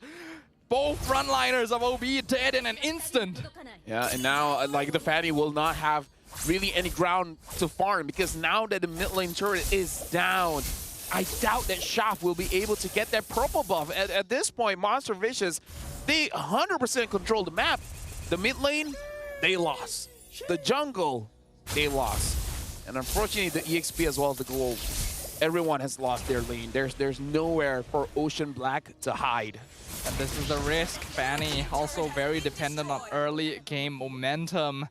Monster Vicious has just denied all of that away. It's now a 6k gold lead in 6 minutes. The snowball has been massive. Now Nova Escobar, he is ready for any kind of engage. And look at this, Shaft tries to kill Roundel, but just not enough damage. Probably only have one item at this point. And Roundel, when he does enter the state of the Shadow Stampede. Thank you very much, Shadow Stampede, you do have more defense. So it is very difficult for the Fanny to get a kill. Not to mention, it seems like this hero might have been picked up just to fly into walls. Oh, the Spear of Misery misses. If that connected, Shaft would be dead. Ruff is so farmed right now. And mid lane, they're engaging as well. Oh, he Shadow Kill! Forces Zaman Force. Nearly takes out Runfei. Yep. It's a good thing that it was able to bounce off of other people there. Uni right now is 1-0-8. And again, the purple buff is going to get denied by Ocean Black. And again, they just, I would say their draft here does not have the best wave clear as well. So once Monster Vicious gets to a point where they get a Lord, it's going to be very difficult for Ocean Black to actually defend against them unless they get, I don't know, like the White Power. Yeah, they're a bit too behind in gold at this point. They really need some kind of pickoff. You can see them rotating up top to try and find Ruff, but he's already backed it off. Good map awareness. Monster Vicious making sure to keep an eye on where their opponents are and just denying any chance of making a comeback. Like at this point, if you want to pick off someone, right? Who do you pick off from Monster Vicious? Like ideally you want Ruff, you want Roundel, you want Uni, but can you really actually get them though? I feel like anyone you can find is going to be worth it, except maybe Nova. That's the only one that won't really have much of a bounty you gain. Otherwise, it's free game. Ocean Black just needs to find someone. Yeah, if you're thinking about bounty, Zeno is probably the best because he does have 3 kills, so he does have a bounty on his head. But killing a Phoveus is easier said than done, especially because there's a lot of dashes from Ocean Black. You're just going to give him that enhanced basic attack over and over again. Tsunami Slam picks off one. NetherRealm comes in, though already burned away AOG as well. Doesn't really do much, but they get knocked up inside the pit. The NetherRealm comes out, though, keeping Monster Vicious alive, but Uni going to eventually be melted by Ranbei. Zeno picks up the mega kill, though. He's in the front line, while Ruff finishing diff off, jumps forward, mega kill for the Moskov. It's a 1-for-2 trade. Oh! Ruff! What was that? The instant stun mid-air! That is insane! When people say the Moskov counter is Fanny, that's how you do it. Unless you do that, you don't counter. I don't even know if that was particularly planned, but Shaft did not know what hit him. Literally, a javelin piercing him through the sky. Monster Vicious making their dominance known on the map. That was to say, that was like what, 9 minutes? Something like that. Yeah, I'm just gonna jot it down for player today. Like we had a Savage, but that was pretty cool. That was impressive coming in from Ruff. And it's unfortunate that Shaft was the one that had to take it, because if he didn't have the Spear of Misery, he would have actually gotten the kill onto Ruff, and maybe after that, they could have controlled the map again. Now Monster Vicious, 10,000 gold lead. In that case, that actually was Ruff. That's just his title now. Like whenever a good play happens, that was Ruff. He makes things rough for his opponents. And this is now tough for Ocean Black. 10 minutes, 10k difference. This is the official threshold where you cannot claw your way back in without some kind of miracle. Well, if a miracle is going to happen, it has to come in now, Staffa, because the Lord is marching in. They still have that holy defense, but how long can that survive? Lord crashing in, Tidal Strike, not going to commit to it. Holy defense eats up most of its HP actually, so Monster Fish is not going to be able to use that for too long. Zaman Force comes out. Look at the damage from Ruff. He's just standing there. Tsunami Slam going to drag the Katot back into the rest of MV. Spear of Misery. Revitalize keeps him alive. NetherRealm as well, but Zeno eventually picks up the unstoppable streak, and now the rest of NetherRealm is wasted away, and Zood barely gets away. Drags Zeno into the base. He still gets the double kill, but Div eventually finds the shutdown. I wonder if that's going to be enough, because they took down Zeno. Shav wants to go in, and it looks like he doesn't have any ways to really do anything. Finds a chance. Ogi Shadow Kill bounces to the minions though. Bit unlucky, but they do still get the mid inhibitor. Bottom tower will fall as well, as now the Tidal Strike comes in, gets the knockup. Div gonna purify out of it. It is a 3v4 defense. Ruff on top of the crystal. AOG comes in, denies it. MV just rotates back up top. Yeah, and now like the constant pressure coming in from Monster Fish is about to hit 12,000 gold lead. If Monster Vicious loses this one, it's all on them, man, because Ocean Black has no right to survive any longer. Like, this lead is so big. Ruff is a monster at this point. I just don't know what they're gonna do. Yeah, you really don't. Like, even picking off Zeno required so many resources, and for them to be lucky enough that his passive dragged him into the base to follow the Guinevere. Now another conceal play comes out. Monster Vicious wants the final tower. Uni will use the Ogi Shadow Kill, just clear up the minions, allow them to push a little bit more, but not quite enough. OB is still healthy, so Monster Vicious are not gonna push it. So right now, Ocean Black so far has been surviving. It is 12 minutes into the game. Zeno goes in. With the flicker forward, gets two-man knockup. Once again, gonna get kicked off and knocked up with the Violent Requiem, but the double NetherRealm gonna be utilized. Hashi uses the AOG defensively. Spear of Destruction lands in. Ruff gonna follow them back into base. No casualties just yet. Shaft trying to clear up the minion wave as quickly as possible. Monster Vicious still not able to quite find the opening they're looking for, but they're gonna try and push it this time. Ogi Shadow Kill comes in, melts down OB, but they can back off into the base to heal up. MV still not able to get the end game. Although I do have to say, Shav is doing a very good job of actually using the cables to defend the base. This is a sign of a good Fanny player, or at least a very experienced Fanny player, when they're able to buff or anything, just spin around the base and actually clearing out the minions. So Monster Vicious overall might still win this game, but that's a good defense. Like, Shav is showing that he knows how to use the Fanny. He at the very least has demonstrated to the world that his mechanics are there. He is capable of executing on the hero. But that's a far cry from actually winning the game out. The Lord will go over to Monster Vicious, and Roundel will even notice that they're outside their base and chase him down. Spirit of Destruction just barely misses, but the Tidal Strike will not. Tsunami Slam drags M2 back in. Monster kill for Ruff. And now chasing the rest of OB down. This could be the chance they were waiting for. It is a 4v5 defense. The minion waves are all crashing in. Lord can connect soon as well. Hashi trying to jump on top of the Moskov, but he's taking so much damage. Revitalize doesn't even keep him alive. Godlike streak for Ruff. And now the crystal is wide open. Envy doesn't even need to wait for the Lord. Shock will eventually pick off Uni, but the damage is already done. Ronfei will fall. Double kill for Ruff. And he'll even pick off the Fanny in the last minute as Monster Vicious take the 2-0 sweep. We were talking about how SkyZ had the second Savage of the season. Now we have Ruff, the second guy to get a win on that Moskov. Yeah. Yeah, in a sense, being the only guy that's an interesting statistic. Yeah, Moskov has not had a good time this season, but is still a very solid hero in the right hands. With this, Monster Vicious cement themselves in a very comfortable spot to move on to the playoffs if they're able to get a little bit more wins under their belt, while OB continues their losing streak.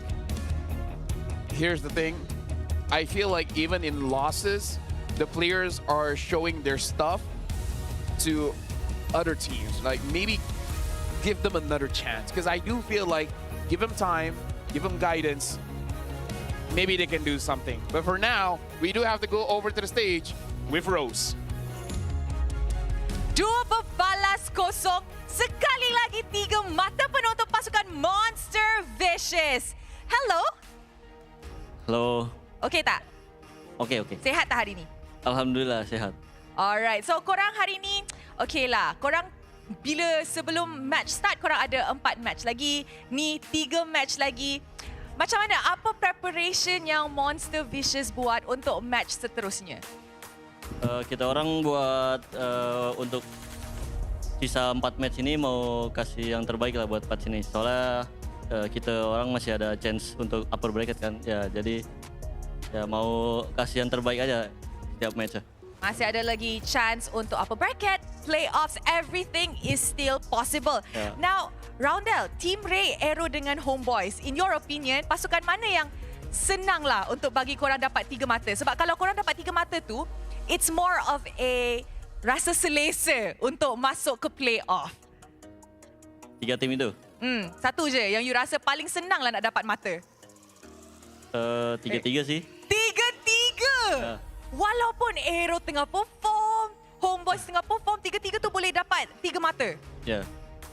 Even against Aero? Ya, nggak apa-apa. Bisa. Bisa? Boleh.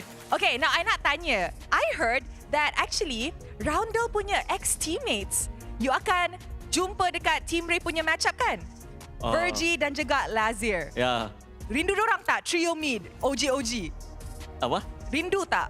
Trio mid tu? Rindu, sebab kita bertiga sempat satu tim bareng di MDL. Rasa boleh menang? Ya, pasti. Pasti. Now, since you pernah main dengan dorang, adakah itu satu advantage untuk Monster Vicious? Sebab you tahu macam mana dorang gerak, semua tu? Mungkin boleh baca lah. Boleh baca lah. Hero pool mereka berdua, aku tahu juga. Oh, you tahu juga. Okay. Ya. One last thing. Is there anything you nak cakap kepada Virgie dengan Lazir? Ya, untuk Virgie sama Lazir untuk hari Minggu, ya kita kasih match yang seru kan. Alright, kasih match yang seru. And I think semua orang nak match yang seru. Alright, so mari kita tengok MVP perlawanan ini in 3, 2, 1. MVP jatuh kepada... Belum. Kita tengah cari ni. Alright. Raf! Hi Raf, congratulations. Hello. How are you? Alhamdulillah, sehat. Sehat. Tapi nampak macam sejuk ya hari ni? Ya tu, sekarang makin sejuk lah. Ya ke? Bukan makin panas kat luar? Tak, tengah hari je panas, petang sejuk. Oh, okay. Now, Raf, I just have a question lah kan. We both know that korang masih lagi ada peluang untuk masuk ke playoff and ada je tim yang masih lagi tengah kejar juga slot ke playoff tu. In your opinion, you nak jumpa pasukan mana di playoffs? Macam biasa lah, Todak. Kali itu pun kalau diorang lepas playoff lah. Oh! Okay, is there anything yang you nak cakap kepada any team yang mungkin korang akan bertemu? Maybe Aero, Team Ray ataupun Homeboys? Sebab tadi I dengar you macam tengah bisik-bisik dekat Roundel. Oh, mana ada. Untuk next match, golak have fun je. Itu je? Itu je. Tadi bila orang lain pegang mic, bisik-bisik pula. Tak, nanti kalau menang baru tipis-tipis. Oh, menang dulu. Kena menang dulu. Humble dulu. Ya.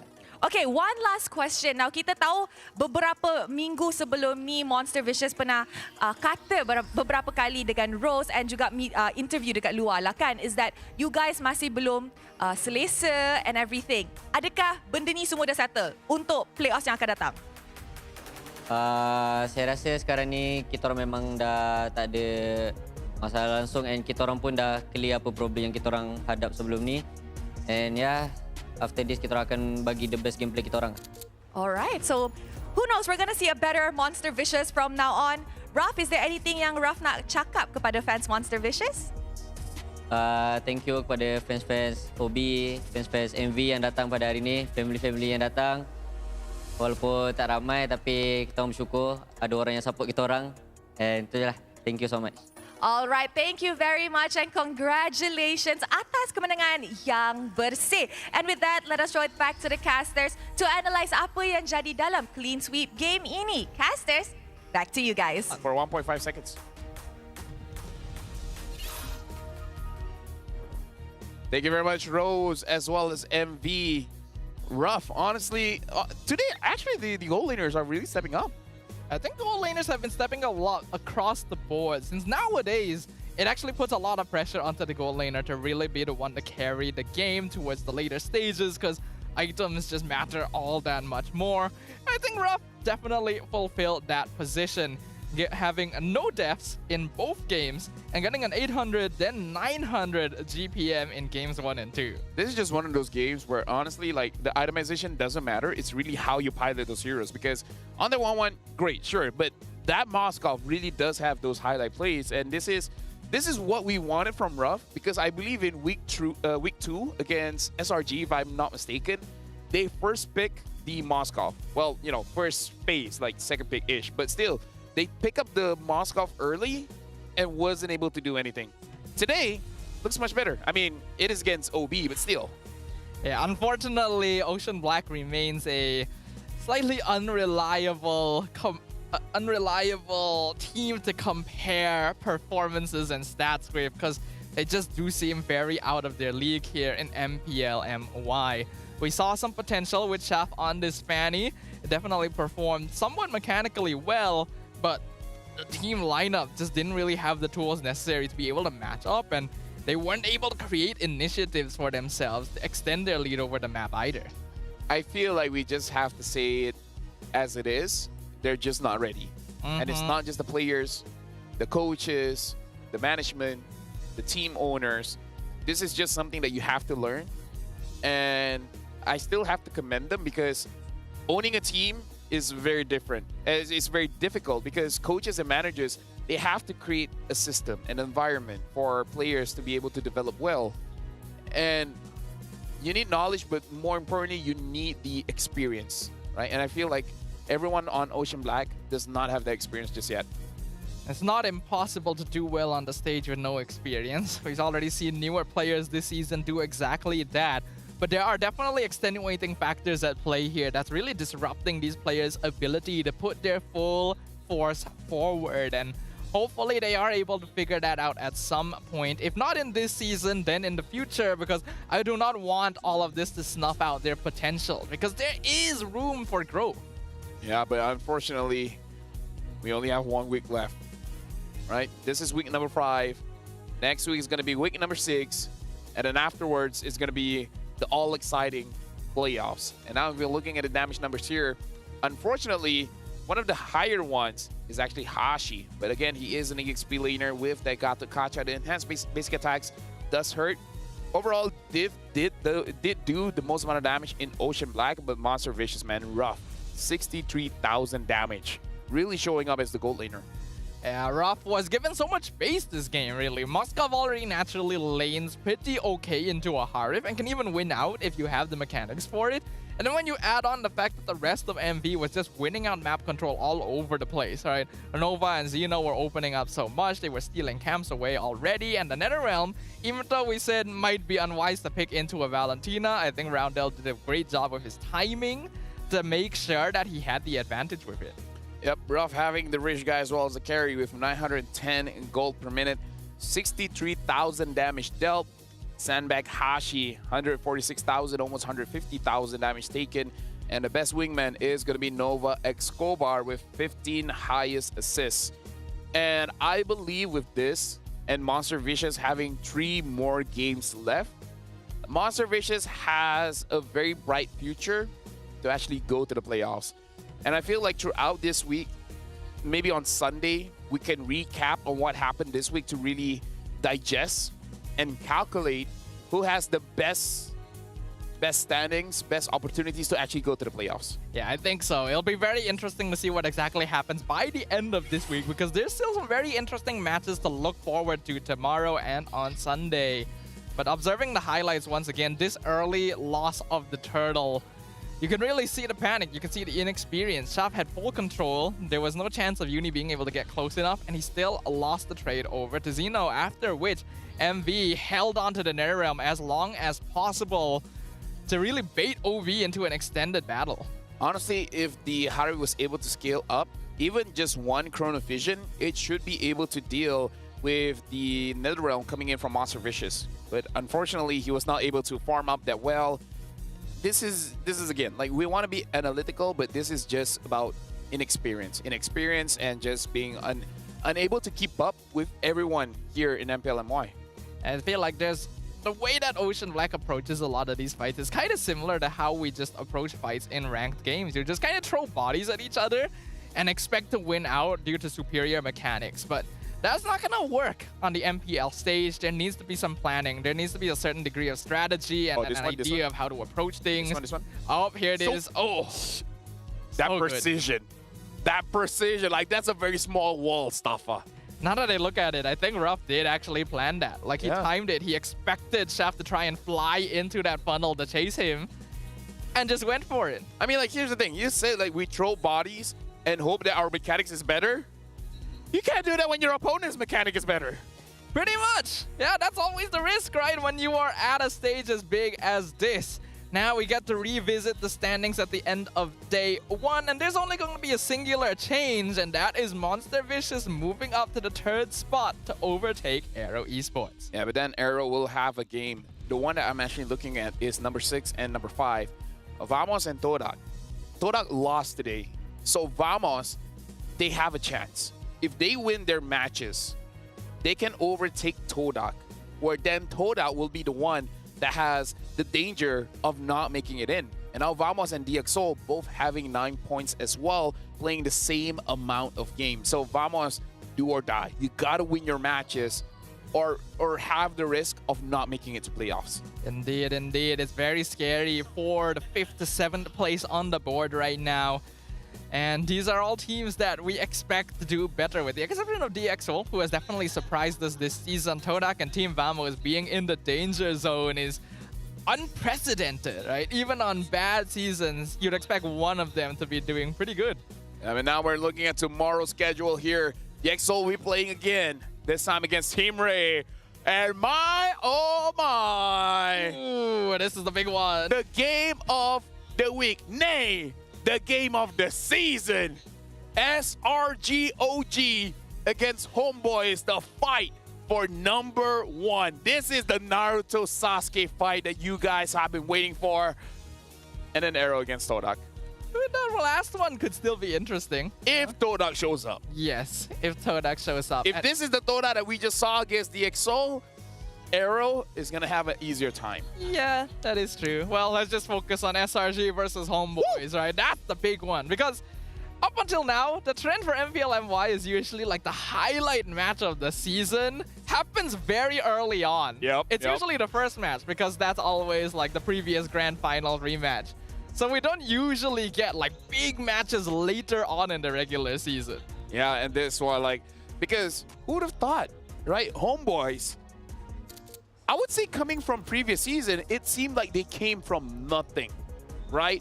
Last season, all of their star players left the organization, right? Went to a different organization, right? Even the management team.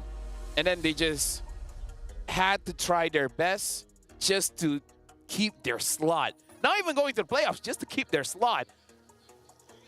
And then Amal on an interview said, next season, we're going to come back. And they came back hard. They came back in the hardest way possible.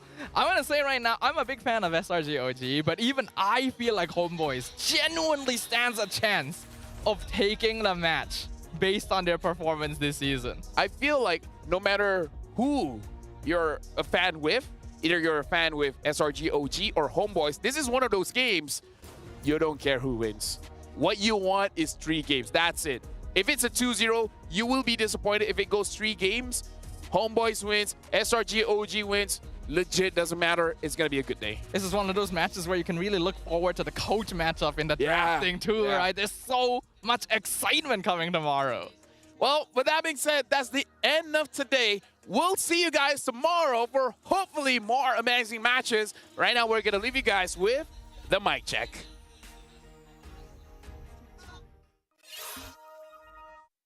Shop, if you can go, guys, ready to shop. No. Ready, bro. Ready. Look, bro. Die. Nice one.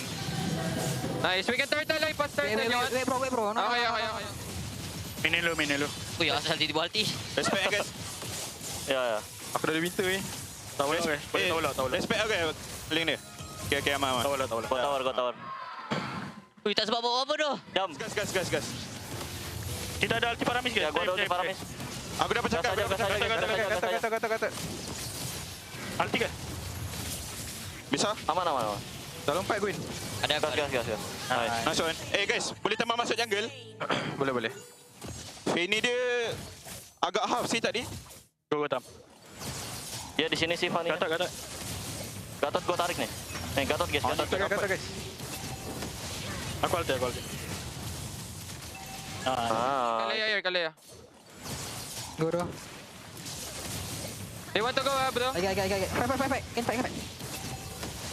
Oh, tak boleh lah. Tak boleh lah. Die bro. Oh, bitch, cok. We cannot fight bro, we don't have damage yet. Ya. Okay. Ini atas tu. Ada conceal jom. Ada. Pada tepi. Jangan cuma pada tengah. Aku pada tepi. Oh. Astagfirullahaladzim. Awan lo. Kayak. Merahnya ada ya. Boleh. Aman sih. Tak boleh. Oh, tak ada apa dah kualiti Paramis. Boleh ya? Tak apa. Aman. Bawahnya udah kau tolak.